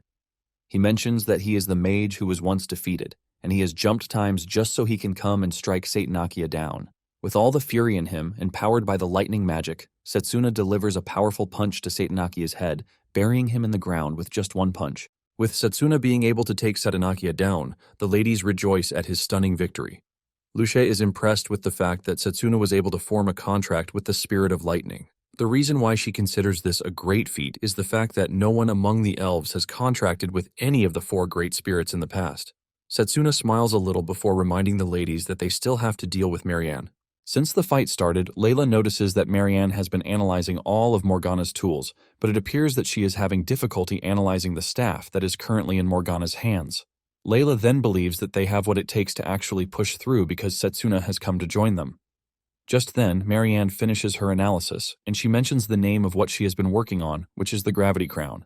It turns out that Lucia's crown is called the Gravity Crown, and before Lucia can even do anything, the crown flies off her head. With the crown now in Marianne's possession, it dawns on Morgana that she was only playing around while analyzing the crown at the same time. Marianne makes fun of them, revealing that her objective from the very start was the crown because she doesn't care about them or what they do. Marianne then corrupts the crown so she can easily crash the island into the capital to make sure that humanity suffers a very great loss. Layla tries telling Marianne that she is also going to die if she goes ahead with the plan, but Marianne doesn't care, saying her life has been her master's from the very start. Marianne then grabs the crown and she crushes it. As if this is not enough, Morgana suddenly notices that her body is glowing. It immediately dawns on her that Marianne has analyzed her too. Marianne unleashes a devastating attack to burn Morgana to a crisp. Layla screams in fear as she watches Morgana get roasted. However, the real Morgana shows up, telling Layla to leave the rest of the battle to Satsuna because they need to find a way to stop the island from crashing. Just as he suggested, Layla helps Lucia get off her feet and they leave the rest of the fight to Satsuna. After their departure, Marianne believes that it is for her own good, because she can finally use her powers without having to hold back. Satsuna immediately gets into position because he knows that he has to defeat Marianne before she gets the chance to analyze him. The fight soon becomes fierce as the two superpowers take a dig at each other. At some point, Satsuna appears behind her, aiming to punch her in the head to knock her out, but Marianne finishes her analysis just in time, thus stripping Satsuna of his lightning powers. Marianne explains that she was able to analyze the skill because Satsuna used it against Satnakia during their fight. Satsuna cannot believe that his power just got sealed, thanks to the overpowered book that Marianne is carrying all around.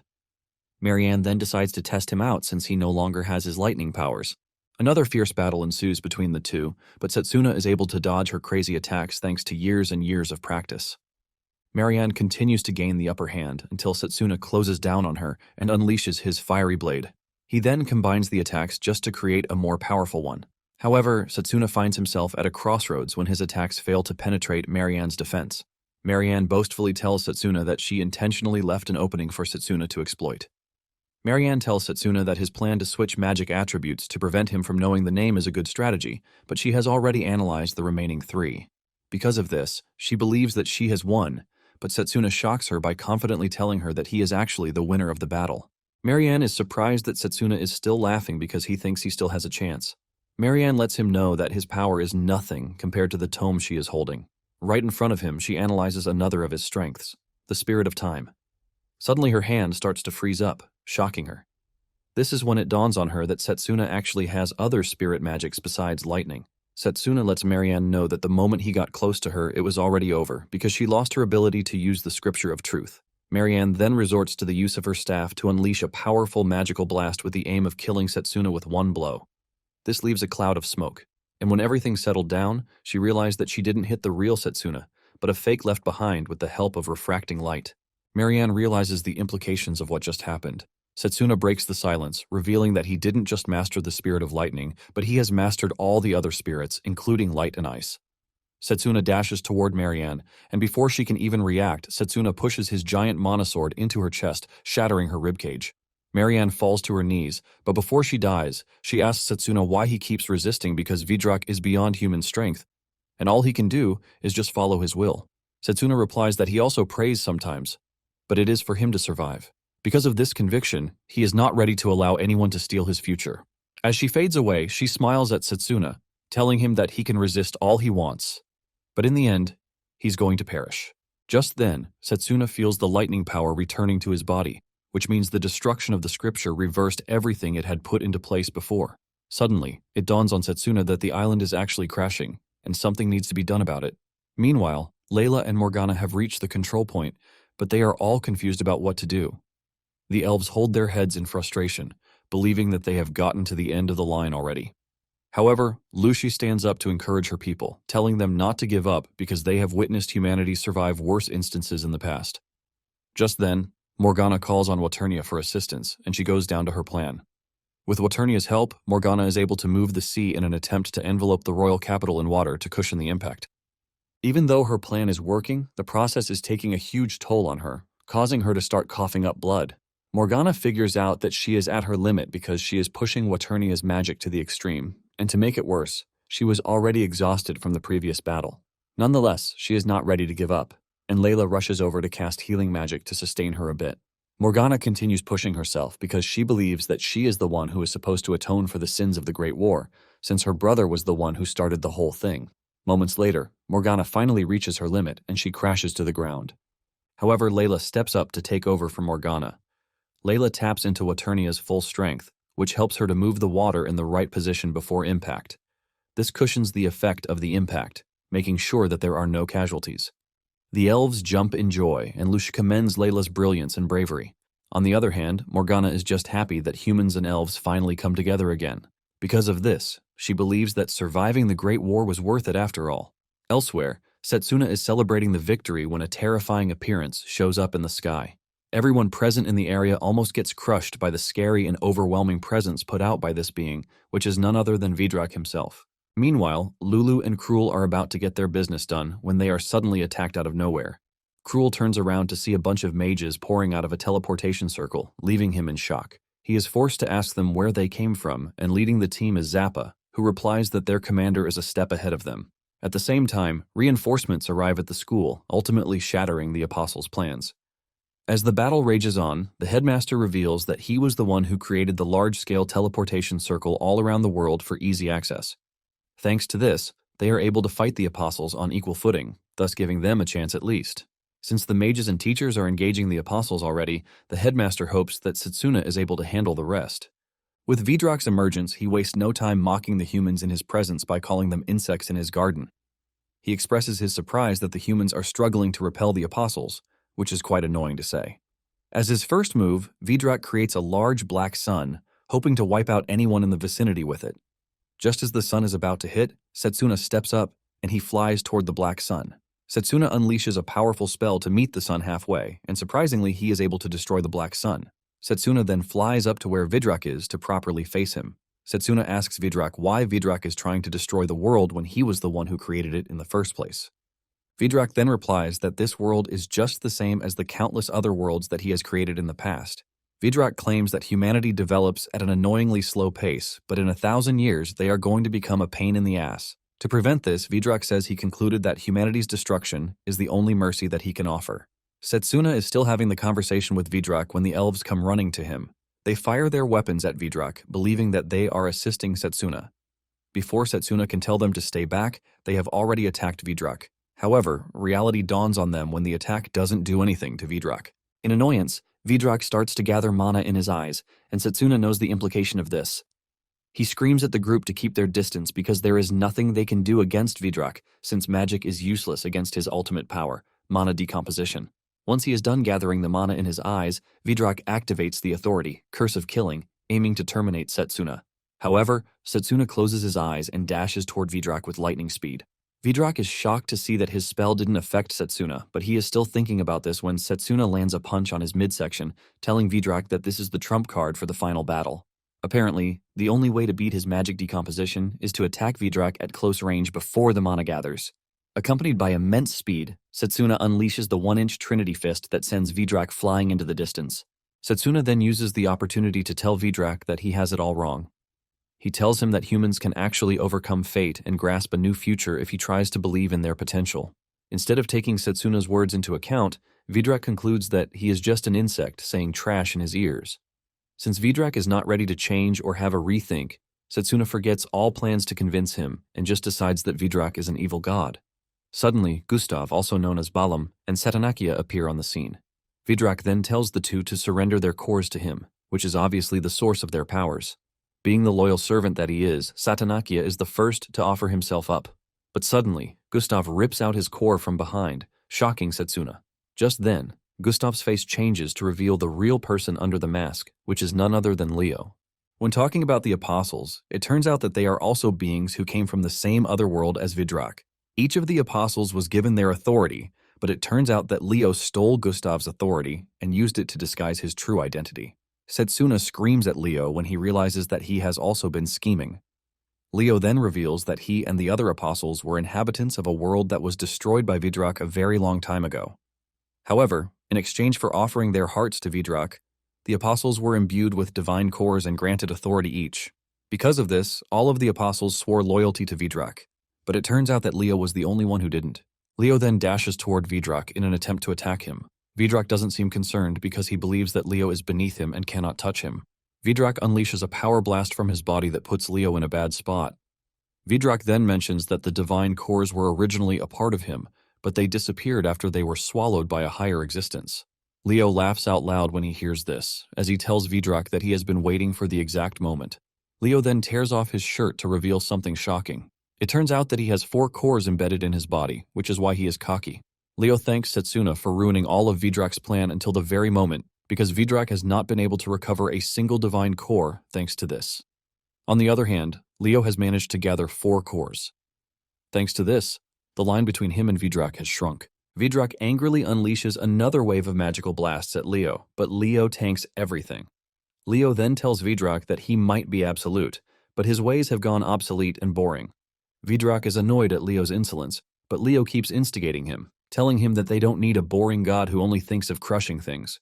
Just then, Leo unleashes a massive wave of energy from his body, which ultimately overwhelms Vidrak.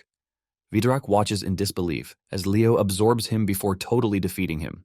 When the dust finally settles, Leo emerges from the smoke, looking all cool. The elves start celebrating because Leo defeated the evil god, but Satsuna remains conscious. Leo boasts about his victory, but Satsuna is disappointed at how easy it was for Vidrak to be defeated. Leo then replies that Vidrak might have been a powerful god, but his personality was quite dull. Leo mentions that Vidrak has a knack for crushing a world that he no longer likes, which is a childish desire for control. To Leo, he believes that it is better to have fun than to be bored. Leo then starts going deeper, talking about how he would make things entertaining if it were him. Satsuna is confused by what he means, and Leo decides to show him a practical example. Leo unleashes a choking energy that grabs the elves and starts to drain the life out of them.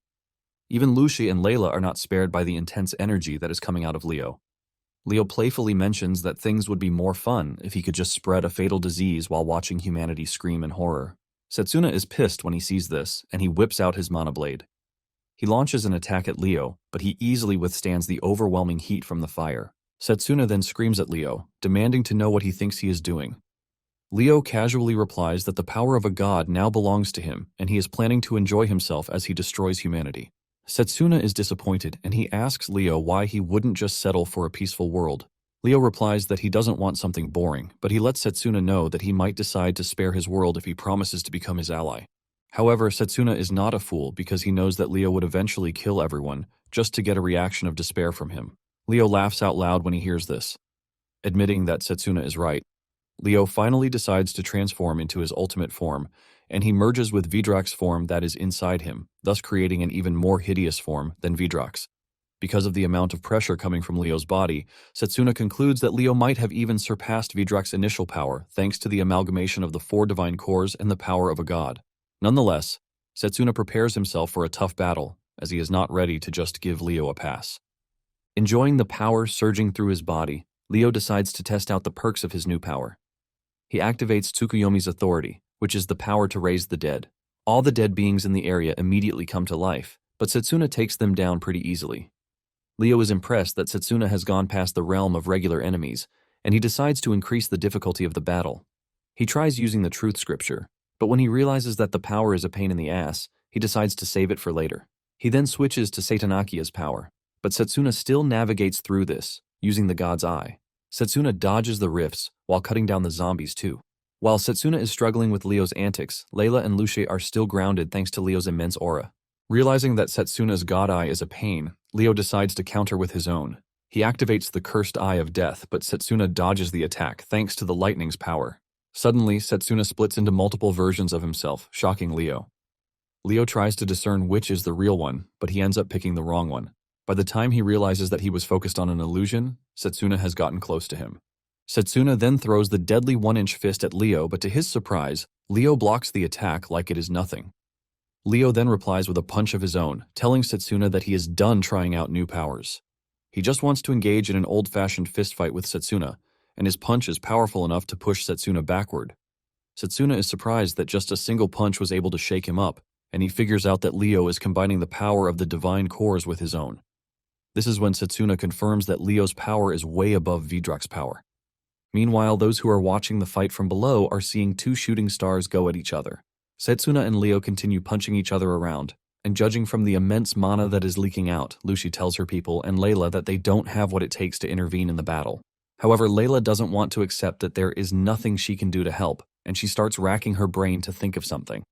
As the fight continues, Leo admits that Satsuna is still as skillful as ever, but he wants him to do more because he knows that he has contracted more than the spirits that he is currently showcasing.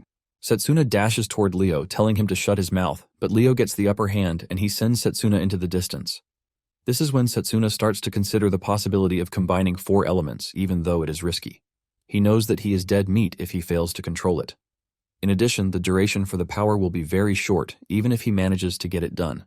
However, given the way the fight is going, Satsuna figures out that there is no way he is going to win if he doesn't combine more elements.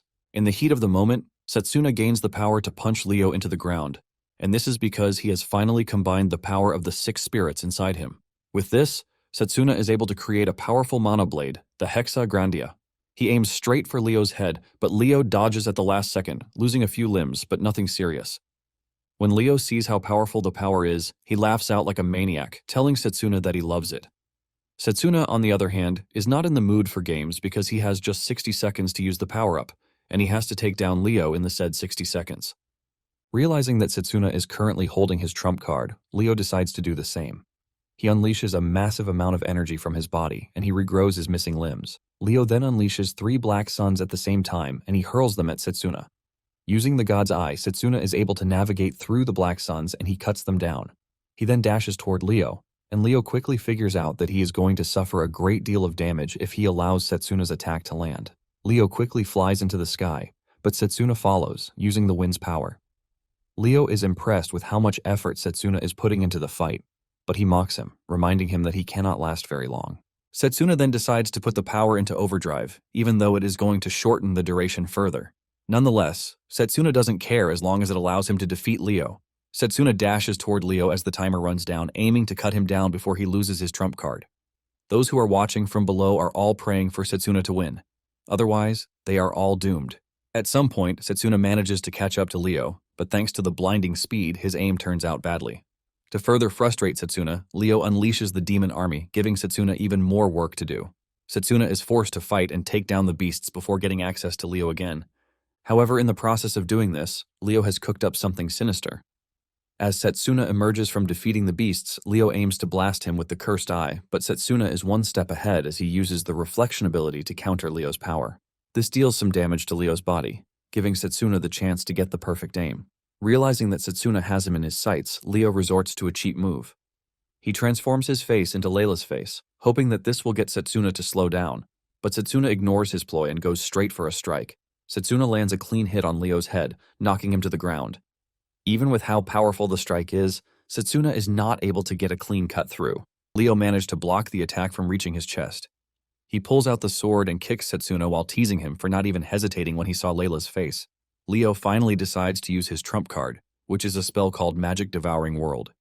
He whips out a giant sword that increases in size depending on the amount of mana poured into it. At this point, Satsuna has just 10 seconds left on the clock, and Leo has forced him on the defensive. With just 4 seconds left, Satsuna risks everything to try and get to Leo so that he can land one final strike, hoping to take Leo down with it. Satsuna's plan works just as he planned it out in his head, and he manages to reach Leo before the last second. He lands his hit, leaving a cloud of smoke. Because of the amount of energy expended in the battle, all of Satsuna's mana is expended. However, when the smoke clears out, Satsuna is shocked to see Leo still standing. Satsuna cannot believe that even after everything he did, Leo is still standing. On the other hand, Leo commends Satsuna's strength because he was able to go head-to-head with the power of a god. Even Leo thought he had already lost when Satsuna landed his last attack. Since Satsuna has finally lost all of his energy and mana, Leo teases him, telling him to scream so he can hear him. Leo then hits Satsuna with an energy blast, and even though he is at a disadvantage, Satsuna refuses to give up. He runs at Leo with his bare fist, and he punches Leo in the head. At this point, Leo doesn't fear anything from Satsuna again, and he easily grabs his arm. Leo then returns the favor by punching Satsuna in the chest to send him flying. Leo commends Satsuna for his refusal to give up even though he has no mana or stamina left. Satsuna then replies that he only made it this far because the word give up is not in his dictionary. Satsuna lets Leo know that he won't give up as long as he is able to clench his fist. Since this is Satsuna's resolve, Leo decides to help him end it all. Leo then creates a powerful energy blast, and he hurls it at Satsuna. The attack hits, leaving a big explosion. When everything clears off, there is no sign of Satsuna anywhere, and Leo smiles because he has finally won. Leo then decides that it is finally time for him to annihilate everyone and the planet itself. Unknown to him, Satsuna actually survived because Layla was able to whisk him away at the last minute. Since there is no one to rival him again, Leo starts thinking about where he needs to destroy first.